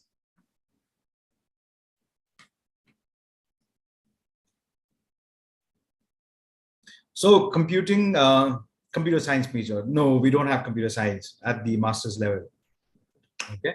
So what we have instead is we have 3 STEM programs. We have cybersecurity, we have data analytics, and we have information technology management. These are STEM designated programs that you can choose, but no computer science.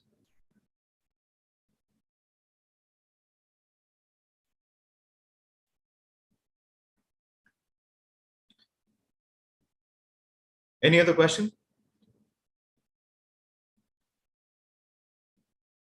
Yes, there is, like we have communication and film studies available at Webster University. What I'll do is, I'll quickly share the university's website with you, so you can have a look at that. So go to the program, now there are so many programs which may be labeled this and that, which is familiar to you. But what I would suggest is you go to the university's website, look at the programs one by one, and see if the components of it, like the content of that program is what you are thinking of doing or not. All right, so that's the university's so that's the university's website. You can have a look at that. Go to the program section, click on that individual program, and read if that program is something that you're looking for or not. All right. Now, what I also want to do is, can I share an attachment over here? No, I can't share an attachment. Okay.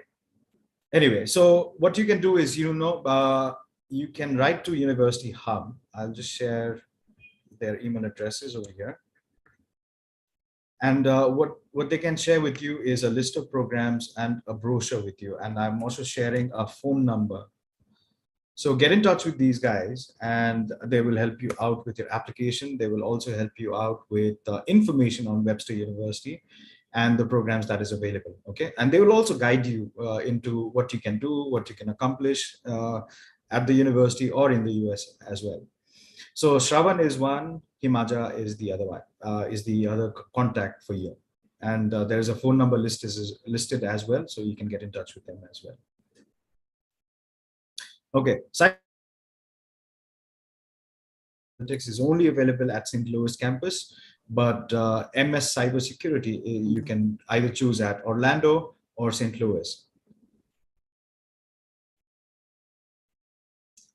Absolutely, tuition fee is same for all master's program. It is at $700.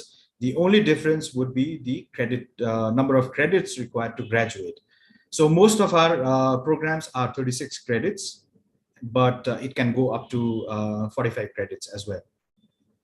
So since most of our programs are at 36 credits, you can complete your entire program at $25,000 something.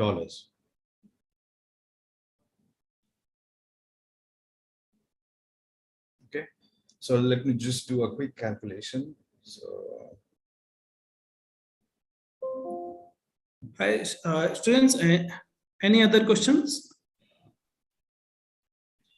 $25,200 is what the price is. So I'm just writing down for 36 credits program. So this is the tuition cost. And why Webster University is very, very popular in India. It's just because of this. Also, a big factor is due to its pricing mechanism. All right. So it is a private university. It has its own, sources of funding other than, the tuition fee that it receives from students. So having that, they can manage sources from donors, from having their own funding campaigns. So that is why they can keep their cost very, very minimum for students. And that this is what international students from all over the world, they are looking at this and they are coming to Webster University. And they are not coming from 1 or 2 countries, they are coming from 138 countries. So remember that, Webster is not just popular in a few pockets of the world, but it's popular in the entire world, almost the entire world.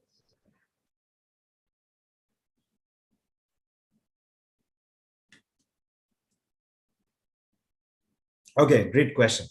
So placements, there are no placements as such when we talk about, the US system there.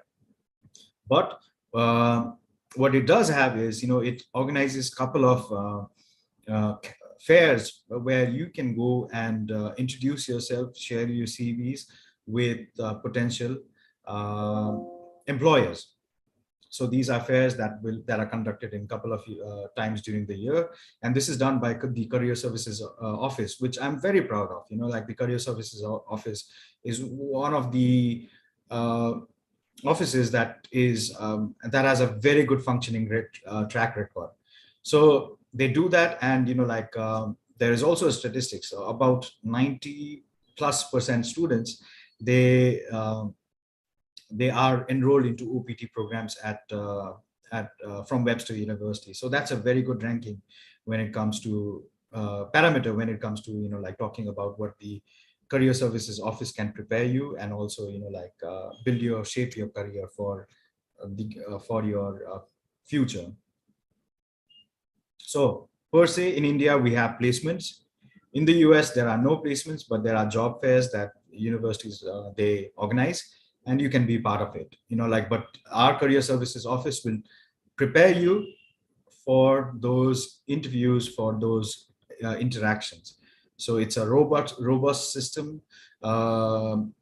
People at the Career Services Office are very much trained. They know what companies are looking for, and they know how to prepare students for these interactions that you have with companies.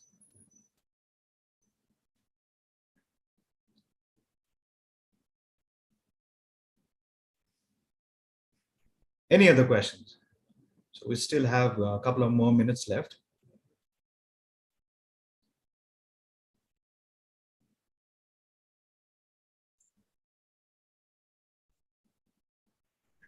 So Amit, let's do this. I have shared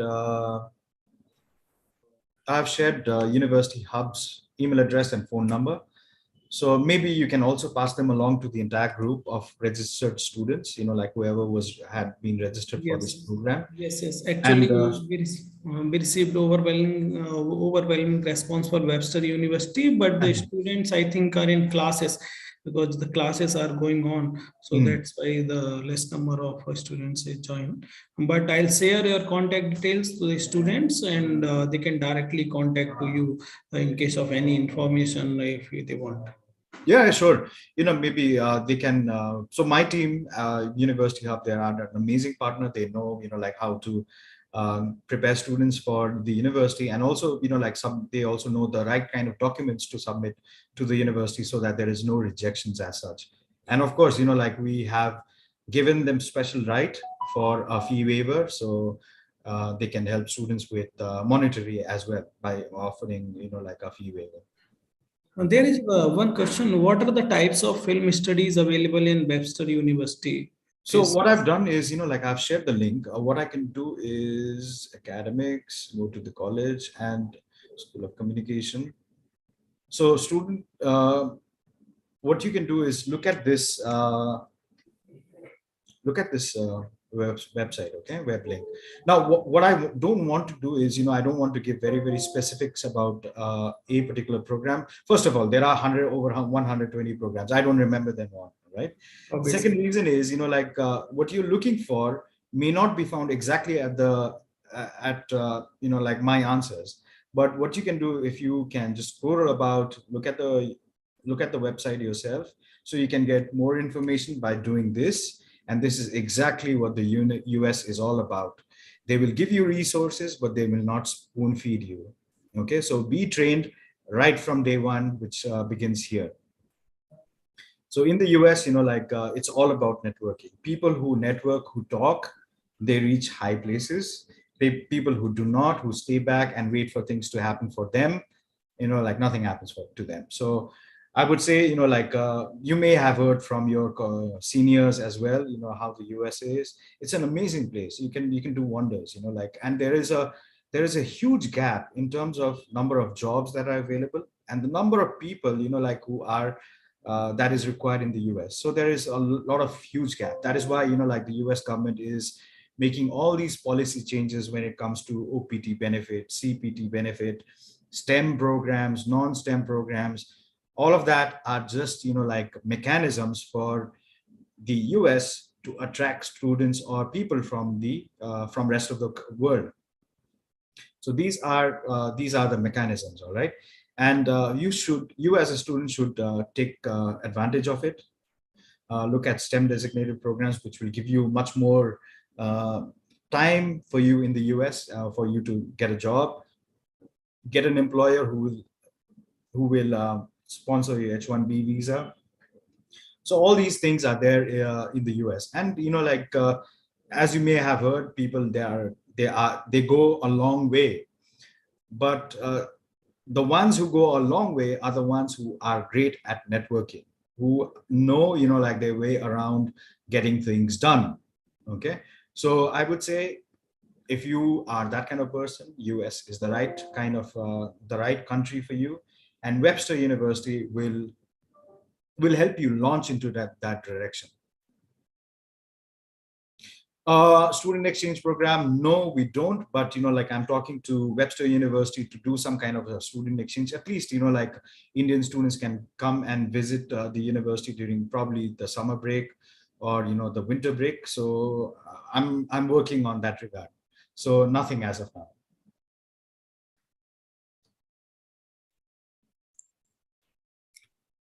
I think that's it for now. And thank you so much for your time. It was really informative session, and the students will take it from here.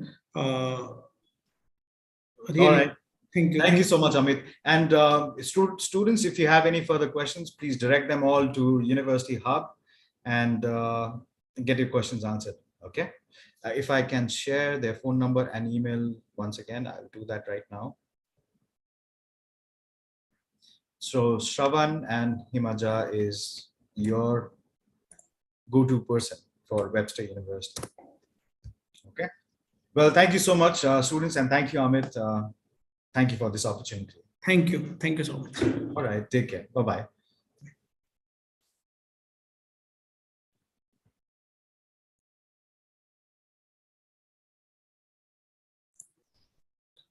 Dear students, we have another session in a couple of minutes at 3 p.m. With the University of Melbourne. That is among top 100 universities of the world. So please stay connected with us and ask your friends to join. Thank you.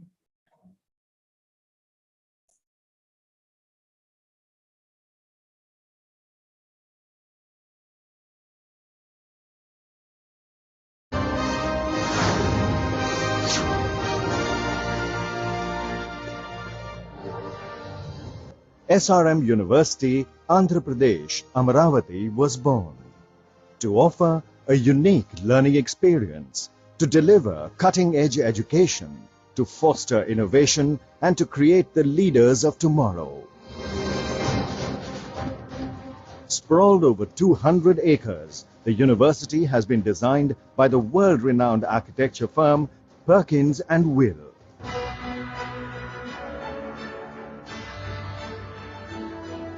The lush, green, eco-friendly campus provides a conducive environment to learning and creativity.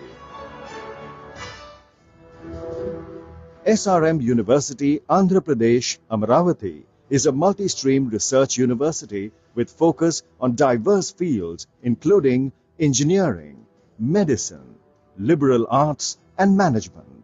It offers a rich selection of graduate and undergraduate programs across faculties. What's more, the faculty is highly qualified, experienced, and has global exposure to mentor and support the students every step of the way. In a bid to accomplish research excellence, SRM University, AP Amaravati offers pioneering research under subject experts and thought leaders. Hi, so this is our computer lab, one of the most modern labs across India. We've been doing so many projects across here, and with the amazing faculty support, you can do wonders here. These are all wonderful modern systems. Research is an integral part of SRM Amaravati and spans engineering, science, and liberal arts. To foster a culture of research excellence, the university integrates research in the undergraduate curriculum through Undergraduate Research Opportunities Program.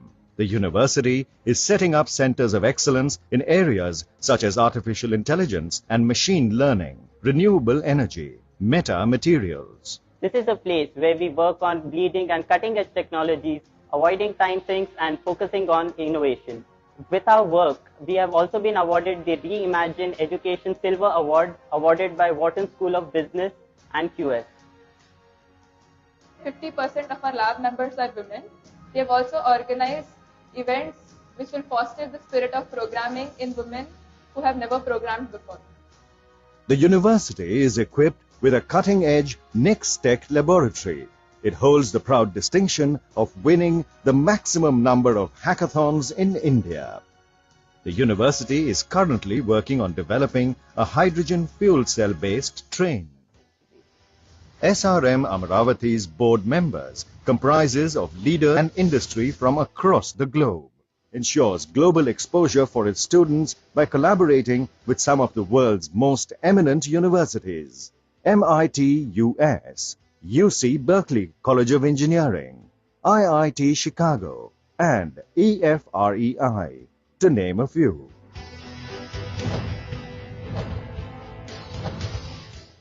Boasts of excellent infrastructure and resource availability, including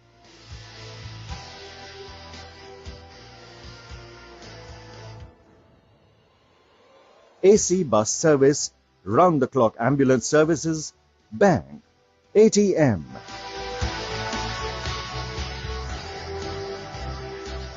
dining area, and extensive sports facilities.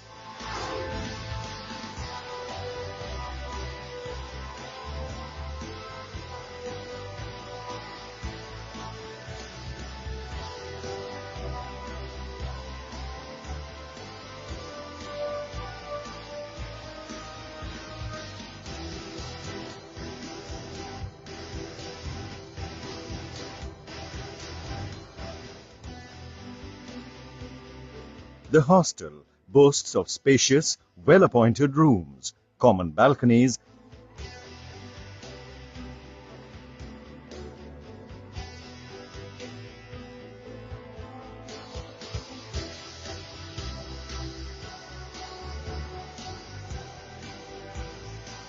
and night cafeteria.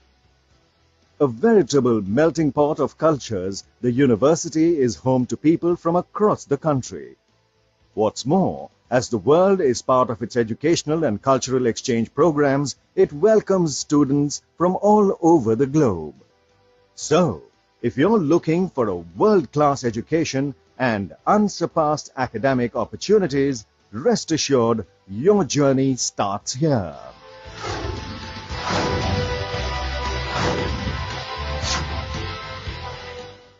Exploring passions, transcending boundaries.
It wasn't long ago when I joined SRMAP. It was my first day about 3 years ago. I was astonished by the people that I met on campus, and all of them share one love for technology. NextTech is a student-run innovation lab. This is a 24/7 lab, fosters the culture of hacking and building cool, amazing things overnight. Currently, there are more than 40 student startups that are working under TVI.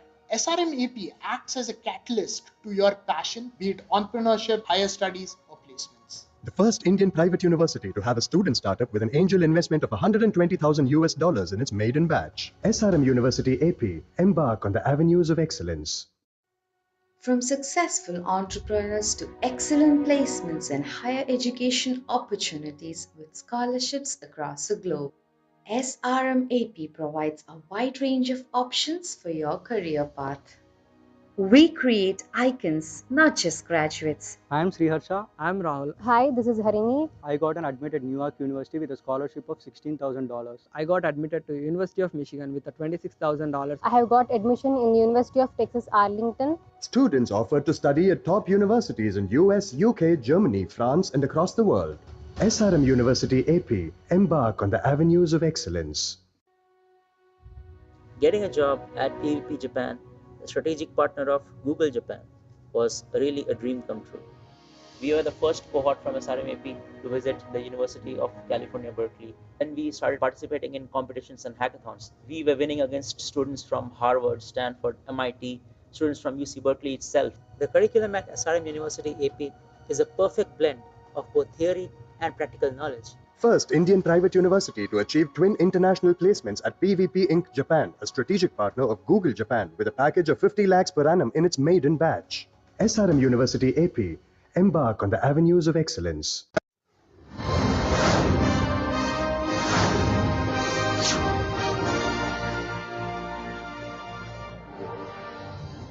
SRM University, Andhra Pradesh, Amaravati was born to offer a unique learning experience, to deliver cutting-edge education, to foster innovation, and to create the leaders of tomorrow. Sprawled over 200 acres, the university has been designed by the world-renowned architecture firm Perkins & Will.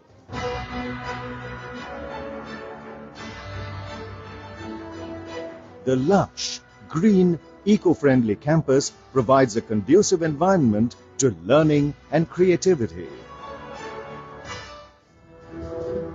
SRM University, Andhra Pradesh, Amaravati is a multi-stream research university with focus on diverse fields including engineering, medicine, liberal arts and management.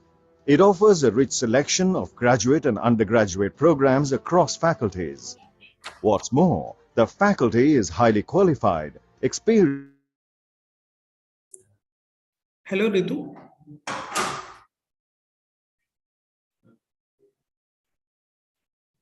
Hi, How are you? I'm good. Thank you, Amit. How about you? All good at your end? Yes, all good, all good. Sure. Thank you so much. Welcome to the Virtual International Higher Education Fair. Thank you for having me. So student, this session is with Ms. Ritu. She is a country officer in India and the representative of University of Melbourne. University of Melbourne is a top-ranked university and it's within top 100 universities of the world. And you will get an insight information of the admission process, scholarships, program, and other things about the University of Melbourne. Sure. Is it okay for me to start then now, Amit? Can I start? Yes, please start. Sure. Okay, thank you. Like I said, unfortunately, the internet at my end is unstable, so I don't want to risk by starting my video. Bear with me, and anyway, I'll be running through a presentation, so you'll need to focus on my slides. So just allow me a second. I'm just sharing my screen so that you can have access to my presentation. Sure. Thank you. Are you able to see my slide? Yes, it's visible. Great. So thank you so much for joining me today. Like Amit mentioned, I'm Ritu and I'm based out of the India office. And I'm here to just talk to you about studying in Australia, University of Melbourne, and a few updates about my courses. And towards the end of the presentation, I'm happy to take on any question that you might have. So let's begin with the presentation. So first of all, let's talk about, why consider studying in Australia. So a few facts about Australia, and I'm sure that you'd be aware of this as well, is that Australia is the sixth largest country in the world by area, and the population is just 26 million. Delhi, where I'm based out of, if you were to compare the population, Delhi's population currently is 30.6 million. So if you compare Australia size as per population, you'd see that it's relatively small. And this means that there are quite a few opportunities for people to work there because, they have less people as compared to the size. In terms of the economy, it is the 13th largest economy in the world with the 10th highest per capita income. Australian cities are also awarded amongst the top 10 best places to live in, and Australia overall is awarded as the top 10 best country to live in. And the reason for this is because of the quality of life it offers. Australia has an excellent quality of life index as per UN. And in terms of the culture and living style of Australia, it has a vibrant culture and a rounded lifestyle. So people in Australia, they do work hard, but they do emphasize on having a good work-life balance. And this is something which is very important, especially if you want to spend your 2 years or 3 years studying in a country. It's also called as the nation of sports lovers, and I'm sure that you're aware that all top sports, be it cricket or rugby or tennis, is played in Australia, and they do host a lot of these events. And Australian culture is very outdoorsy, so they do lay a strong emphasis on going outdoor and playing sports, be it surfing or netball or cricket. So this is something which is preferred by students because they get to study and also explore the culture of Australia. Now, a few facts about studying in Australia. Traditionally, when we think of international education, the choices have been US and UK, but Australia is definitely catching up as a destination. In fact, Australia currently is the top third destination for international education, and it has the third highest number of international students in the world. And the reason for this is A, the quality of life, and B, the fact that Australian cities are amongst the top 10 safest and livable cities in the world. And this is very important when you're an international student. Safety and quality of life is something which is very important, not only for a student, but from a parent perspective as well. So this plays a very attractive feature and something which is favorable when you're considering to study abroad. And unlike other places, be it Europe or Canada, where language is a barrier, Australia is essentially an English-speaking country. And a fact about Australia is that 50% of its population was actually born overseas. And what it means is that there's a sense of respect, there's a sense of understanding of people from different cultural backgrounds, from diverse ethnicities. So you will feel welcomed in Australia, and you will feel that, there's a sense of empathy for people from different cultures and their traditions. And another favorable point about Australia is that it shares a very strong bilateral relationship with India. So politically, India and Australia are well connected. There is a positive relationship. So this is something which is very important because, you want to be in a country where Indians are perceived favorably from a political as well as, from a cultural perspective. Now let's talk about University of Melbourne and where we are located. I hope you're able to see my screen. I'll just move this on the left so that the slide is clearer. So as you can see, this is where Parkville is. So this is essentially where our campus is. And it's a city campus. This is Melbourne CBD or Melbourne downtown, which is sort of the heart of the city. And we're about 10-15 minutes from the heart of the city. So it's a very convenient location, and this is a very attractive feature because students get to, stay and study right next to the city's heart. which means it's very convenient. All the best places are really accessible. They get to experience the city life. So this is where our campus is located. And as the name suggests, the University of Melbourne is located in Melbourne in the state of Victoria. Now, I'll just tell you a few facts about the University of Melbourne. Let's start with the ranking, which is very important. So, like Amit said, we are ranked amongst the top 100 best universities in the world. To be very precise, we're the #1 university in Australia, and we're also ranked number 33 in the world.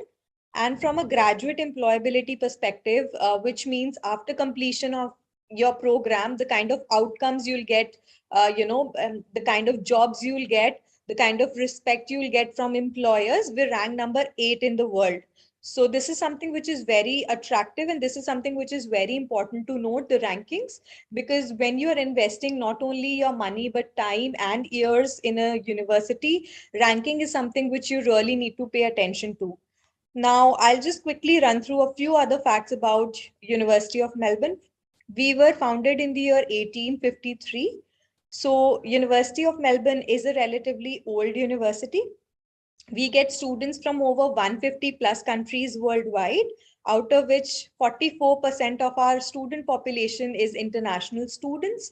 So, you will get to interact with students from various countries, various backgrounds, and you will get to become a global citizen. You'll get to learn from their experiences. You'll get to learn more about their country, which sort of opens up your point of view, which sort of gives you a broader sense of what happens in the world. So this is something which we are very proud of.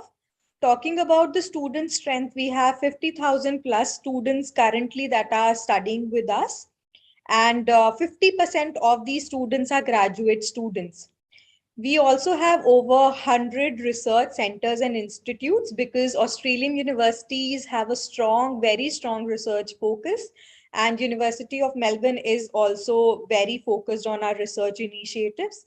I've already highlighted this, but we do have a beautiful city campus, and Melbourne has been awarded as the most livable city in the world consecutively for 6 times. So we are located in one of the world's most livable cities.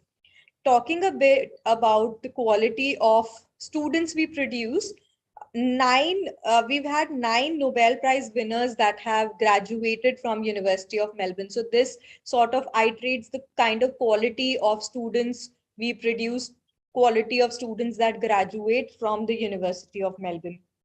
Moving on, I have a few slides in which I just wanted to show you our beautiful campus so that you get to have a sense of what our campus looks like. So as you can see, we do have huge lush green, we have a huge lush green campus. So where you can just maybe take a stroll or sit somewhere, just to read a book or maybe do some group study work. In the next slide, you'd be able to see a bit about our architecture. As you can see, we have open spaces. And since we are an old university, we have an English architecture. We also have galleries and museums on campus. So for those students who love to explore, we have quite a lot on offer. And I understand that, when you go to a university, study something which is very important. A lot of times you need to do group studies. A lot of times you need to work on projects, and you do need space. So we offer a lot of, study spaces that are available both inside and outside. So you can sit, outside on the lawn under the sun and just do some research or probably work on your projects. And we understand that, traditional spaces are important, but we do, realize the importance of modern architecture. So we do have stunning modern architecture. This is the new student precinct, which is a place for students, staff, and wider community to engage, learn, and grow. So this is something which is really a landmark for the University of Melbourne, the new student precinct. So whenever you go there, I would advise you to have a look at this building as well. And if you do get to study with us, here is a taste of the kind of lecture halls we have. We have state-of-the-art amphitheaters and lecture halls where students come together, they attend their lectures. And as you can see, it's pretty modern and pretty cool to just sit and absorb what is being taught in the class. Now, here is a list of the top courses for University of Melbourne. So these areas are ranked amongst the top 40 in the world. So as you can see, almost all the important areas like engineering, like business, like health and law, we are ranked amongst the top 40 in the world. So our courses are pretty popular. They are pretty much in sync with the industry demand. They are highly ranked, and they are something which is recognized by the world and other countries besides Australia and India. Now let's talk specifically about postgraduate studies and programs. So we offer 400 plus courses, and there are quite a few choices for you. We have 10 faculties which offer courses right from law, engineering, IT, science, business, you name it. And just to give you a general sense or a general overview on our programs, the graduate degrees that are offered at University of Melbourne are called postgraduate or PG programs. For most of the programs, the minimum requirement is 65%, which is University of Melbourne equivalent. So here is a fun fact. So there is an Indian regulatory body which has divided all Indian universities into section 1, 2, and 3, which means, there is a different slab of entry requirement for the universities as per the section that you are from. And SRM University, Andhra Pradesh is ranked number 3 or section. So the entry requirement, if I were to give you an example of the entry requirement, for our engineering and IT courses, most of our engineering and IT courses, I think it's a 8.15 out of 10 CGPA without any backlog. So, and I'm happy to take on any one-on-one queries that you might have. So please note this, that it needs to be 65% equivalent of University of Melbourne. From a SRM perspective, it will be higher than 81%. And another fact about our courses is that for most of the programs, the entry is based on your bachelor score. For most of our programs, we don't need a GMAT or a GRE. The entry will be on the basis of what you've scored in your bachelor's overall. But few of our programs do have a GMAT, and a few of our business programs do have a GMAT and GRE requirement. Then some of the courses, especially our business and management courses, do require a statement of purpose. And for architecture related courses, some of the programs do have a design portfolio, or some courses might have a work experience requirement as well. For international students, I understand that SRM University also, the medium of instruction is English. However, for international students, especially from India, they are required to meet our English language requirement by submitting either their IELTS or their PTE or their TOEFL scores. Generically speaking, for most of our programs, the IELTS requirement is 6.5 with no band less than 6, but it might be slightly higher for courses which need a strong attention on English. So it might change for a few courses, but generically it's 6.5 with no band less than 6. Now, talking about popular courses, in the area of information technology, we have Master of Computer Science program, Master of Information System, Master of Information Technology. And please note that I understand that Master of Computer Science is a terminology which is very attractive for students, especially from India, because they feel that it will be equivalent to an Indian computer science degree. But at University of Melbourne, our Master of Computer Science degree has a strong research focus, and it's meant for students who have a very strong research inclination. So from an Indian perspective, if you're looking for a degree which is equivalent to an Indian computer science, you can pick a Master of Information Technology program. There are quite a few similarities between the computer science and the information technology program. It's just that Master of Information Technology does not have a mandatory research element or a research project requirement. It is optional.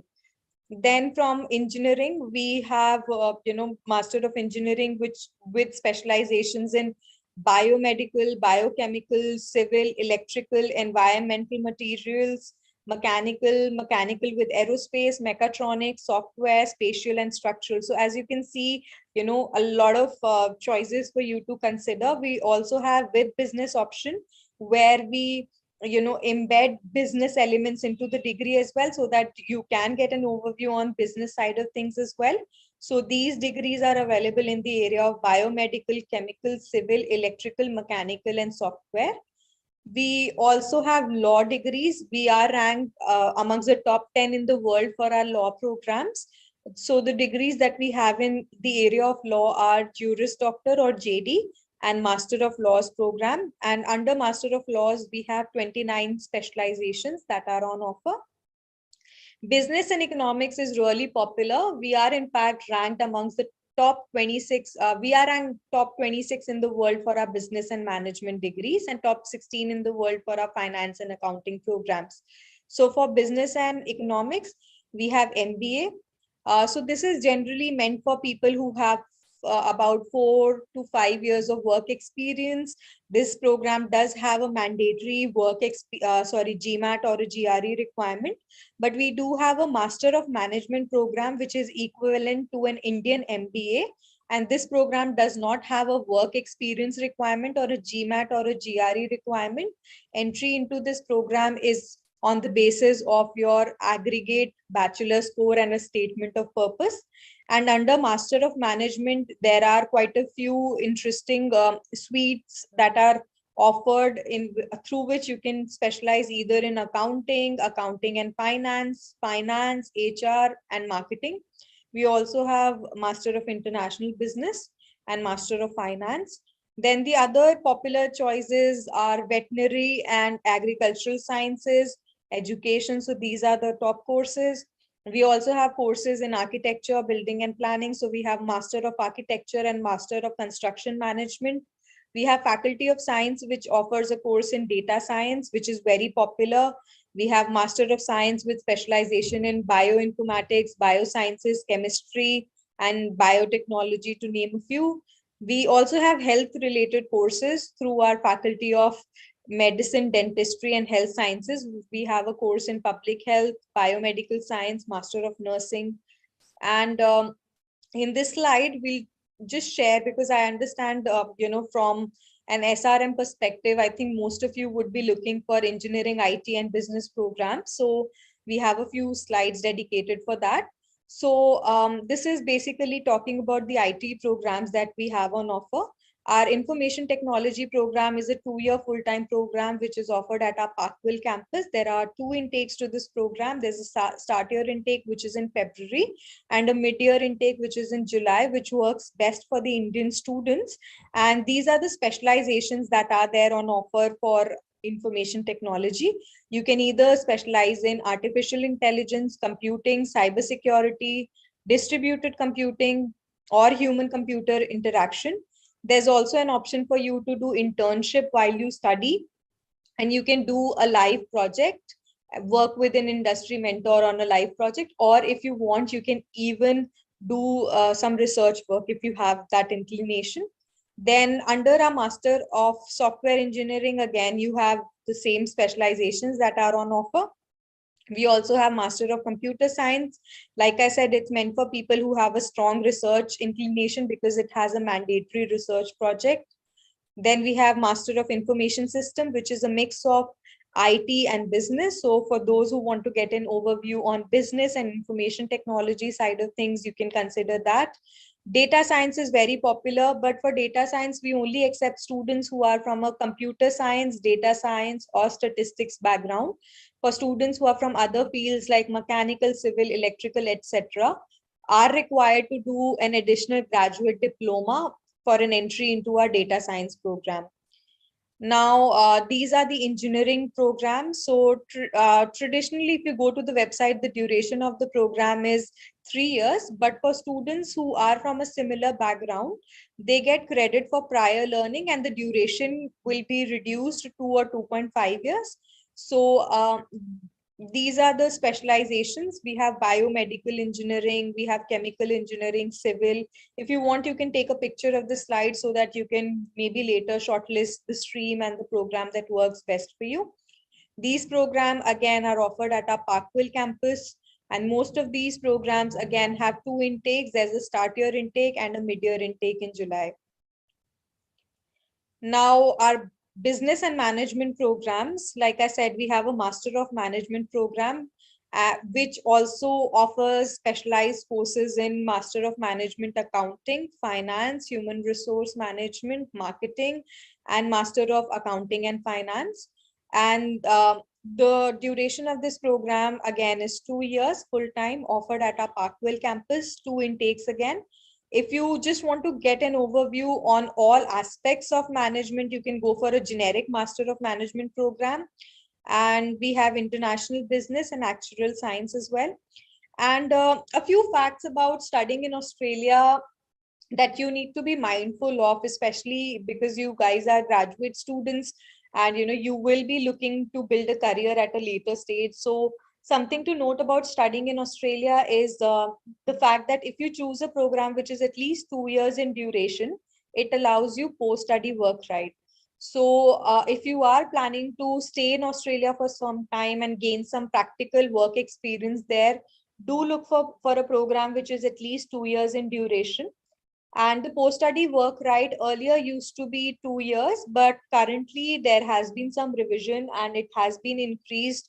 So if you are studying, in Australia, you're allowed, you were allowed to work for 20 hours per week.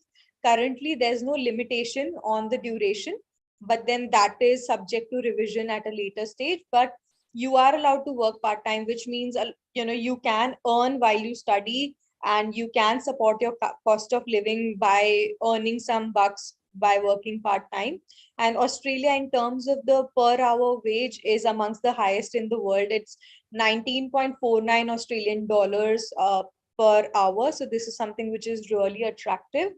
And Australia is a place where international students are welcomed. Melbourne is a place which has a lot of opportunities, and Australia is very open when it comes to work experience. So even if you're working at a restaurant or a mall, or maybe you're working on campus at the university, because a lot of times there are opportunities available for students, either assistantships or probably part-time opportunities on campus.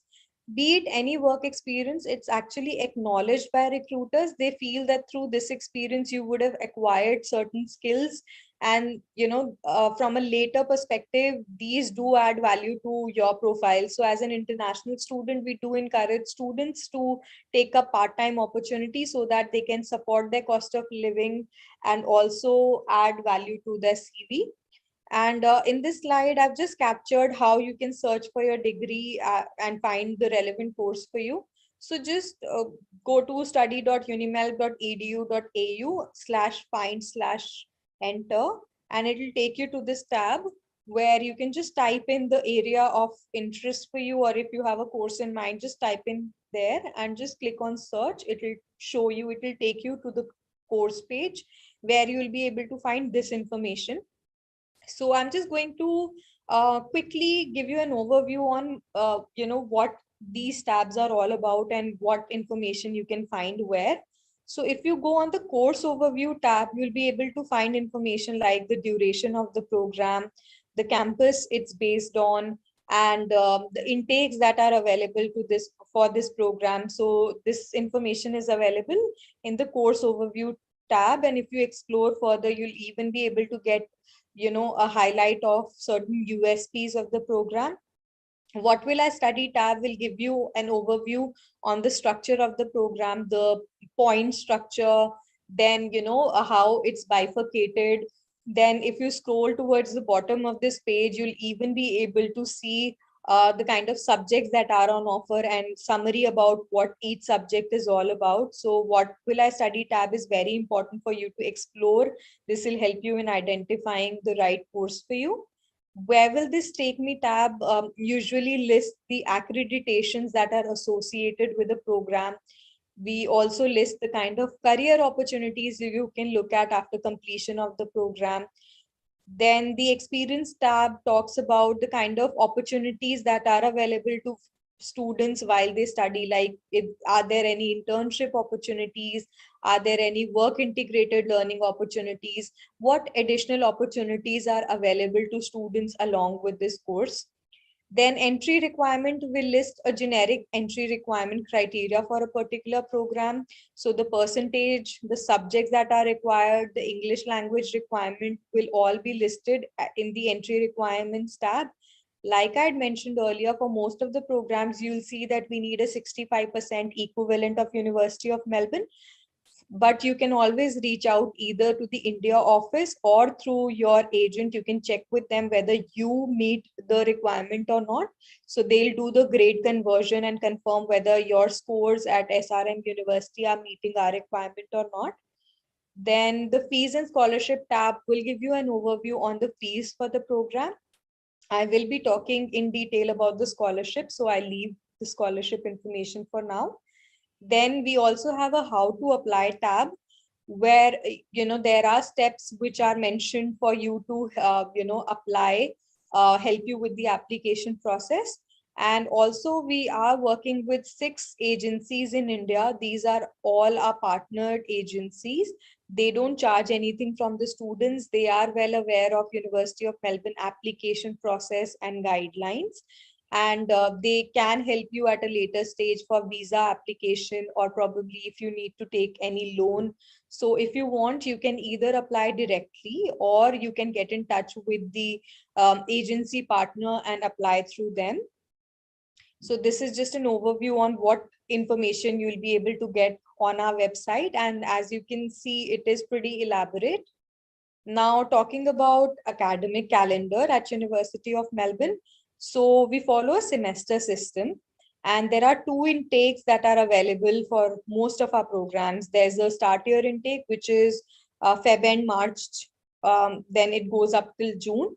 And there's a mid-year intake which starts July and or August and goes up till November.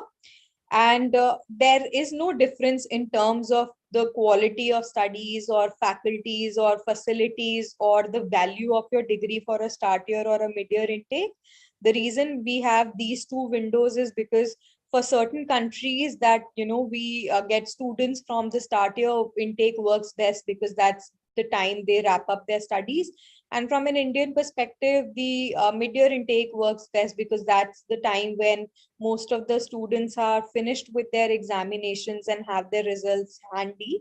So essentially, the intakes are basically to adhere to the requirement for various countries so that students don't waste time and they don't lose out on time. So that is the only reason we have 2 intakes. But in terms of the quality of your education and the degree and the value of your degree, it's the same. So this is essentially how the semester works.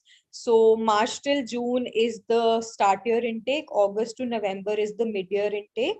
Then in July, we have our winter break. And in November, from November to February, we have a summer break. And I know it's really weird to read summer in November, February. See, the thing is that I'm sure that you're aware that Australia is called the country down under, and there's a reason for it. So when the rest of the world is in their winters, Australia is actually having their summer. So that's the only difference. So essentially, like right now, when we are hitting our summers in most of the regions in India, Australia will be starting their winters. Hence, they have their winter break in July and the summer break November to February. Now, I just have certain steps that you can keep in mind while you are thinking of applying to University of Melbourne. So the first advice would be just explore the website, go through the details of the program, and go through the information that I'd shared, like overview, content of the program, experience, career opportunities, and finalize a degree that is right for you. Then you need to go through the entry requirement page and make sure that you meet the admissions requirement. Otherwise, you won't get an offer from University of Melbourne. So make sure that your profile matches the requirement of the university. Like I said, you can either apply online directly through the How to Apply tab, or you can apply through one of our authorized representatives. All this information is available on the website. A few things that you need to note while applying or at the time of selecting the program is that you need to ensure that you upload the relevant documents that are required on the student portal. So like, for example, for engineering and IT programs, we do get you to submit your semester-wise mark sheet and your detailed syllabus, because most of these programs do have a subject prerequisite. So make sure that you upload those. Then you are, in order to get a conditional offer from University of Melbourne, if you want to initiate an application, you can apply as long as you have your all semester results till your second last semester. But in order to get a final offer or an unconditional offer from the University of Melbourne, you will be required to submit your final scores. So make sure that you submit your final result and evidence of completion of the program as soon as they are available, because once you receive an unconditional offer, you can accept your offer basis which you'll be able to apply for your visa. So it's very important that you adhere to the timelines and upload your result as soon as it's available. Like I'd mentioned earlier, for students from India, both from a visa and an entry requirement perspective, you are required to meet the English language requirement by submitting either your IELTS, TOEFL, or PTE score. Then if certain programs have extra special requirements like a statement of purpose, or maybe a design portfolio, or other such things like a work experience or a reference requirement, then make sure that you submit those as well. For students who are looking for research programs, it is quite tedious. It requires a lot of preparation, and you do need to get an approval of a supervisor before you apply. So you will need to do that, before you apply. Like I mentioned earlier, I understand that most of the students in the final year right now might be looking and might have already started with the application process. University of Melbourne also accepts your application as long as you are able to submit your all semester results till the second last semester. And like I said, you initially receive a conditional offer, and once you submit your final result, that offer will be converted into an unconditional offer. And application for Faculty of Arts and Music, Melbourne Law School, and Melbourne School of Design require completion of specific application forms and might have additional requirements. So you need to, be aware of that. And another fact that, probably sets apart an Australian or an international degree from an Indian degree is practical learning. So in Australia specifically, and at University of Melbourne, we acknowledge that, while theory is important, it's very important for you to get a practical overview on things. So we have a lot of initiatives in place to ensure that you do get the practical exposure while you're studying. So we have field trips, we have practical, labs and work that you'll be able to do while you study. We also have work integrated learning, where you will get credit for your internships while you study. Then there are a lot of mentoring opportunities with our faculty, with our alumni. University of Melbourne, since we are an old university, we do have a strong network of alumni that are connected to us. So you can, get a mentor either with an alumni or with our industry partner. There are internship elements to most of our programs, where you will get to do an internship while you study. We also have industry and research projects that are available as a part of our program. We have student success team that you can be a part of. We have more than 200 plus clubs and societies that you can be a part of. Then we have alumni and industry networks. So we do host a lot of events and activities with our industry partners and with our alumni network, so that you can connect with them. And we all know how important references are to get a job. So these will provide you a good opportunity to get some references, not only in Australia, but other parts of the world where our industry and alumni connects are, so that you have a strong base for when you want to start looking for a job. Then we also have special discipline programs which provide you the niche information or knowledge that is required to excel in a particular field. So these are a few things which sets apart a University of Melbourne degree from any other university. Plus, our programs have the necessary industry accreditation. They are aligned with the demand of the corporate world. In fact, most of our programs are designed in consultation with the industry so that we are able to meet what the corporates need from the students and the graduates. And employability, like I said, we're ranked number 8 in the world, so this is something which is very important.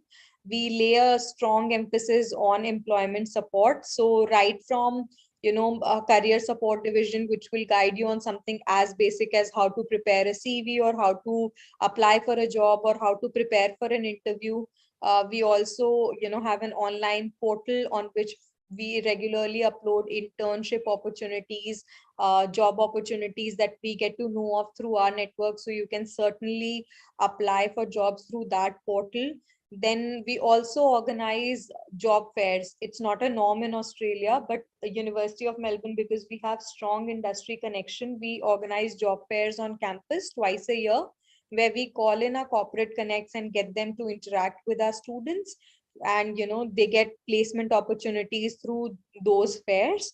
And these are some of the initiatives which I've already elaborated on, but you do get support for resume building. Then we have Smart Resume, a service which will provide real-time insights and feedback on your resume. There's a careers online portal, like I said, on which we upload opportunities that you can apply for. We have careers and employability with LMS community, through which you can access free online learning modules to explore your career option and add value to your CV. These are some of the other initiatives that are available at University of Melbourne to help you become more employable. Like, there are services which help you in identifying your skills and how you can apply to actual jobs. There are services to help you find opportunities through the online boards. So we have quite a few initiatives, and this is a reason why we are ranked so highly in the world for graduate employability. And the fact is that 92% of our students are actually able to get a job after completion of within 4 months of completion of their program. So we do have scholarships, and I said that I will talk and elaborate on a scholarship. So we do have scholarships that are available to international students. Most common postgraduate scholarships are called the International Graduate Scholarship. These scholarships are awarded to students who have a high score, high achieving international students, in recognition of their excellent academic results. We also have faculty specific and course specific scholarships. And an overall fact about our scholarships is that most of our scholarships are based on your academics, so purely on the basis of your aggregate scores. And the higher your scores, the better are your chances of getting a scholarship, because these scholarships are awarded to the top students. And the best part about a scholarship is that it does not require a separate application process. All you need to do is you need to apply to the program, and if you're eligible, the relevant scholarship will be awarded to you automatically along with your full or unconditional offer. Then there are a few things that I wanted to highlight. First is our turnaround time. So University of Melbourne, because of the sheer volume of applications we receive, our turnaround time is about 4 to 8 weeks. So if you apply to a particular intake, you will hear back from the university within 4 to 8 weeks. And this also depends on when the assessment for a particular intake starts. Like for the mid-year intake, which starts in July, if you apply, say, in December, you won't get an outcome immediately. You will only be able to get an outcome in March when the assessment for the intake starts. So don't be restless. Don't, get on the edge if you don't hear back from the university after applying. We do take time because we are very thorough with our checks. So once you apply, you should be able to hear back within 4 to 8 weeks. If you're not able to get an outcome, then you can get in touch with the India office. And in cases of, exceptional cases where you need a revert urgently, you can always reach us and we can always get our office, admissions office, to expedite their process. And another thing that I wanted to highlight, because this has been brought to our notice by the Australian High Commission, is that there are a lot of scams that are happening these days, and these are specially targeted towards a few regions in India, especially Hyderabad, Gujarat, Haryana, and Punjab.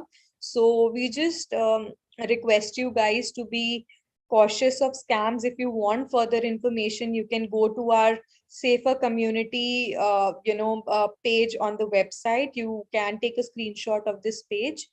And that's why we encourage you that if you are looking to take some support from agencies, then only go to the agencies which are authorized by University of Melbourne, and you will be able to get this information on this link. So make sure that you only get in touch with our authorized representatives so that your interest is safeguarded. We don't want you to be the target of these scammers. And lastly, this is just an introduction to the India office. We have Vandita Bhargava, who's the manager for India and Nepal. Then we have Preeti Mathur, who's the country advisor. And I'm Ritu Kadian. I work as the country officer for University of Melbourne. And yeah, this is from my end. I think we are right on time. So we've got like 15 minutes for question and answers in case you have any queries. So over to you guys now. Thank you, Ritu. Students, you can drop your questions in the chat box.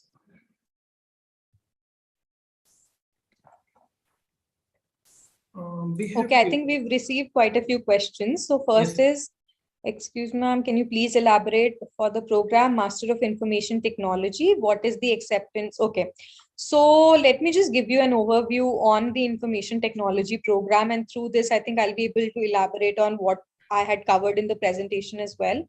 So like I said, Master of Information Technology is a popular program for University of Melbourne. It is a 2-year full-time program, which is offered at our Parkville campus. So at the course overview tab, you'll be able to get information on the duration, the campus, the intakes. This is the content for the program.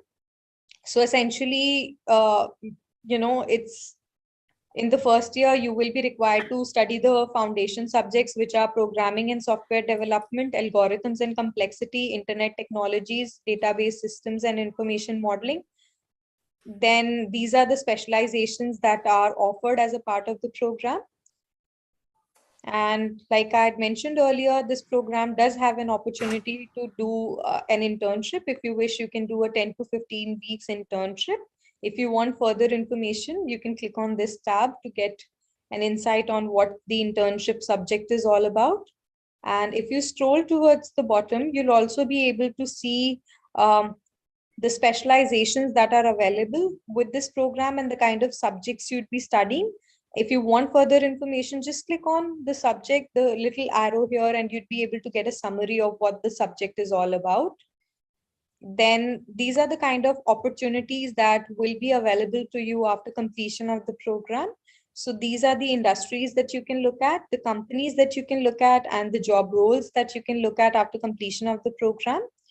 And like I'd mentioned on this tab, we also highlight the accreditation. So these are the accreditations that are with the Master of Information Technology program. So Australian Computer Society, which qualifies you for international membership for the Association for Computing Machinery, Association for Information System, and it's also accredited with the Royal Institution of Chartered Surveyors. And as far as entry into the program is concerned, for SRM University, Andhra Pradesh specifically, in order to be eligible for this particular program, we need you to have a 75% or a 8.15 out of 10 CGPA. This needs to be without any backlogs, because our admissions, on the basis of their backlog, your backlog, they deduct a fraction of your overall percentage. So if you have backlog and if you're a borderline case, chances are that you won't get an offer because the backlog would have reduced your overall percentage. So the requirement is 75% or a 8.15 out of 10 CGPA without any backlog. Plus, we also need you to have at least one technical computer programming subject. So at the time of application, you'd be required to submit your semester-wise mark sheet, your detailed syllabus, and the IELTS requirement is 6.5 with no band less than 6, and the PTE requirement, the TOEFL requirement is a score of 79 with 21 in writing, 18 in speaking, 13 in reading and listening. So this is as far as our IT program is concerned. Okay, so we do have other questions, so I'll get to that. What is the average cost of the 2-year engineering program? It would vary course to course, but like I said, this information is available on our website. So you can just go to the website and just click on this tab, which is fees and scholarships. And if you go here, something that you need to be mindful of is sometimes they show the domestic fee, so just change it in case it's not showing. And here you will be able to see the fees for the program. So this is the annual fee, and this is the indicative total course fee. And something which has been highlighted by the Australian High Commission is that an average cost of living in Australia is approximately 22,000 Australian dollars. This obviously depends on your standard of living as well, but you can do the calculation basis that figure. So I hope that answers your question. Then we also have, what is the average cost of 2-year MBA? I'll share the link, which will give you an overview on the cost of our Master of Management program. We do have, a School of Fine Arts. So if you want, you can look at the website for information on our acting courses. Please be mindful that these courses are talent-based, so they will need you to take an audition, and they might ask you for your portfolio or profile, and you'd be able to get the fees, information on the website. Do you accept Duolingo English test? Sorry, we don't. And yeah, if we have any other question, please let me know, and let me know if I've missed anything. Over to you, Amit. Is there anything else you'd like me to cover? I'm sharing the links that I spoke about in the chat. Guys, we still have about 5 minutes. So in case you have any other question, please feel free to share the same with me in the chat. I'd be happy to answer those for you.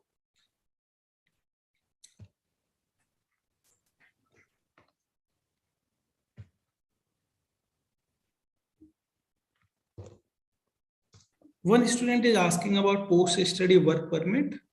Okay. Unfortunately, as a university representative, I'm not authorized to talk about in detail about visa or post-study work permit. However, I can give you a generic overview that students who choose a program which is at least 2 years in duration are allowed 3 years post-work right with a coursework program. So you need to choose a program which is at least 2 years in duration. There are some more questions. What is the minimum GRE score required for data science programs? Okay, so we don't need GRE or GRE for data science. Entry into the program will be on the basis of your graduate score.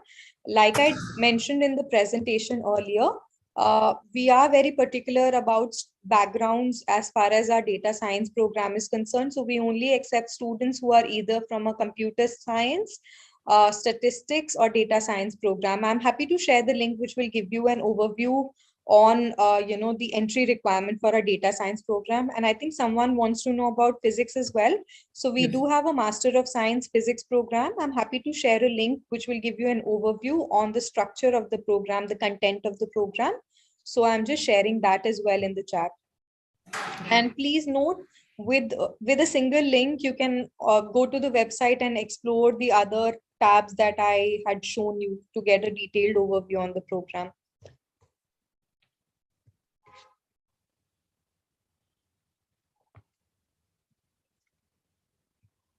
I'm sharing the link for the acting course as well for the student who was interested. Otherwise, you can explore courses that are offered by our fine arts school.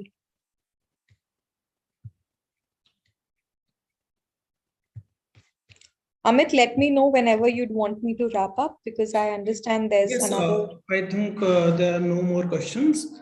Sure. So I'm just sharing the link for data science, and then I'm happy to end the session.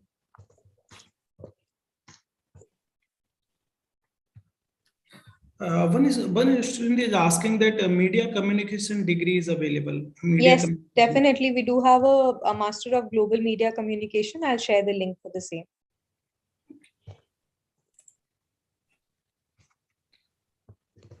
So we have links in the chat box, so students can take it from there.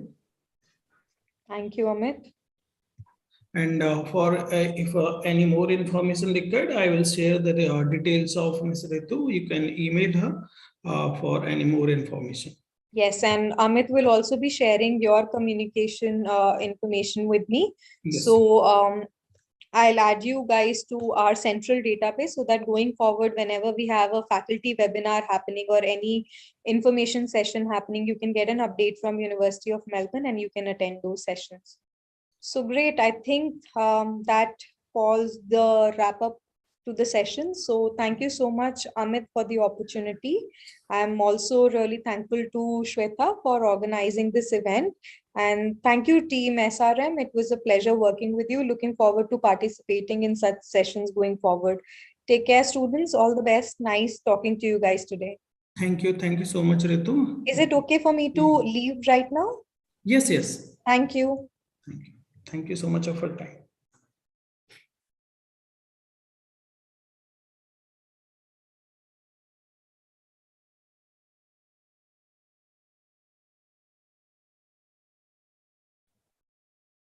Hi, Amit. A very good evening. Hi, Namita. How are you? I'm very well. Hi, Thank Magda. you. So we have Magda here. We have Dan here from UCL. We're just waiting for Simon. Yes, yes. Hi, Magda. Hi, Daniel. How are you? Hello. Thank you very much, Amit and Amita, for having me here. I have entered a little bit earlier because I didn't know that the link was common, but anyway, I'm here. We have Dr. Shweta. She is Associate Director, International Relations and Higher Studies at SRM University, AP. Hi, Amit. Hi, Ms. Magda, Namita, everybody from UCL. Thank you so much for coming to SRM AP. And we have a lot of students from this part of the country who usually look forward for higher studies as an exit option. So thank you for participating and trying to interact with all the students on behalf of SRM AP. So thank you very much. Yeah. So do we have anybody else joining from UCL, or we have Daniel as well? Hi, Daniel. I'm sorry I missed you out. Hi, nice to meet you all. Nice to meet you all as well. Yeah, we're just waiting for one more member, Simon, to join. Yeah. I think then we'll be able to start with it. Sure. And how many students, how many participants we have online now? Around 25? Right now we have 30 participants. Okay, thank you. Thank you very much for having us here.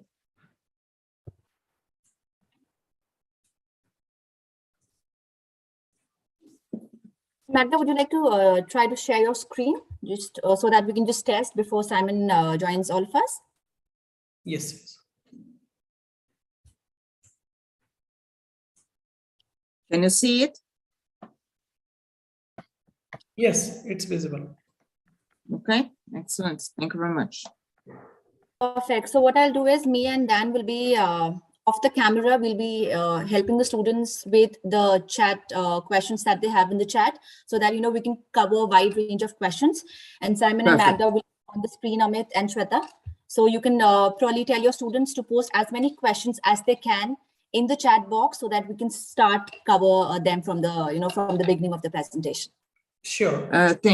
Excellent. Thank you very much. I will leave you with you too, the chat, and then if you have any question that later you want to ask me or Simon, then we answer. Okay. Thank you very much for helping in this way. Normally, I don't put the full screen of the PowerPoint because many times it freezes Zoom, at least in my experience. So it's not the best way of presenting, but I will stick with that because it's worse if I am frozen and left being forced to leave the room. Okay, so a sort of compromising here. Okay, not the ideal one, but you were saying that you are going to close your cameras. Do you want me to close my camera as well, or do I keep my camera open? I think as you're comfortable, Magda, kids would love to see you, see you on the camera. Yeah. I prefer to have the camera on. Perfect. So I think that would Excellent. work.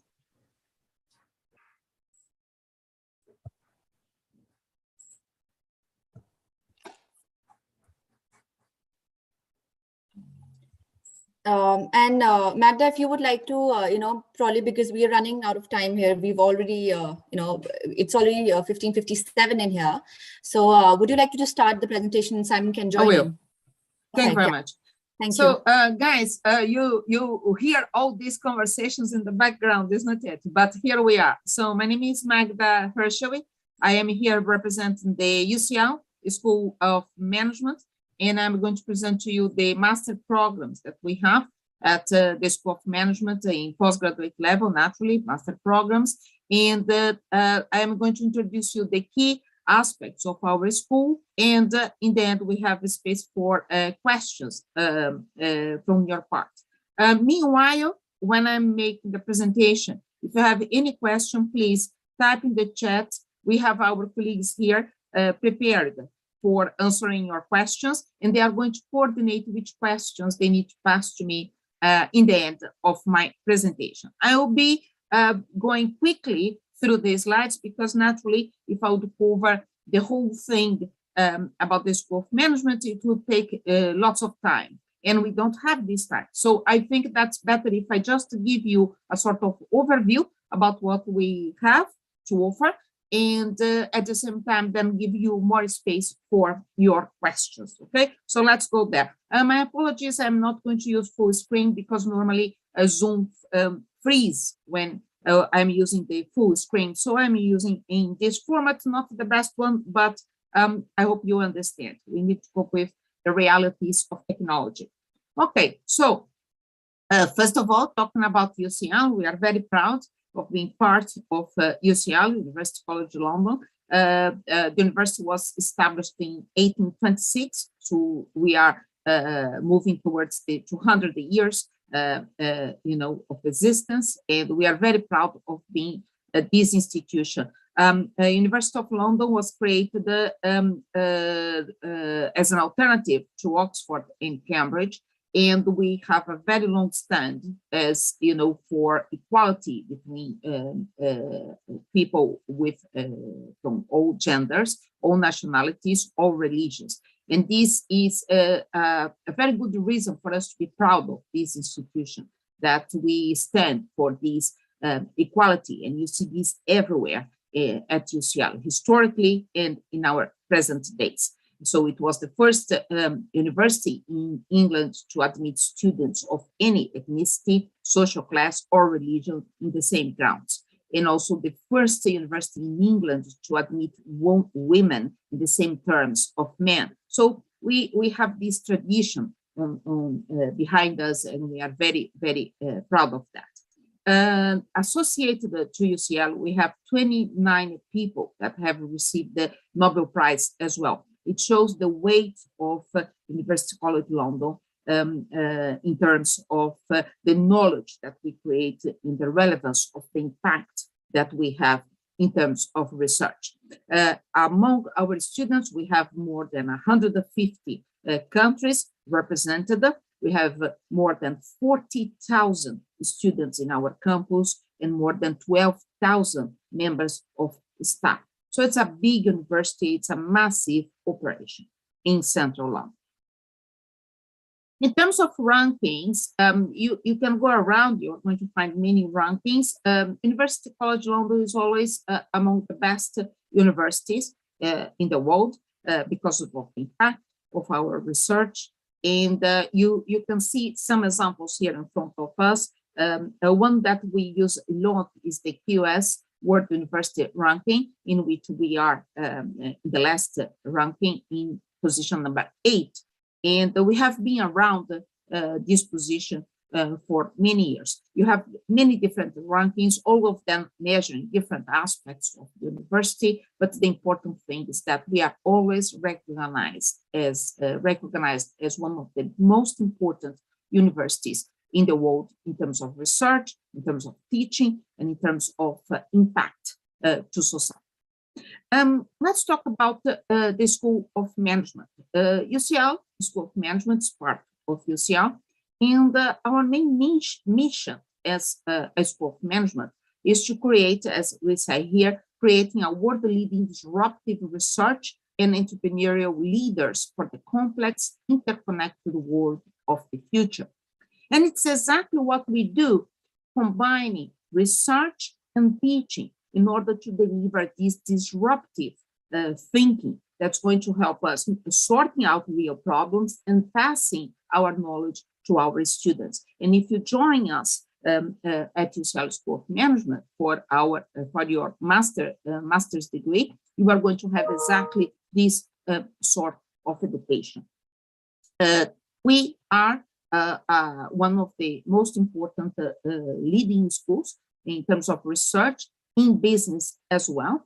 And we have received the top ranking and awards because of the quality of our research for business. So not only we are part of this big umbrella of UCL as a whole, as an institution that does top research, but we are also in our own merit as a School of Management, one of the top leading schools in research in the area of business. So if you see here, as in some of the rankings in which the School of Management have the presence, you see, for instance, we are the third one in the Guardian University Guide. We are the third one as well in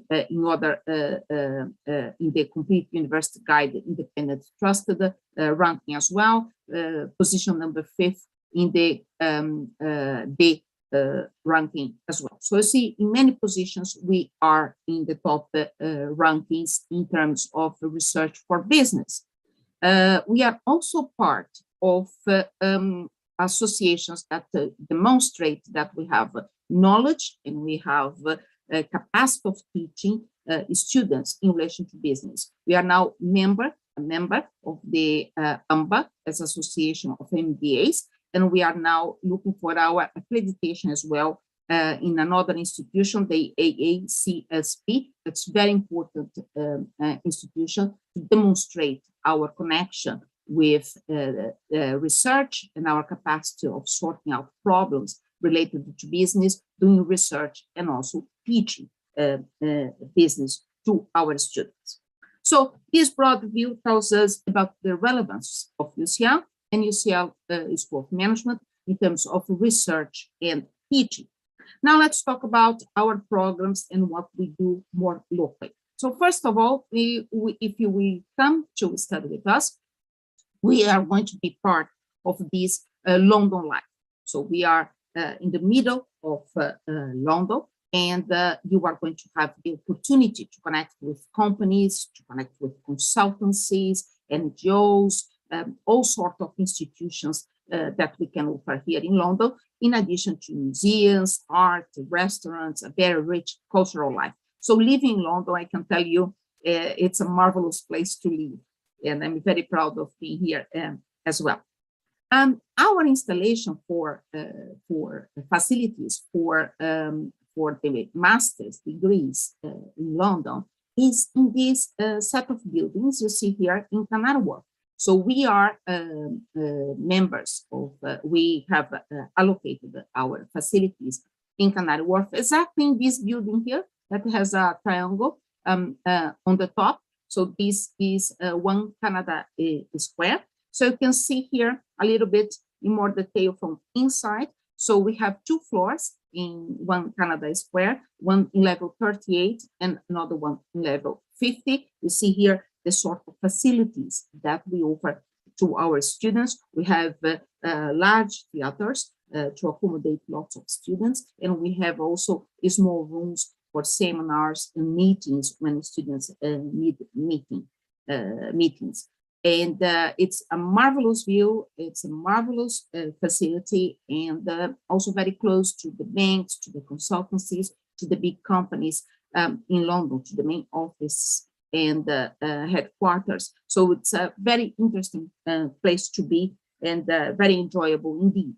In addition to this main campus, for us, the postgraduate students at the School of Management, we are also part of the big UCL. All the facilities that UCL can offer to us. So we have our main campus of UCL campus in Bloomsbury, and again, it's a very traditional campus with dozens of buildings everywhere, lots of facilities, and you can see here that you are going, as a student of UCL, you are going to have access to all these facilities, including our libraries. And you can see here in the bottom of this slide, our student center that's opened as well for all students, including those that join UCL School of Management. You are going to have opportunity when you come to study with us, to live in London, as I told you, and to explore London, to have all the advantage of being here. We offer open lectures, for instance, about a variety of topics, and many other universities that are located in London, they do the same. So if you are a person that likes, to go to conference, to go to public lectures, to instruct yourself about all sorts of topics, so London is really a place to be, also a very interesting place to build your professional networks that are going to last for a lifetime.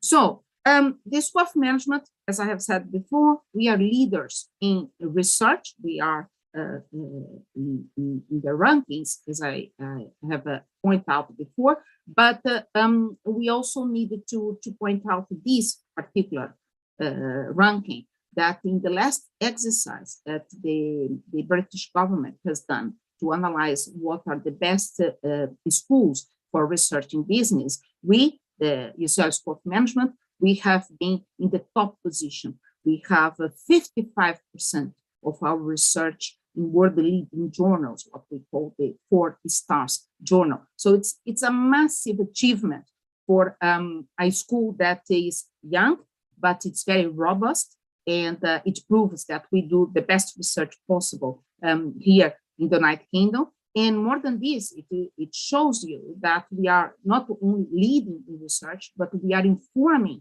our teaching using the same research. So, and then it comes to education. That is your key focus. You want to come here to have excellent education with us. And indeed, you are going to have here top education at the UCL School of Management. We offer very innovative programs, and we focus on aspects like leadership and innovation. And I myself, I teach innovation practices, for instance.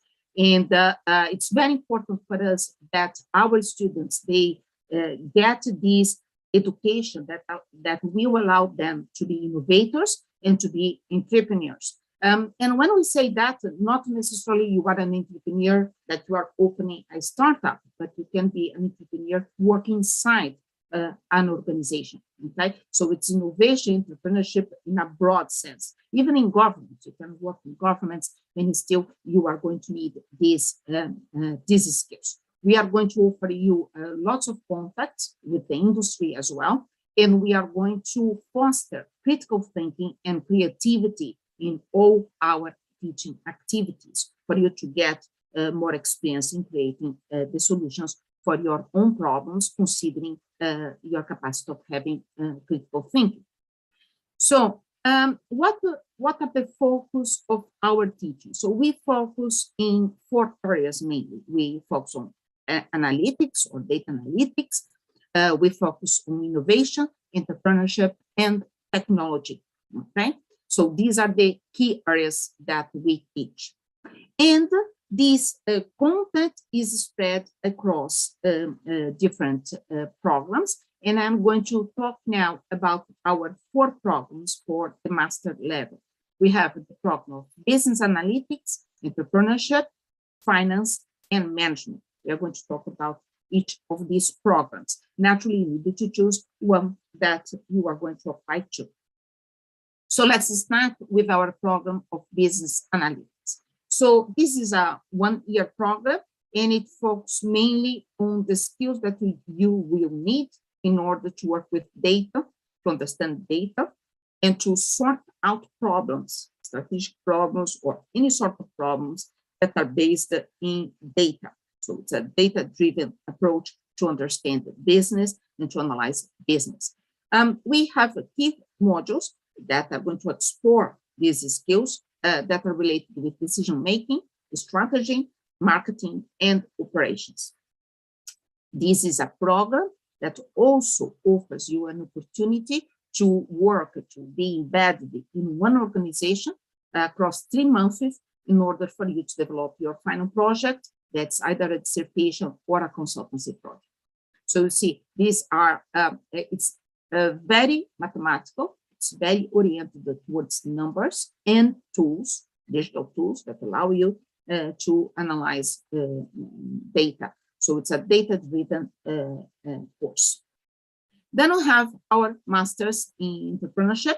So again, it's 1-year full-time program for those that take full-time, or for those taking part-time, you study these in 2 years. They are designed for students who are going to start or run high-impact innovative business. So it's very important for us to have this perspective. We look for candidates that want to work and create innovative business and high-impact business as well. You are going to learn here our approach to know how to launch your own business, or you are also going to be offered opportunities for you to join other companies or pair with other people in the program as an entrepreneur. But again, not necessarily you are going to work alone. You can also work with other people, and there are plenty of opportunity for that. You receive all the education inside the program, but you also have lots of opportunities to interact with the institutions, the London institutions, to learn better how to be an entrepreneur. Master in Finance. So the Master in Finance, as the name says, is directed to those that want to work in finance. But this degree, it's a 1-year degree that we have in partnership with UCL Economics. So it's a degree that is heavily mathematical, quantitative. So it's for those students that really they have these skills, the mathematical background, and they like to work with quantitative skills very heavily. And also they are going to learn both, the financial aspects, but also the part of economics. So it's a mixed degree in which all these skills, they come together. And it focuses on the traditional finance, as we know it, but also it has a huge element of fintech, because for those of you that are interested in finance, you know that fintech is becoming more and more important. And we are on the top of our game. If you remember earlier, I have said one of the key areas that we have competitive advantage is in the area of technology. So we put the element of fintech very clearly in this degree. So the students that are graduated from this degree, normally they go to commercial or investment banks. They work with asset management, hedge funds, insurance companies, and other institutions that are focusing on finance. Then we have the degree that I'm the program director. I'm the program director of the Masters in Management. It's a 1-year program. We don't have part-time, but it's a very interesting program because we have 2 pathways we have the corporate pathway and the finance pathway. In the corporate pathway, students from any background, they can join, and they are going to be prepared to be good managers, including learning, finance, and accounting.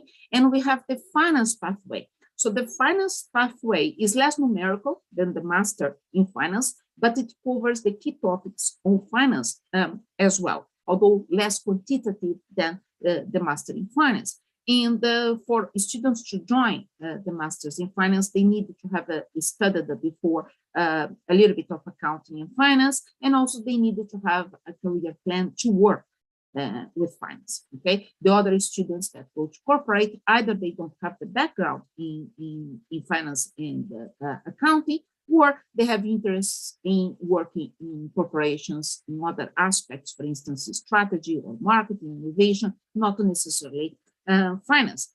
And we connect these students with many organizations and industries here in London, but institutions that and organizations that have global reach. Okay, so what we are going to offer to you in all these programs, a very comprehensive curriculum, access to faculty that all members of our faculty, they are experts in their own field, either through the research track or because of their industry experience. We are going to have full professional administrative support.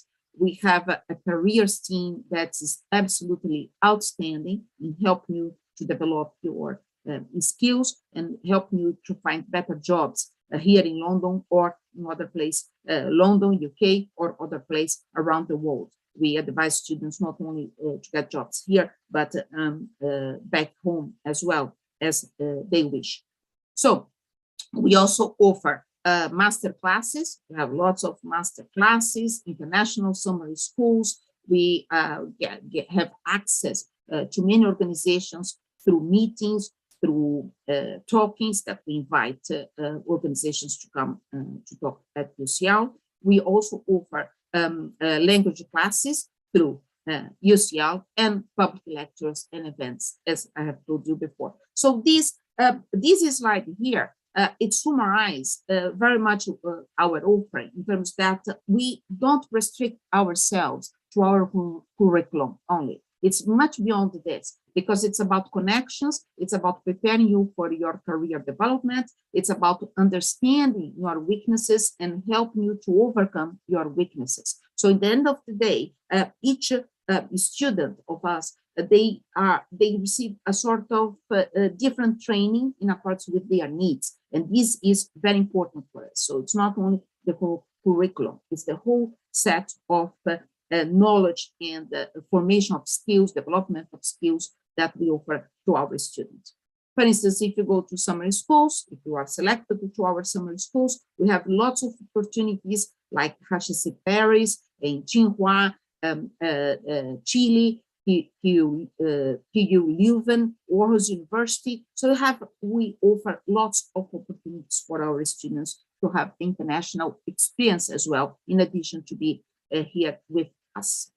So UCL is not a surprise, a very popular university because of its size. We can see that. So we receive, thousands of applications every year, and only the School of Management receives 5,000 applications. So naturally, it's very competitive.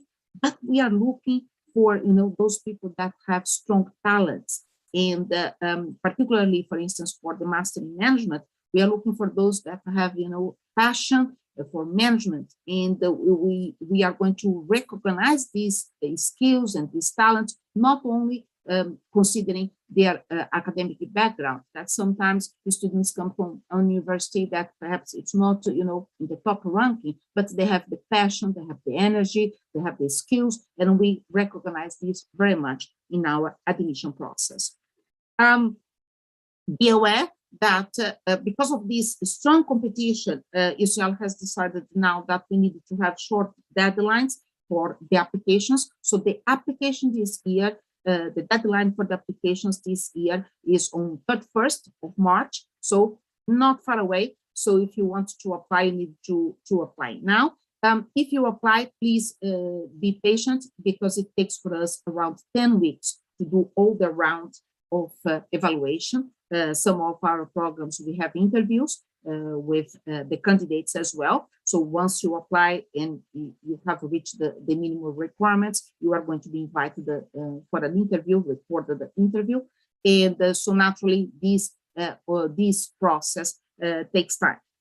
And so very important, if you're applying, make sure that you meet the English language criteria and all the minimum requirements. So if you don't meet the minimum requirements, I would say it's not worth it to apply because you are just, you are going to be rejected. So for each program, you go online and you verify what are the requirements and you apply if you meet these requirements.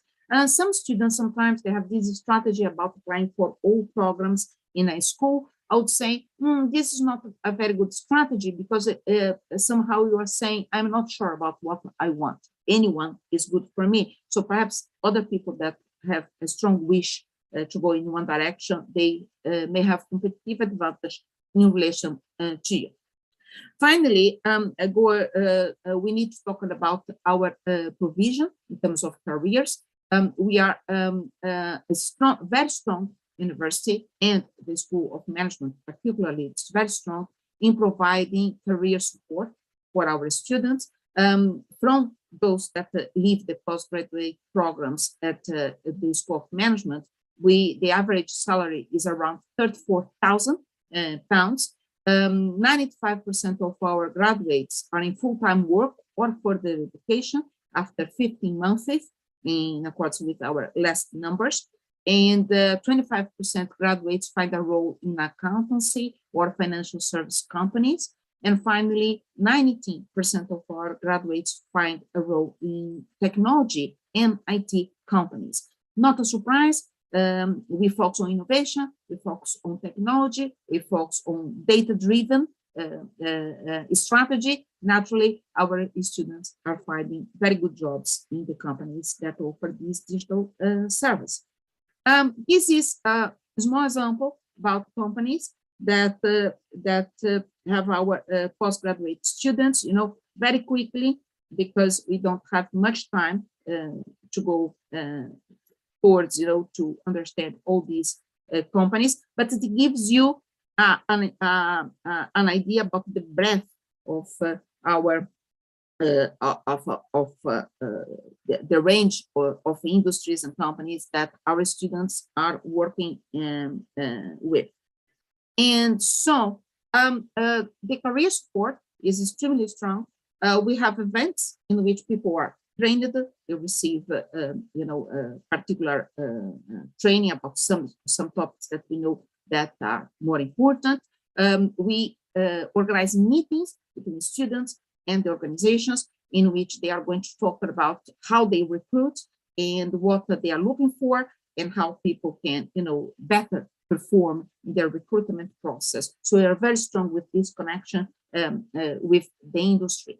In addition to that, we offer one-to-one personal appointments. So this is quite unique. We have careers consultants that meet with our students, training them, giving them personalized advice one by one in accordance with their needs, in accordance with their interests. Even if they are looking for jobs in other countries, there's no problem. We have experts that can guide them on how to get these jobs.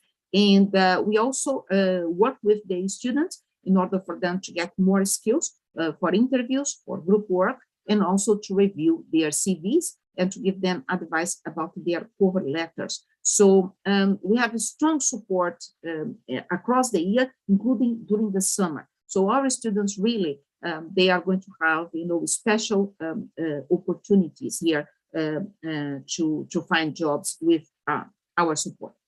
So sometimes you want to apply to study in a place, and you want the opinion of some students. They want to know more about not only from us, but also from the students. So we have this system here that is about the Unibody system, in which you can talk to our students.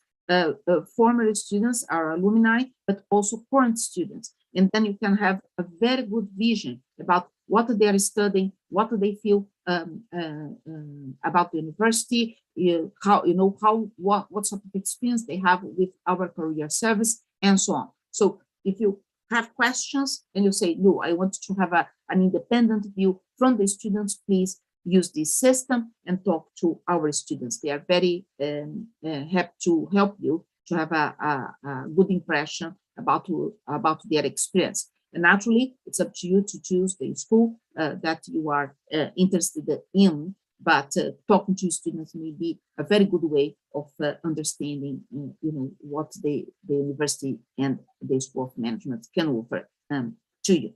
So sorry for being very quickly. I know that I have rushed and talked very quickly, but the intention was really to try to pass the message. And if I would wrap up before we go for the questions, I would say, remember this, we are part of UCL, one of the most important universities in the world, very well recognized in the rankings because of our research, very well recognized by the number of Nobel Prize that we have.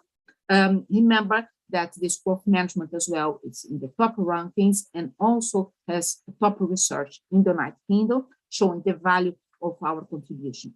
And you have known that we have a strong curriculum with 4 different programs, but that we also offer a broad view, broad experience, not only for being in London, but also in putting you in contact with companies and institutions. And later, lastly, but very important as well, we offer very strong career support for you if you want to find a job in the United Kingdom or beyond in any other country. You are going to be in contact with global companies. You are going to have advice about your needs. You are going to have advice about your CV, your cover letter, and your capacity of your interaction in interviews and group dynamics. So this is the full package that we can offer. So thank you very much for your time so far. I stop sharing now, and we are prepared here. And it's not only myself. Here I have also my colleague Simon Hume, that is the program director for the Master Entrepreneurship. And we both together, we are going to answer questions. Okay, we also have our colleague Daniel and Amita that can help us with other questions as well. So the floor is yours for questions. Namita, are you going to organize the questions? Absolutely, Magda, I'm here. Amit is here. I think, Amit, if you get management-related questions, if you can direct it towards Magda and Simon, that'll be great. Thank you. Yes. Students, you can drop your questions in the chat box and I'll ask on behalf. Thank you, Amit. So there is one question from Sriya. I'm quoting it. What are the scholarships available for masters in genetics? We are discussing the School of Management. Okay, so our presentation is for the masters that are offered by the School of Management. So we are not covering the master in genetics. We are not covering biotechnology or medicine. So one quick thing, if I may just add in here, Amit, if you get questions related to the management studies at UCL, Magda and Simon will be more than happy to answer that. And in case of any other questions, please ask the student to, just direct those questions in the chat box with me. I'm interacting with a couple of students with inquiries related to genetics and scholarships. And just to let all of you know, yes, we have launched our scholarship program, both for undergraduate and postgraduate students. The information is live on our website. So have a look there. Each department will have their specific scholarships in there as well. So information related to scholarships, I think, can be just directed towards our website, and the information over there is good enough for the students to understand. Thank you. Thank you very much, Namita. Mr. Kabir would like to know about the application process of the university. The application process. Well, the first thing, you go to the UCL School of Management page, and you look for the programs that we offer. So there are all programs there. So from there, you go to the page of the program. For each program, you are going to find information about the requirements that you need to have in order to come to our program, and also the curriculum and our perspective, our philosophical approach for that topic, okay, for that master's. So you need to be informed about all these bits in order for you to be able to choose to say, okay, I fit with this program is for me, and I meet the minimum requirements. Once you tick these boxes, then you click the link in order to start your application. It's online, it's all very easy to understand what sort of documents you need to provide, okay, reference letters and so on, and it's online. So, but I always recommend the candidate first to understand what we are offering and to analyze whether that program is for you, and you reach the minimum requirements. If this is the case, the process is fully online. Thank you, Magda. And if I may just ask Magda, because this is a question that I get asked by a lot of Indian students. I'll just open up my camera so that we can make it more interactive for the students. So usually they have, in India, there's a program called BBA. And after that Bachelor's in Business Administration, students they have studied some modules of finance, maybe in the second year or third year, but not in in-depth. So how would you suggest, what would you advise to those students who've done a BBA with some modules studied in finance to go and they are willing to apply for a MSc Finance at UCL? What advice do you have for them? Yes, the MSc in Finance, it has a test, okay, a mathematical test, and to understand the level of the student. And this is going to be taken into consideration in the admission process. So the more the students have studied before about finance, and the more the student has quantitative skills, the easier it will be for the student to enter in the Master in Finance, okay? The Master in Finance is extremely quantitative, so it's not possible to succeed in this program without all these skills. So the student needs to study more finance and more quantitative skills. It could be econometrics, it could be statistics as well. Sometimes students from engineering degree, they study calculus, so they have these skills in order to perform well in the Master in Finance. Anyone that wants to go more towards Master in Finance with quantitative, that is heavily on quantitative skills, you need to have these skills before coming here. Otherwise, it's not possible to succeed. And the test that we apply is going to check if you have these skills or not. Perfect. Thank you so much for that. And also one question that I regularly hear from students is, what is the class composition? How many students are there? How many students from India? So in your program, if you and Simon can talk about your specific programs, that how many students from across the globe you get, how many Indians are there, and what kind of backgrounds do the students come from? It depends on the group. I will talk first about Master in Management. Simon is here to talk about the Master in Entrepreneurship. We have around a representation around the 50 countries. Okay, so it's quite.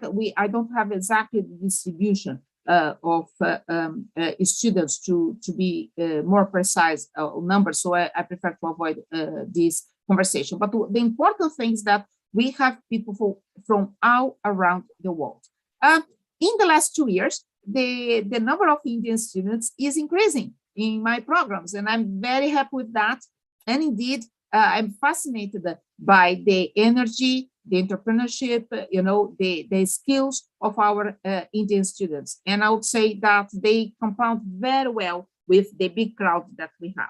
And naturally, some of them go to corporate pathway in the Master in Management, others go to the finance pathway, but with excellent performance, I would say. Simon. Our program is very small, actually, compared to many of the other ones in the School of Management. So we only have 75 students a year, and they're from about 30 different countries. We don't allow any one country to dominate, so we try and have a spread from throughout the world. And the only country where there's a bit more dominance is obviously the UK. In terms of Indian students, we typically have up to about 5. And it's just like Magda, they do very well on our program. They're very entrepreneurial. They seem to enjoy it. And we do find a difference depending on what country you come from, how you do on our program. But Indian students certainly seem to enjoy it and do very well. Perfect. Thank you, Simon. And also one question for both of you again.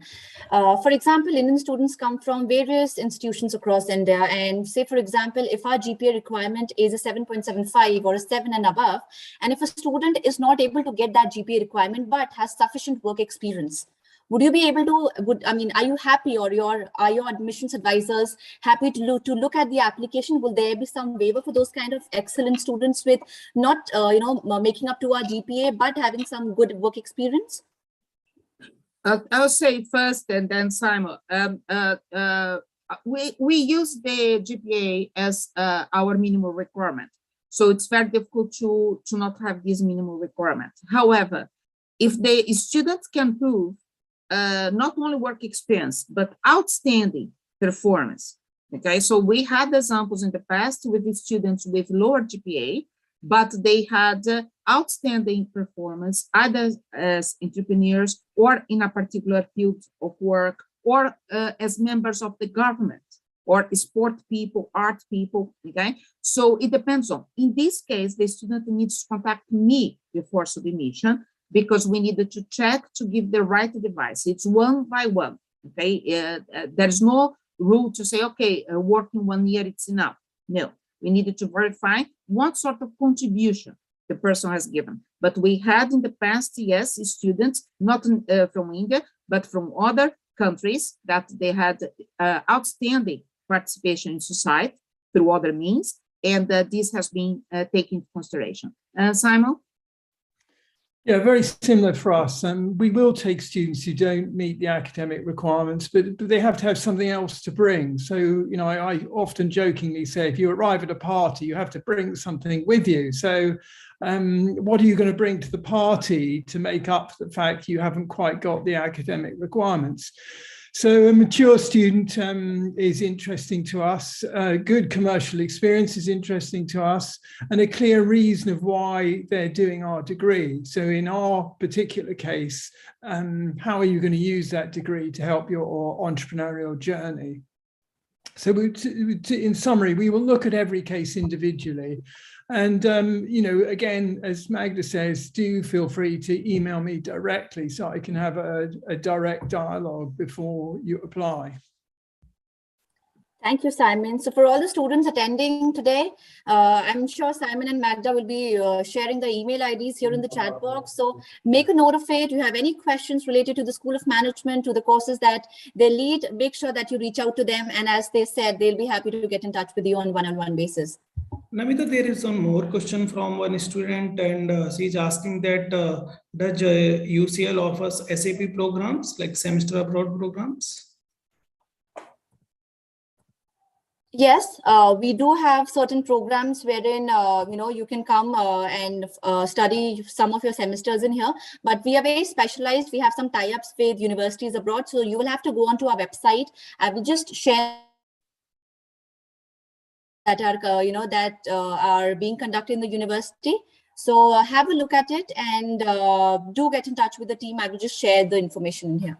Yes. Thank you so much. Dear students, any more questions?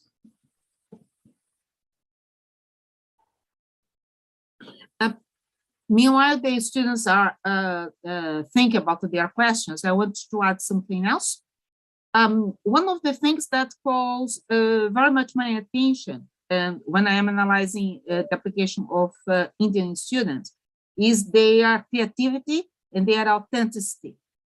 And I want you to recommend you to keep this in your interview. Don't try to go mainstream, to have someone, be yourself. Talk in the interview with naturality. Do not read anything, be yourself. We are looking for people that are able to be creative, that have their own ideas, that have a critical thinking, and that can inspire the others with their personality. Stronger personality, strong will, strong motivation. That's what we are looking for. I would just echo that. Where the bane of Magda's and my life is when we see contrived applications that somehow manage to get through to interview stage, and then the candidate sitting there in the digital interview reading from a script whilst they're pretending not to be. And needless to say, I just dismiss those applicants straight away. You know, if you can't be genuine, be yourself, be natural, tell us, you know, why you're applying, tell us what you want to do, tell us about yourself in a really natural way. That's the way to be successful in terms of your application. If you're trying to guess what we're looking for and put together a really fake application to get in, you're very unlikely to be successful. And even if you did get in, you probably wouldn't enjoy the degree. So be natural. It's great advice from Magda. And if I may just, intervene and ask both of you, Magda and Simon, a lot of Indian students have this stigma around finding jobs, especially students who've studied management degrees in the UK. At times they have this confusion that, what if they are not able to find a job, and what are the salary brackets, what kind of companies come in, and what kind of hiring is, what kind of assistance is provided by the university, and what kind of companies are there in the field of management? Well, in generic terms, so I'll talk very broadly. We have the top companies that have global presence coming to the campus. And we have, as I was saying, one of the strongest careers team in the world, advising our students how to find jobs. To be very honest, we have not seen difficulties for the Indian students to find jobs. And I think that this is one of the reasons more and more Indian students are coming now in the more recent years for getting a degree in the United Kingdom, and from there to find a job and stay in the country or globalize. What happens that many students also, they want to go back to their home country, and because they have other contacts, other interests there as well, okay? But we provide plenty of support. We have no news of difficulties for our students to find jobs, to be very honest. Simon. Well, our program is slightly different because our program is about creating high impact ventures. So if your motivation for applying to our degree is to come to the UK to get a job afterwards, you're looking in the wrong direction.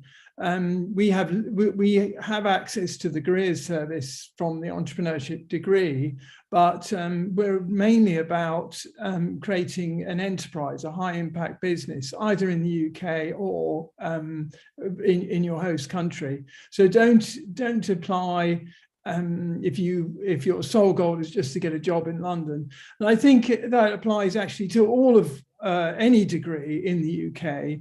You shouldn't be studying in the UK just to try and get a job in the UK. You should be coming and choosing a course to study in the UK because of the outstanding learning you will get from doing the UK, studying in the UK and studying at a place like UCL. So that should be your motivation, not to get a job in the UK.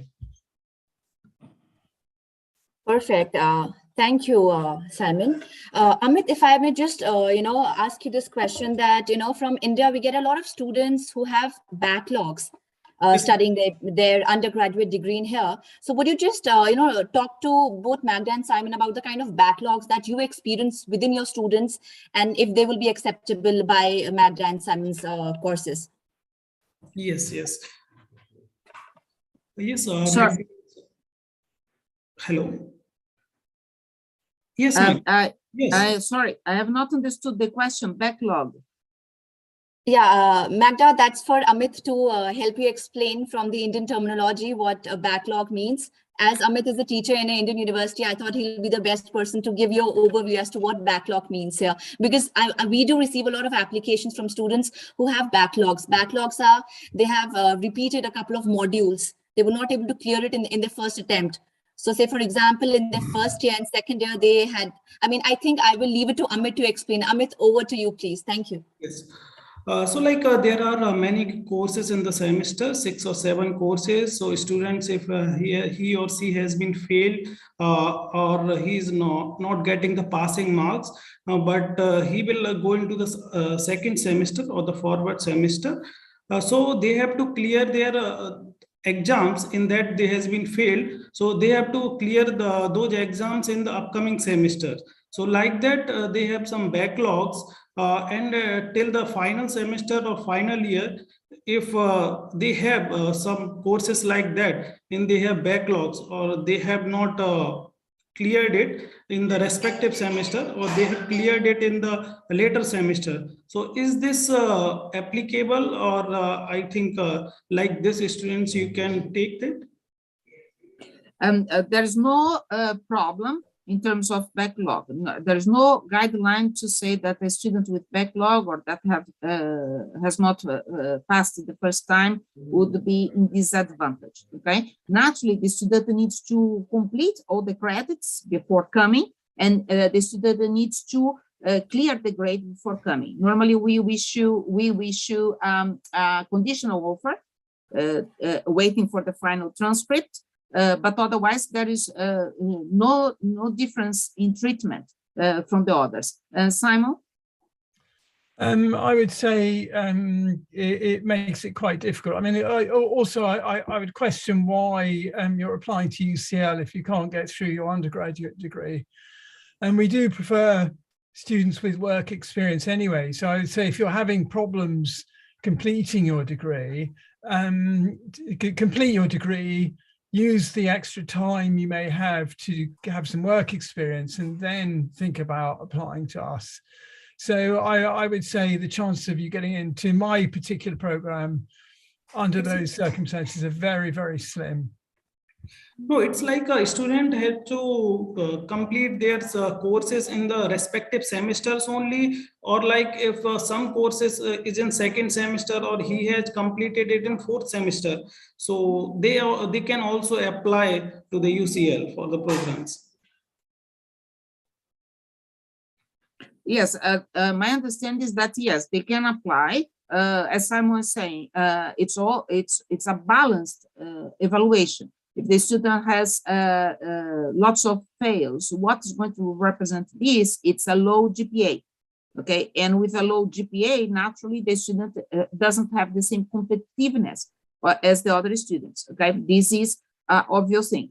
The important thing is that, from my perspective in the Master in Management, if the overall grade in the end is good, and the student has recovered, because I also take into consideration that sometimes people have mitigating circumstance, they have special circumstance that has, that may explain why they are in that position. What we cannot have is a student with a grade below the threshold of our requirements if the student doesn't have these other contributions that Simon is citing as well. So the grade is, the minimum requirement threshold that we expect the student to offer, if not other elements as well. Okay, and we cannot accept people in a conditional way that they are going to conclude the BA later. So this also doesn't happen. So you need to come here with your final grade in your BA degree.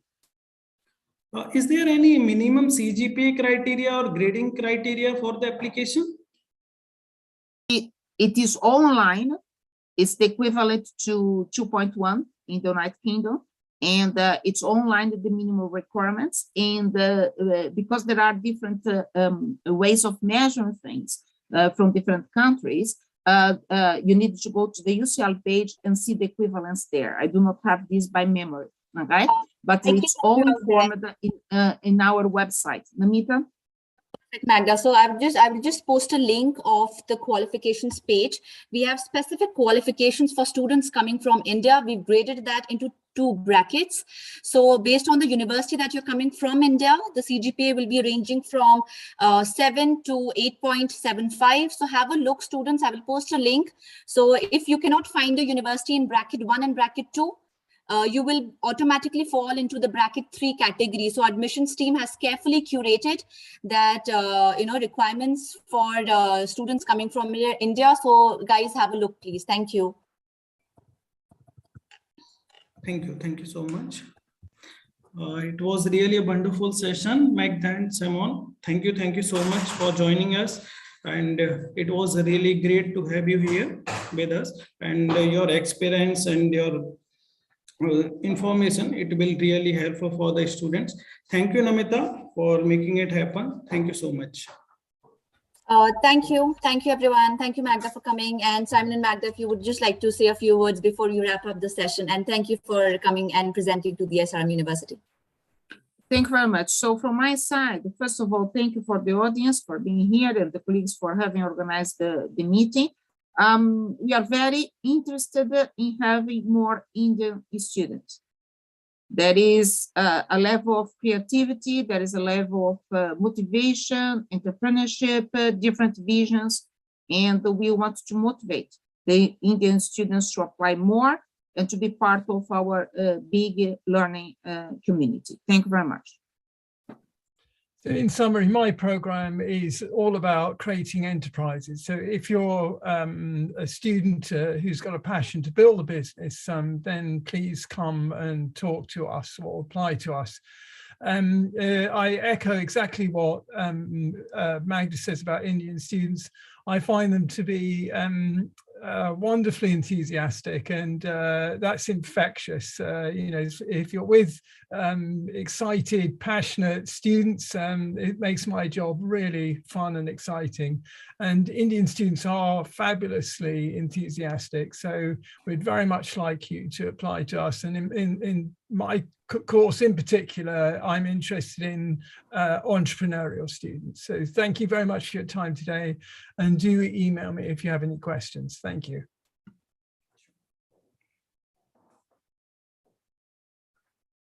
Thank you, Shaman. Thank you, Magda. Thank you so much, Namita. Thank you, Amit. Goodbye. Take care. Take care. Bye-bye. Bye-bye.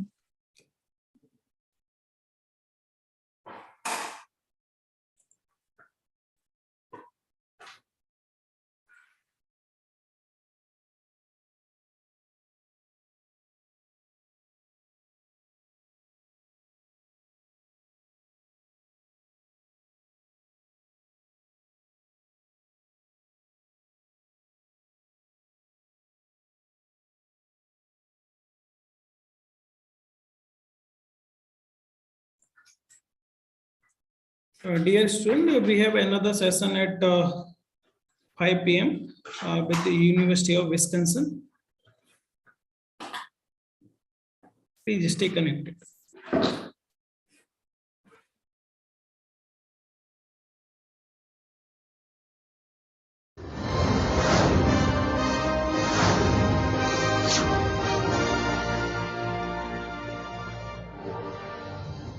SRM University, Andhra Pradesh, Amaravati was born to offer a unique learning experience, to deliver cutting-edge education, to foster innovation, and to create the leaders of tomorrow. Sprawled over 200 acres, the university has been designed by the world-renowned architecture firm Perkins & Will.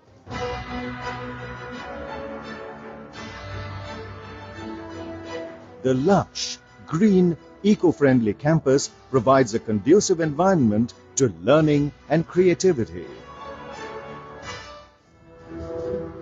SRM University, Andhra Pradesh, Amaravati is a multi-stream research university with focus on diverse fields including engineering, medicine, liberal arts and management. It offers a rich selection of graduate and undergraduate programs across faculties. What's more, the faculty is highly qualified, experienced, and has global exposure to mentor and support the students every step of the way.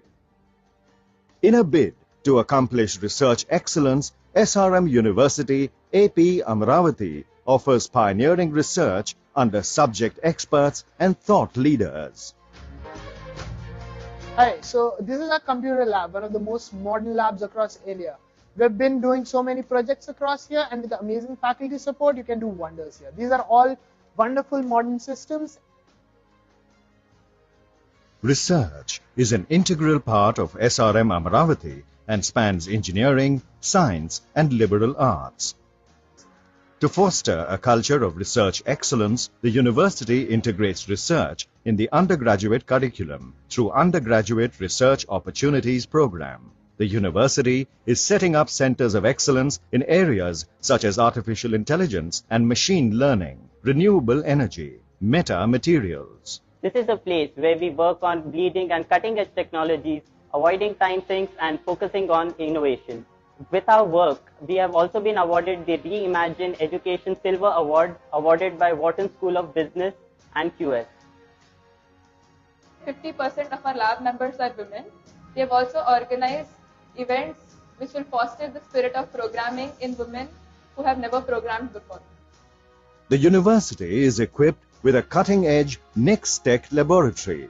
It holds the proud distinction of winning the maximum number of hackathons in India. The university is currently working on developing a hydrogen fuel cell-based train. SRM Amaravati's board members comprises of leaders and industry from across the globe. Ensures global exposure for its students by collaborating with some of the world's most eminent universities.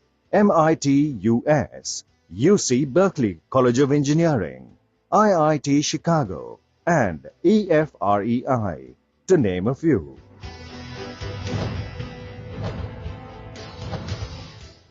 Boasts of excellent infrastructure and resource availability, including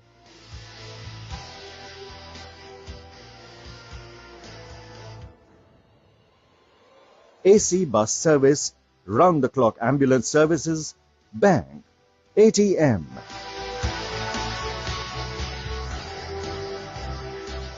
dining area, and extensive sports facilities.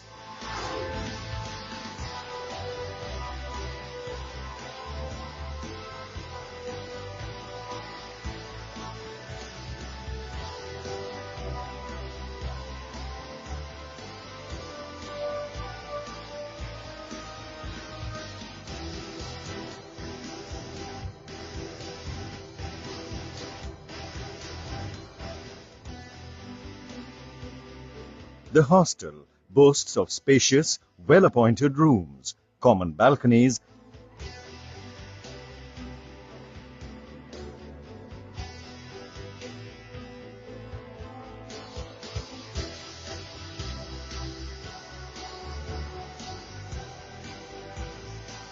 and night cafeteria. A veritable melting pot of cultures, the university is home to people from across the country. What's more, as the world is part of its educational and cultural exchange programs, it welcomes students from all over the globe. So, if you're looking for a world-class education and unsurpassed academic opportunities, rest assured your journey starts here.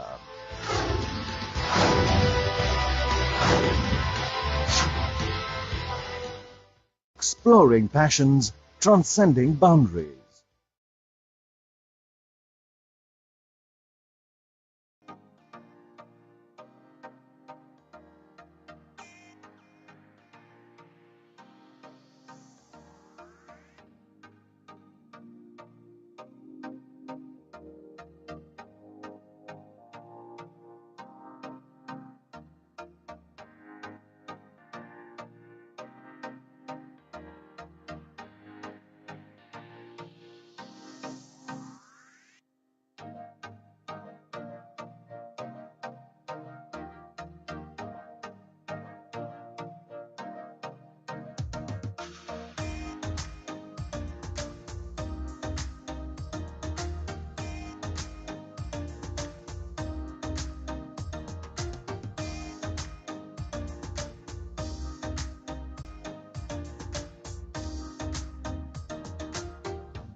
It wasn't long ago when I joined SRMAP. It was my first day about 3 years ago. I was astonished by the people that I met on campus, and all of them share one love for technology. NextTech is a student-run innovation lab. This is a 24/7 lab, fosters the culture of hacking and building cool, amazing things overnight. Currently, there are more than 40 student startups that are working under TVI. SRMAP acts as a catalyst to your passion, be it entrepreneurship, higher studies, or placements. The first Indian private university to have a student startup with an angel investment of $120,000 in its maiden batch. SRM University AP, embark on the avenues of excellence. From successful entrepreneurs to excellent placements and higher education opportunities with scholarships across the globe, SRMAP provides a wide range of options for your career path. We create icons, not just graduates. I am Sriharsha. I am Rahul. Hi, this is Harini. I got an admitted New York University with a scholarship of $16,000. I got admitted to University of Michigan with a $26,000. I have got admission in University of Texas Arlington. Students offered to study at top universities in US, UK, Germany, France, and across the We world. will join in few SRM minutes. University AP, embark on the avenues of excellence. Getting a job at PVP Japan, the strategic partner of Google Japan, was really a dream come true.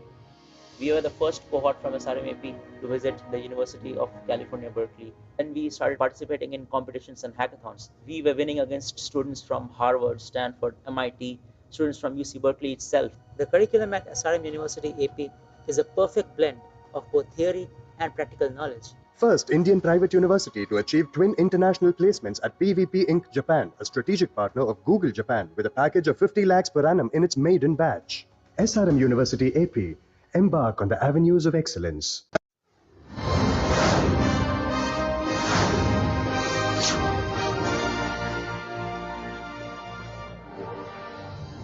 SRM University, Andhra Pradesh, Amaravati was born to offer a unique learning experience, to deliver cutting-edge education, to foster innovation, and to create the leaders of tomorrow. Sprawled over 200 acres, the university has been designed by the world-renowned architecture firm Perkins and Will.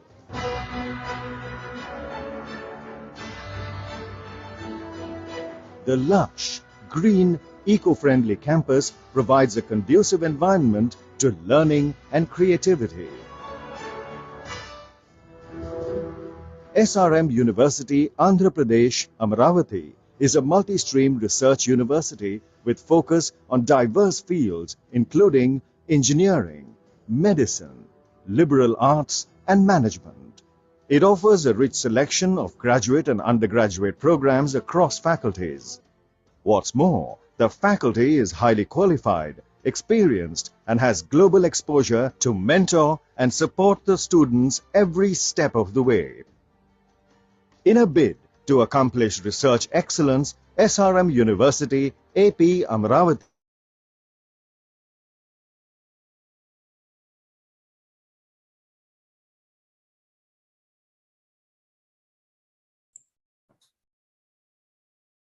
Hello, Priya. Hi, am I audible? Yes, yes, you are audible. You are audible. Thank you for joining. Yes, hi, So Amit. we have Ms. Priyal from University of Wisconsin, Hello, everyone. and she will explain about the admission process, the scholarship, and the programs, and all other things about the University of Wisconsin. So please stay connected, and it's over to you, Ms. Priyal. Thank you so much, Amit. First of all, hi, everyone. Good evening. Hope you and your family are doing well and keeping safe. I'm Priyal Shah, the Regional Manager of the University of Wisconsin-Milwaukee. I manage South Asia admissions. So without any further delay, I would like to share the opportunity here at the University of Wisconsin-Milwaukee. So first of all, let me share my screen here. Just a second. Amit, please let me know if you are able to view my screen.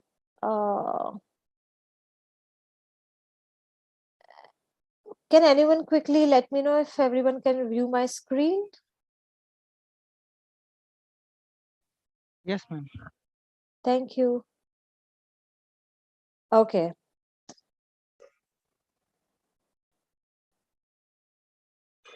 So I believe you all must have heard about Wisconsin. We are located we are located at the Midwest of the USA and north of Chicago.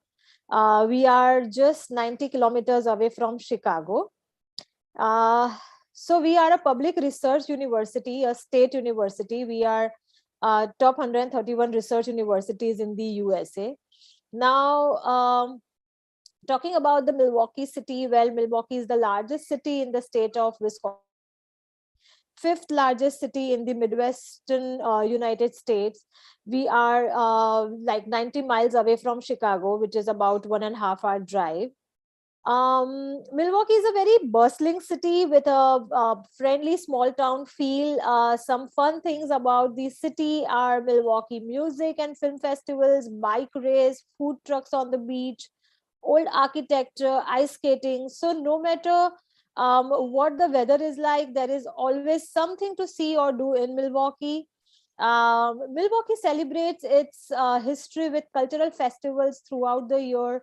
We are located near 9 Fortune and 500 corporations.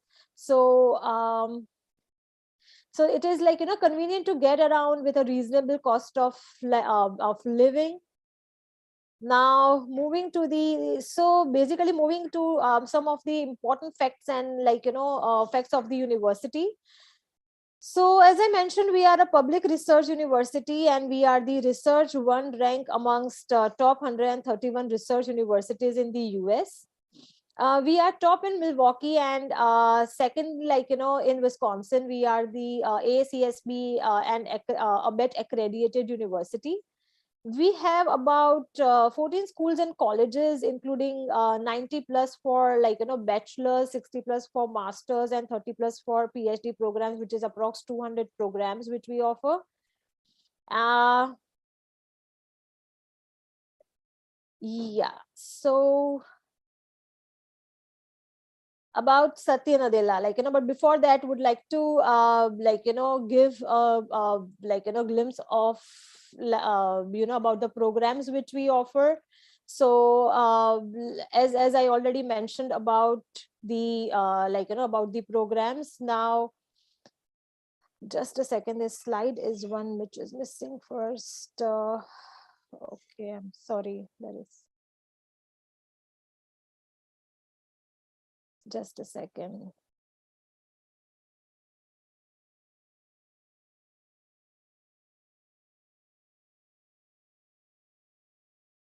Yeah, I'm sorry, there is one slide which is about the programs. Just a second.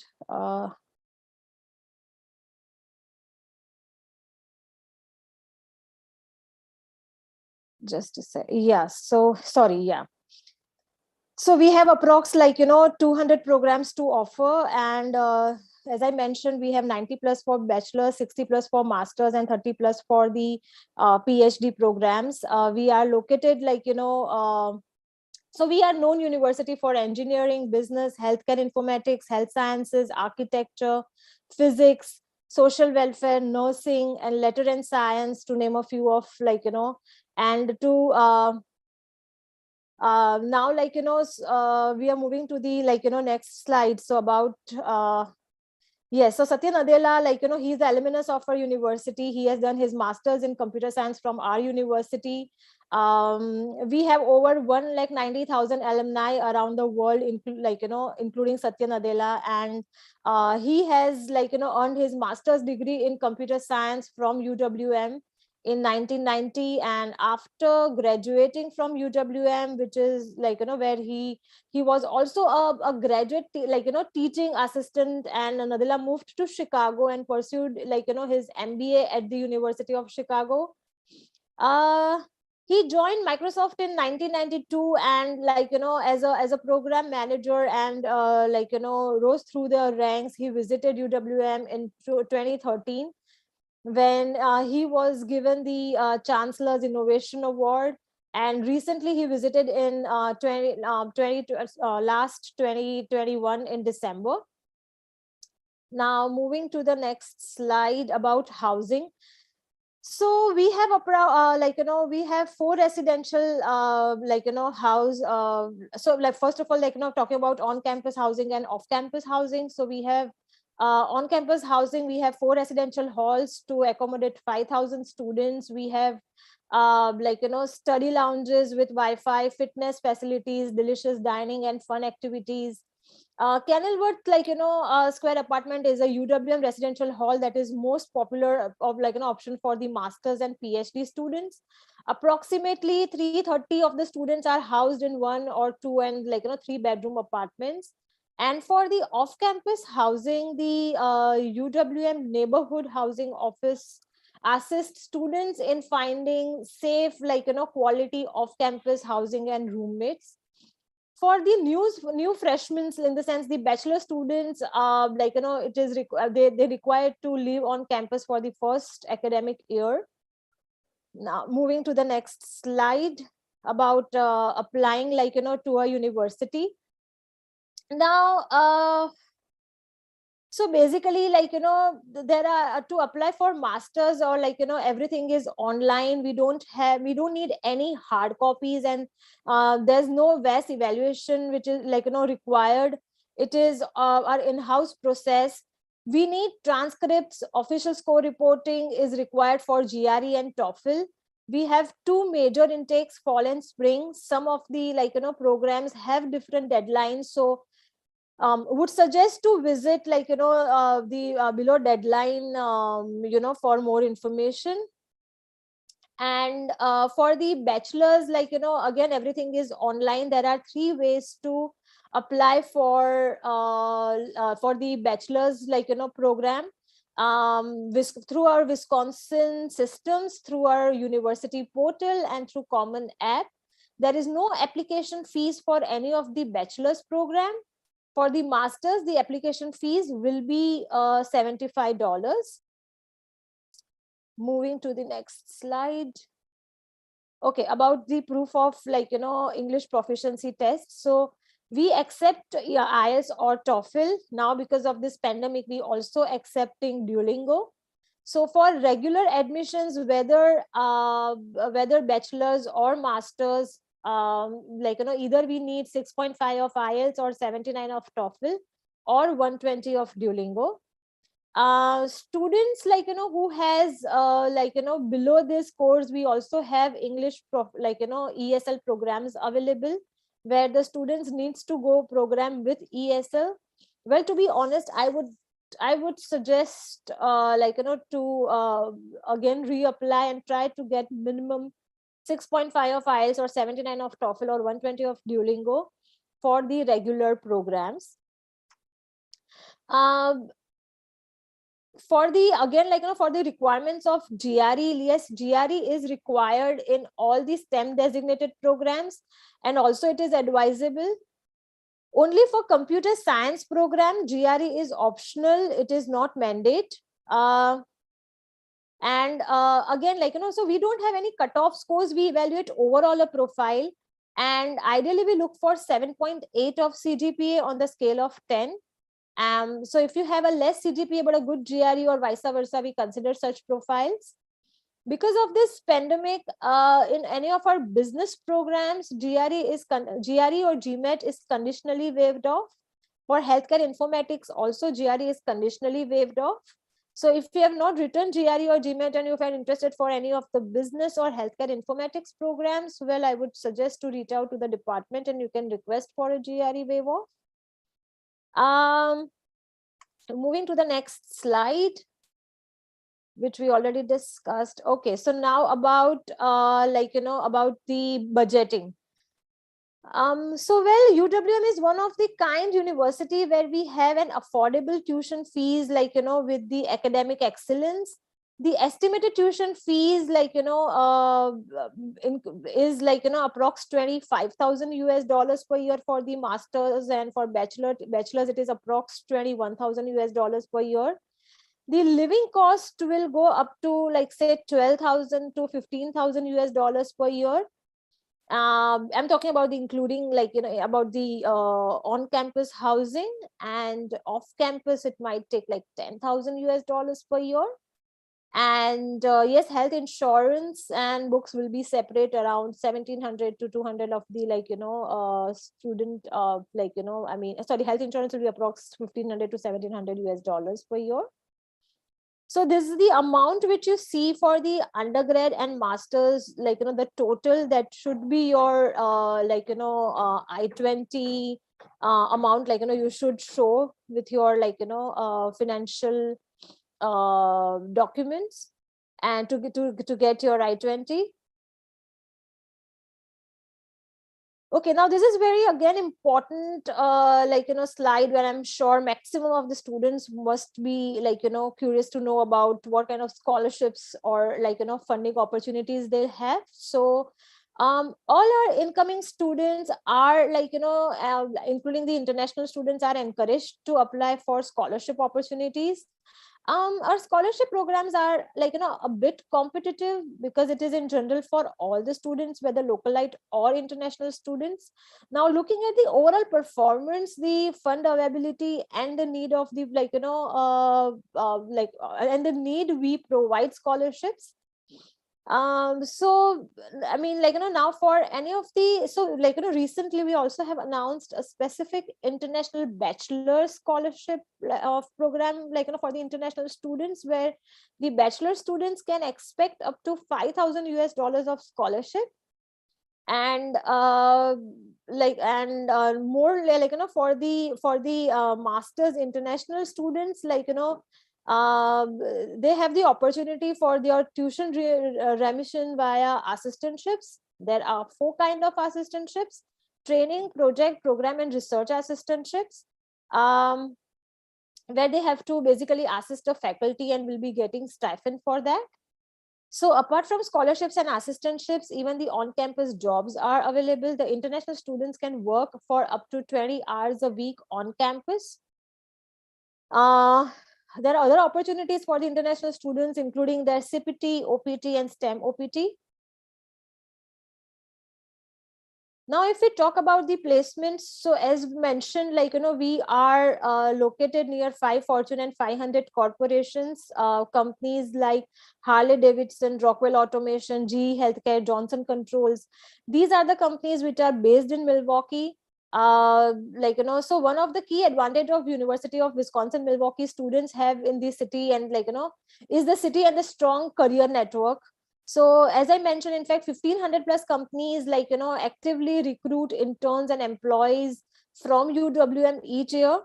Many of those internships turns into full-time jobs for students after their after they graduated. Our placement ratio is say above 78 of our percentage, and we organize regular career fairs in a year where these companies come to a university, they recruit our students. So it provides the UWM students with a real world experience and more opportunities to make the community connections. At the university, we have this career services which helps the students from the beginning of the course with their resume, career counseling, and all the support required for the students to basically launch their career.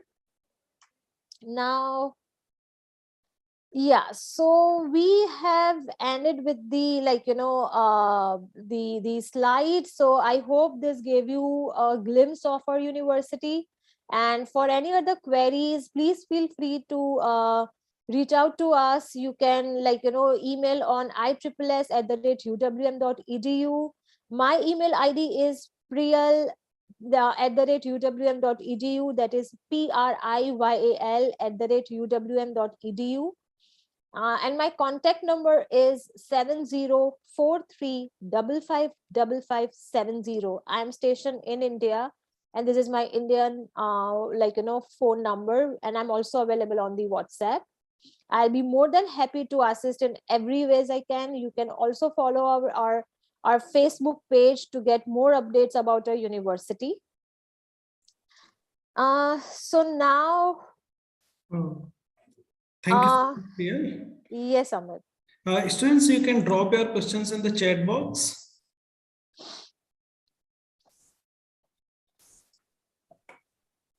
Okay, so I can see one query from a student mentioning about the waiver code. So, well, as I mentioned, for any of the bachelors, there is no application fees. For the masters, the application fees will be $75. Sorry, students, there is no waiver code for like an application fees. But let me just a second. Let me share a link. Just a second. So we have open house session, like, you know, and just a second. Yeah, so we have open house session in our university where the like, you know, we have regular information sessions on the, like, you know, different programs. So if you, like, you know, go on that link, and if there is any upcoming program which you are interested in, and you follow that, like, you know, I mean, I mean, if you attend that session, you can expect an application fee waive off. Just a second, I'm trying to search the, yes. If you all see, I mean, I hope you can see the link which I have shared in the session, in the chat box. Yes, it's visible. Yes. So students, go on this link. You can check the like, you know, upcoming information session. Say for an example, computer science, and if there is any upcoming information session on computer science, and if you attend that, you can expect, I mean, you can get application fee waive off. But to be honest, I'll not recommend it. Like, you know, don't wait for it. This is like, you know, one of the crucial fall, where biggest, like, you know, one of the biggest intake. And because of this pandemic, since 2 years, the students are planning to travel, but because of, like, you know, this pandemic, they are unable to travel. So a lot of application, I mean, we are receiving a lot of applications, and so as early as you apply, the chances of getting admitted, even the scholarships, will be higher. Any other questions, students? Yeah, there is another question from. Are there any course for electrical and electronics and engineering in MS programs? Also, is there a GRE waiver for the next year intake? Okay. So, well, first, like, you know, as I mentioned, all our engineering, computer science are the key programs of a university. Yes, we do have MS in engineering, and is one of the key program with the different concentration of electronic and electrical engineering. So yes, we do have, to your question. Second question about GRE waiver of, sorry students, as I mentioned, GRE is optional for computer science program. For rest, any of the engineering program, GRE will be mandate for this fall also, this intake also, and, like, you know, for next intake also. Yes, I mean, we keep on changing our like, you know, our updating our requirements. So next year something comes up, and if there is any waiver off, I cannot say, but as of now, no. For engineering, MS in engineering, for electrical or like, you know, industrial or any of the other engineering programs, GRE will be mandate. Yes, thank you. Any other questions, students?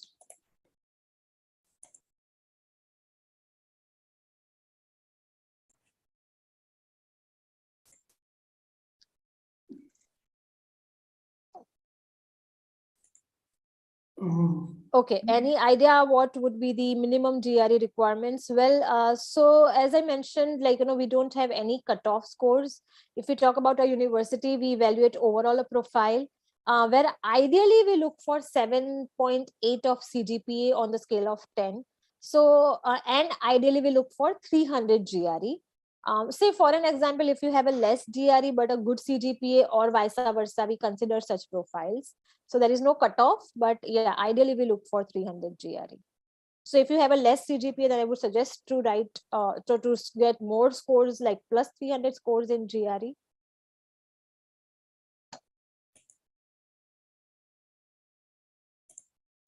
Okay, I can see one more in the question answer. Is it? Yeah. So what is the recommended or good score for of GRE for MS in computer science? Also, if you can elaborate on scholarships. Okay. So first, again, as I mentioned, on computer science is one of the key program of a university. Satya Nadella, the CEO of Microsoft, has done his master's in computer science from our university. Though it is one of the key program, GRE is optional. It is not mandate. not because of this pandemic, but because before that also it was optional, because the faculty feels it is not that much technical, where GR is required for computer science program. Sorry, what was the second one? Yeah, for the elaborate for the scholarship. So again, yes, as I mentioned about scholarships, so we do have scholarship opportunities, and but it is a bit competitive, because scholarships are not only for the international students, but it is also for the localites. So it is a little competitive program. We have different categories of scholarship. There is no one scholarship. So we have research based scholarship, need based scholarship, academic based scholarships, and for bachelor's international students also we have specific international bachelor scholarship program, where the student can expect up to $5,000 of scholarship. Now this is particularly for the bachelors, and again they have different apart from this also they have different options which I mentioned. For masters, as I mentioned, again yes, we do have scholarships, but for masters international students we have more of assistantships. We have 4 kind of assistantship: training, project, program, and research assistantship. So basically they have to assist a faculty and will be getting stipend for that. And assistantship is only for the masters international students, not for the localites. So the chances of getting assistantship will always be higher than scholarships.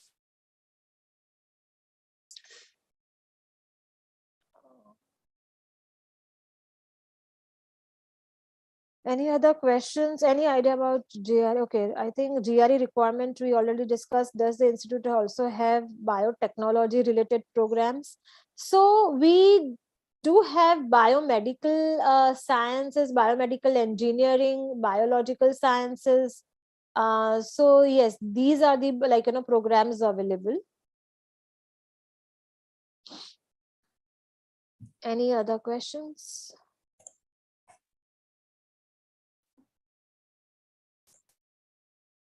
Film studies available, film acting related courses. Yes, we do have, but that will be our bachelor's program. We don't have that in master's. So I think that's it for now. Thank you so much, Priyal, for joining us. And it was really an informative session. And I'll send all the students information who have registered for University of Wisconsin, Milwaukee, and you can contact them. Sure. Also with before ending, would again like to share a couple of links with my contact details in the chat box. So students who have any questions, queries can definitely feel free to reach out to me. I'll be more than happy to assist. If you see in the chat box, I have shared a couple of links with my contact details. Yes. Yeah, I received.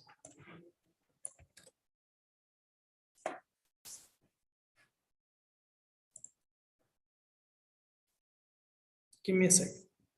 Sure.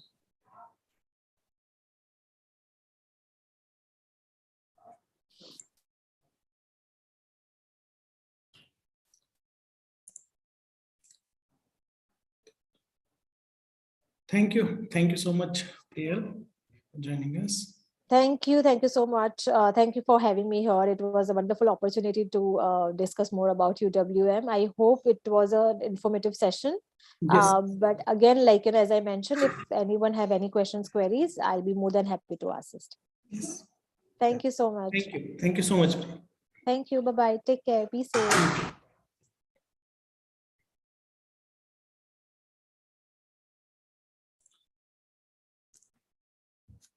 Good evening, student. Next, we have Dr. William from University of Liberty, USA. Dr. William. Good evening, Dr. William. How are you? Good evening. It's good morning here. The sun is just coming up in Virginia. I'm doing very fine. Can you hear me okay? Yes. Very good. How are you? I'm doing very fine. It's a beautiful day, and I'm honored to be with you. And it looks like we have 20-some participants this evening, and it's an honor to represent Liberty University. Thank you. Should I share my screen now? Yes, please. Yes. Okay, very good. Let's try this. Can you see my screen? Yes, it's visible, completely visible. Okay, very good. Well, I'd like to welcome you to this presentation. My name is Dr. William Wiegert. I am a Dean of International Student Programs at the largest faith-based university in the United States. I've had the privilege of serving here at Liberty University for the past 37 years. And I have worked with students from over 70 countries, tens of thousands of students over my nearly 4 decades of experience. And I have yet to find a student who said they wish they had not come to Liberty University. It's a tremendous university, very unique in the 4,000 institutions of higher education in the United States. I have a unique background in that I have extensive experience with secular universities, Miami University, Ohio State University, Colorado State University, and then I came to Liberty University. So it seems like I have been in college my entire life. I love higher education and I love the learning environment of the college. And I did have an opportunity earlier to look at the SRM University AP video. Very, very impressed with that university. And I want to congratulate all the students who are with our presentation today who are attending SRM University AP. You've chosen a very fine university, and it is an innovator, entrepreneurial, and I would dare say that Liberty University is the same in the sense that although we are not a research university, nor are we a public university, we are a private teaching university, but we have some very interesting opportunities for research and advanced study. I'd like to welcome you to Liberty University's graduate school and postgraduate programs. We have a world-class campus that is located in Central Virginia. We are approximately 3.5 hours from the nation's capital in Washington, D.C. This is an absolutely beautiful drive from D.C. to Lynchburg, Virginia. The Amtrak comes right through Lynchburg from Washington, D.C. Union Station. So access by car, by bus, by train, and by airplane flying into Lynchburg Regional Airport is very easy to do. We are in one of the most beautiful locations in the country, as far as I'm concerned. I've traveled extensively around the United States. Lynchburg, Virginia, Central Virginia, located up against the Blue Ridge Mountains. We have a significant amount of American history that took place in the state of Virginia. The Civil War ended in Appomattox, approximately 45 minutes from Lynchburg, Virginia. We have the first permanent English settlement in Jamestown, 1607, not too far from Lynchburg, Virginia. We have the end of the U.S. Revolutionary War in Yorktown, Virginia. We have Williamsburg, Virginia, historic capital and restored 18th century city, Williamsburg, Virginia. So many opportunities to learn American history in the state of Virginia. And Lynchburg is a very safe city, and the campus of Liberty University is rated as one of the top safest campuses in the state of Virginia, and I will explain that in a moment. And then, of course, we have a number of nuclear engineering firms, Areva, BWX, located in the city of Lynchburg, and our School of Engineering cooperates very closely with those and other industries and businesses in the United States. I have moved to Lynchburg, Virginia, probably 37 years ago, and have absolutely come to love the city of Lynchburg, Virginia. As I said, we are close to the Blue Ridge Mountains. We have a tremendous amount of culture, cuisine, beauty, recreation, and history in our city of Lynchburg, Virginia. Now, let me talk a bit about being a Christian university. I understand that probably most of our audience today may not come from the Christian faith. However, as Christians and as a faith-based university, we believe in whole person education. The mind, of course, is to be educated, the body is to be cared for, and the spirit is to be nurtured. There is a part of us that lives forever. We believe that in the Christian worldview. And we also believe that the body is a temple and that the body is to be taken care of by way of good habits, a good diet, good education, good exercise. And so we find that Liberty University graduates, because the world is looking for individuals who have more than just a good education. Now, I often get asked the question in presentations, what is Liberty University's ranking? Well, here is one answer to that question, because US News and World Report is one of the ranking organizations. But notice what they say here. This quotation from US News and World Report: employers not only want you to do the job, but to care about it and to care about the people with whom you will interact. Now, I'm going to suggest to you that caring about the job and caring about others is the character quality of empathy. Empathy. And I can assure you that when I attended Miami University of Ohio, Colorado State University, Ohio State University, character, including empathy, was nowhere part of the curriculum. It just wasn't part. The only thing the professors were concerned about was how well did I do on the exam? Did I turn in my homework? Did I show up to class on time? What was my report, my paper grade like, and so forth. However, at Liberty University, as a faith-based university, we emphasize whole person education. We're finding that employers are looking for graduates from Liberty University because of this very quote from US News and World Report. They are looking for employees who have character, who will show up to work on time, who know how to get along with others on their team, who can work together collaboratively, who can think critically, who can think analytically, who are entrepreneurial, who are creative, who will show initiative. And these are character qualities, and these are things that are emphasized here in addition to quality academics at Liberty University. Another quote here: more than 9 in 10 of those employers surveyed say it's important that those they hire demonstrate ethical judgment and integrity. Again, character qualities that I never received at secular universities, Ohio State, Colorado State, Miami University, etc. Judgment, integrity, intercultural skills, capacity for new learning are indeed character qualities, things that are emphasized at the faith-based university known as Liberty University. We have a unique mission. We were founded in 1971, which is one of the reasons we are celebrating this year, last year, our 50th anniversary. We are a relatively young university, and for that reason, we have not reached the ranking charts quite yet. But we do offer a faith-based education, developing graduates, professionals with values, knowledge, and skills. Notice values, in addition to knowledge, in addition to skills, essential to impact the world. Why should you pursue a degree with Liberty University? There's a picture of a brand new school of business, state-of-the-art, world-class campus. And I can explain that by saying to you that when I first came to Liberty University in 1984, we were doing something very innovative, very entrepreneurial. No other campus-based university was doing at the time. We were creating what we call the School of Lifelong Learning, which was an opportunity, a distance learning program long before the internet. And I dare suggest that those of you listening probably have no idea what life was like before the internet. However, in 1984, there was no internet. But Liberty University, as an entrepreneurial and innovative school, was offering distance education to adults who could not leave home.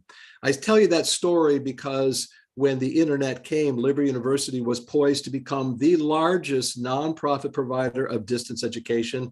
We now have over 114,000 students in our distance learning program, earning degrees from associates all the way up to doctorates. And I tell you that because the revenue from the online programming has been poured back into our campus to make our campus a world-class, high-tech, innovative campus like no other in the United States. We have a very affordable graduate programs. I'll explain to that shortly. Monthly payment plans, of course, accreditation with the Southern Association of Colleges and Schools. This is regional accreditation, very competitive education, strong support for international students. We want you to take advantage of practical experience opportunities, curricular practical training and internships while you're studying, and offer also to be well positioned for optional practical training after you graduate. We'll talk about that in just a moment. Award-winning campus. Liberty University is one of the top campuses in the United States for the very reason that virtually all of our buildings are within the last 10 or so years. Most of our buildings are within the last 5 years. Very high-tech campus, a beautiful experience for our graduate students. Another thing that you'll be doing as a graduate student, postgraduate student at Liberty, will be studying in the library. This is a new library, one of the most technologically advanced campus libraries. We have a robotic book retrieval system here. We have a very large collection of not only books and ebooks, but I think most importantly for master's degree students would be our journals. Over 130,000 journals are accessible through Liberty University Library. And we have a large number, nearly 400 specialized databases that you have access to. One thing I think very interesting is that we have 3 levels of quiet study rooms, from deep quiet, quiet, and collaborative, where there's a background noise. Regardless of what your study style is, there is a place for you at this amazingly beautiful library. I like to go to this library just to be there. It is absolutely architecturally a beautiful design building, very, very conducive to studying and getting your work done as a graduate student. We have over 27 graduate programs, large number of specializations, committed to academic excellence, Christian principles, and social responsibility. Let me just quickly say that you do not need to be a Christian, of course, to attend Liberty University, but you do need to recognize that it is a Christian school with a Christian worldview, and all the faculty, of course, are Christian as well. We're recognized as a doctoral university by the Carnegie Foundation. This is a classification that only 335 universities in the US have received with the Carnegie Foundation. Affordable tuition and low cost of living in the beautiful city of Lynchburg. Let's talk about our graduate school. We have over 130 graduate programs. We have over 1,000 students in our graduate school, and our student-professor ratio is 20-1. We have various schools with postgraduate programs. I'd like to go through these with you. Now, let me just ask our host, how much time do I have? I saw 30 minutes and then I saw 55 minutes.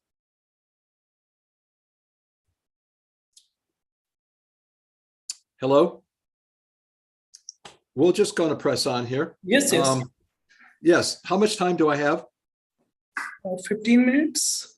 Okay, very good. Our School of Business has an MBA, MS in Cybersecurity, MS in Sport Management, and our accreditation is very significant, ACBSP, which is a specialization accreditation associated with business education.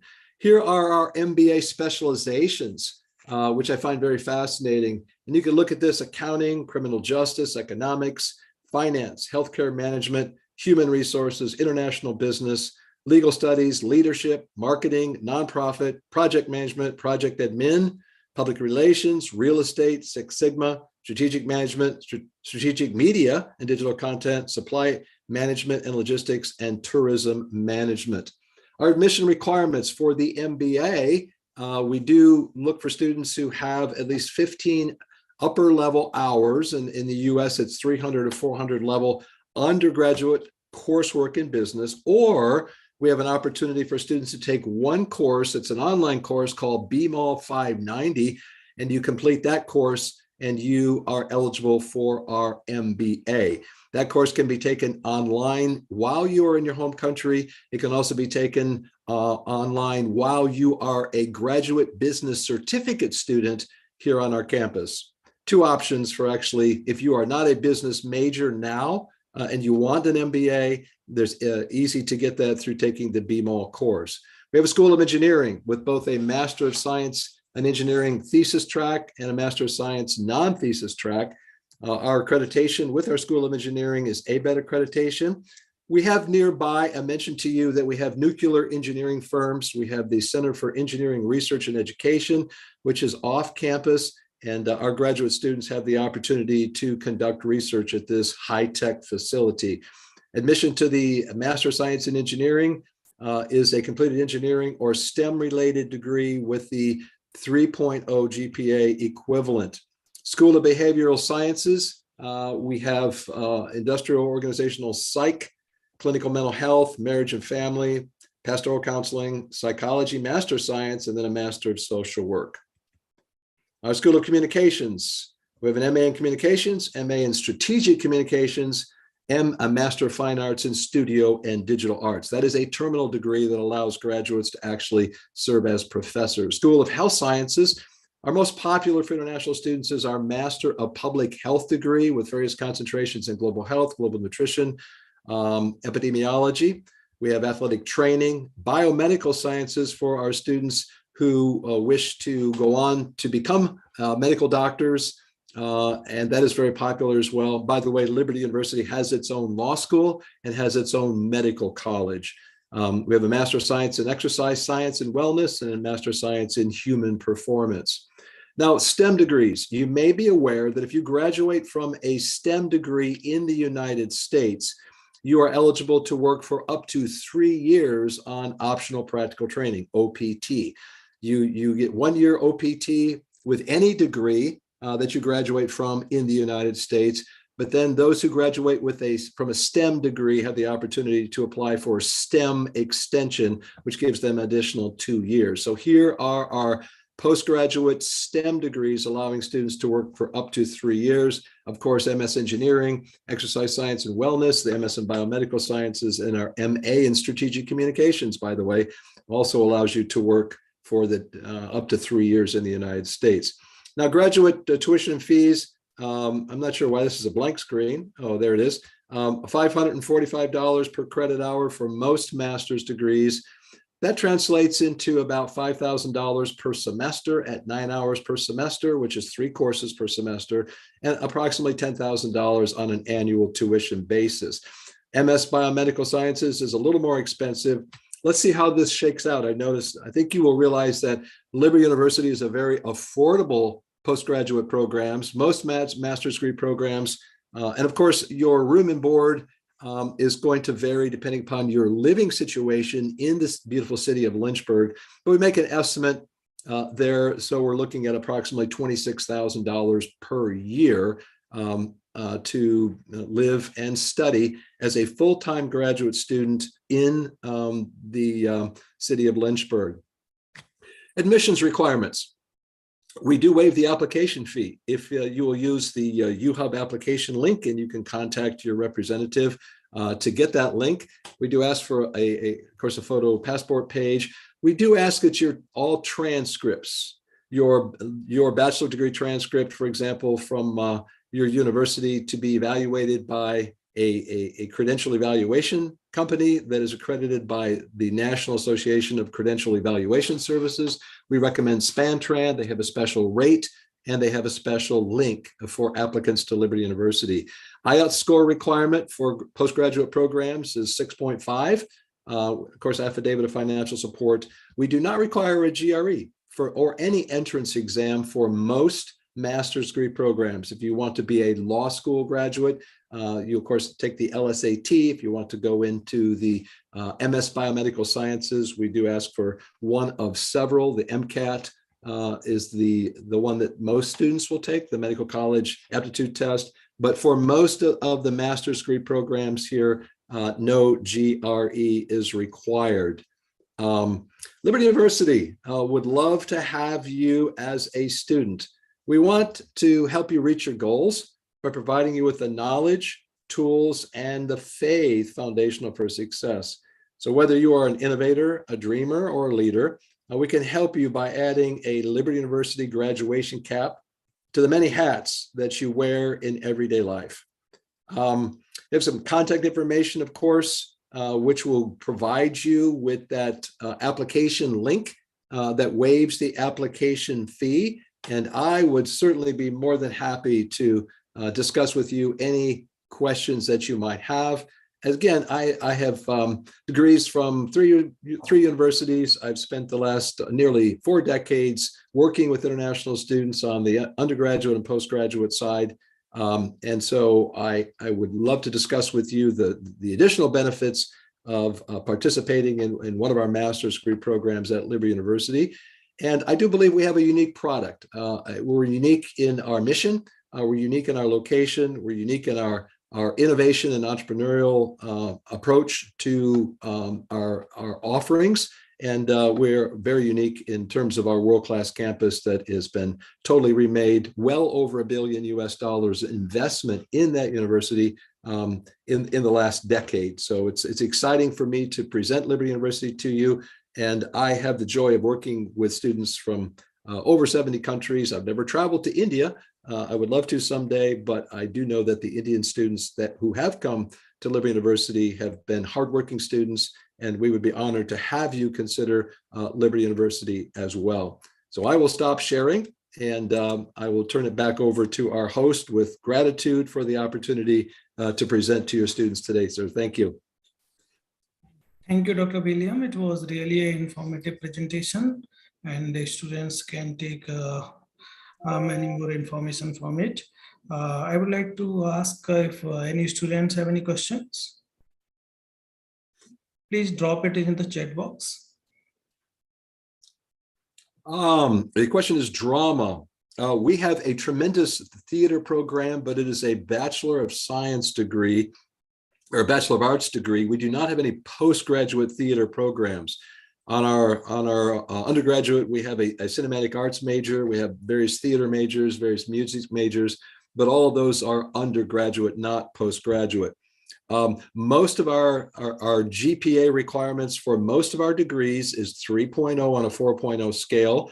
And when you have your transcript evaluated by the NACES company, particularly so if you use Spantran or any of the NACES accredited credential evaluators, they will take your Indian transcript and translate it, your grades into a 4.0 scale. Now, for various of our master's degree programs, we do have what we call academic warning admission with a 2.5 or higher. Some of them, it is not the case, but if you see on our website, which is liberty.edu, that it shows a 3.0 GPA as the minimum, it is very possible that you can be admitted with a 2.5 or higher on what's called academic warning. That gives you 1 semester to prove that you can get a 3.0 in your graduate program, because all of our graduate programs require a 3.0 in order to actually complete the degree. Again, film studies, we have a bachelor's degree in cinematic arts. So that would be a transfer into an undergraduate program. Do not have any postgraduate programs in cinema or theater. I'm sorry. Good questions, though.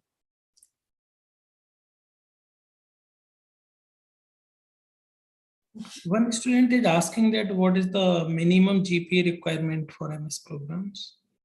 Yes, as I said, most of our postgraduate programs for master's degree require a 3.0 on a 4.0 scale, but many of them will allow for a 2.5 to a 3.0 on what we call academic warning. And so if you have, let's say, a 2.8, 2.9, I would encourage you to apply or to email me, and I'll put my email address here, and I can let you know whether you would have the opportunity to actually, oops, not sure how that happened. Sorry about that. It is possible for many of the degree programs to get in with a 2.5 on academic warning. Again, that gives you the opportunity to do 1 semester and to get your grade up to a 3.0. And most of our grad students are able to do that, because I noticed that when I was an undergraduate student, I took a lot of courses and a lot of subjects, and I had to do well in all of those in order to keep my GPA up. However, once I got into graduate school, all of my courses were right exactly what I wanted to study. It was thrilling. It was innovative. It was very motivating. And I had tremendous amount of motivation in graduate school because every course I took was something that I was very interested in. So it's easier to, in one sense, it's easier to stay focused. It's easier to maintain a 3.0 GPA in your graduate program because that's what you love to study. You don't have to take English. If you don't like to study English, you're studying engineering, for crying out loud. So yeah, when can we apply for the next year intake? Okay, so we're talking about August and January, and I would say apply immediately. This is March already. If you are interested in coming for the fall of 22, then you really need to get your application and related documents in probably no later than May of 22. So you start now, you have to have your transcript evaluated by a NACCE's credential evaluation. The admission process at Liberty is not complicated. We make it straightforward, and you will be admitted as soon as all the documents are in and you meet the minimum requirements. So basically it's your, for most of the master's degrees, not all of them, it's going to be submit the application. You can do that. It'll take you 20 minutes using the application with the application fee waiver from UHub, and then submit your transcripts, get them to Spantran or another credential evaluation company to be evaluated. And they will send the evaluation directly to Liberty University, and then your passport photo page. And for most of the degrees, that is going to be all that's going to be necessary. And then once you're admitted academically, we ask you for the affidavit of financial support. As soon as that arrives, the I-20 will be on its way to you. But you don't want to delay, because during the COVID era, everything is delayed. So get your application in no later than I would say apply now. There's no risk and no cost and no obligation. Get your application in, get in the system immediately, and then have your preliminary transcripts. If you're still in college, you can have them evaluated and submitted. And then when your final transcript is, you resubmit that to the credential evaluation company, and they will then finalize your transcript and send a final evaluation to Liberty. So the process is straightforward, not complicated, but I would say no reason to delay if you're at all interested. Yes, communication degrees. I mentioned we have the Master of Arts in Communication, very popular with international students, and also a Master of Arts in Strategic Communication. So 2 degrees in our School of Communications. And I did not mention this, but we do have graduate assistantships. And a graduate assistantship will pay for full tuition and a living stipend. And many of our international students are able to get a graduate assistantship after their first year. They become known to the faculty. They serve in the department, maybe volunteer, tell the faculty, tell the department chairman you're interested in a graduate assistantship. Make sure that you make yourself known. And then during your first year, you can apply for a graduate assistantship for the second year. And many of our graduate students, postgrad students, are able to fund the second year of their master's degree by becoming a graduate assistant. I would love to see more international students serve in those positions. Liberty.edu, check out our master's degrees in communication. I'll give the link here. Very simple, Liberty. Any other questions, students?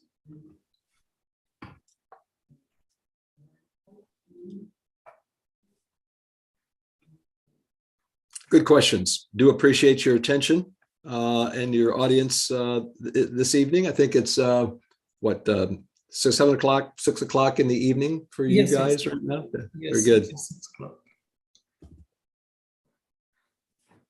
So I think that's it for now. No more questions. Okay. Thank you, Dr. Billiam. It was honor talking with you. Thank you very much, and God bless you all. Have a good day. Have a good day. Have a good day, Dr. Billiam. Bye now. Bye-bye. Bye.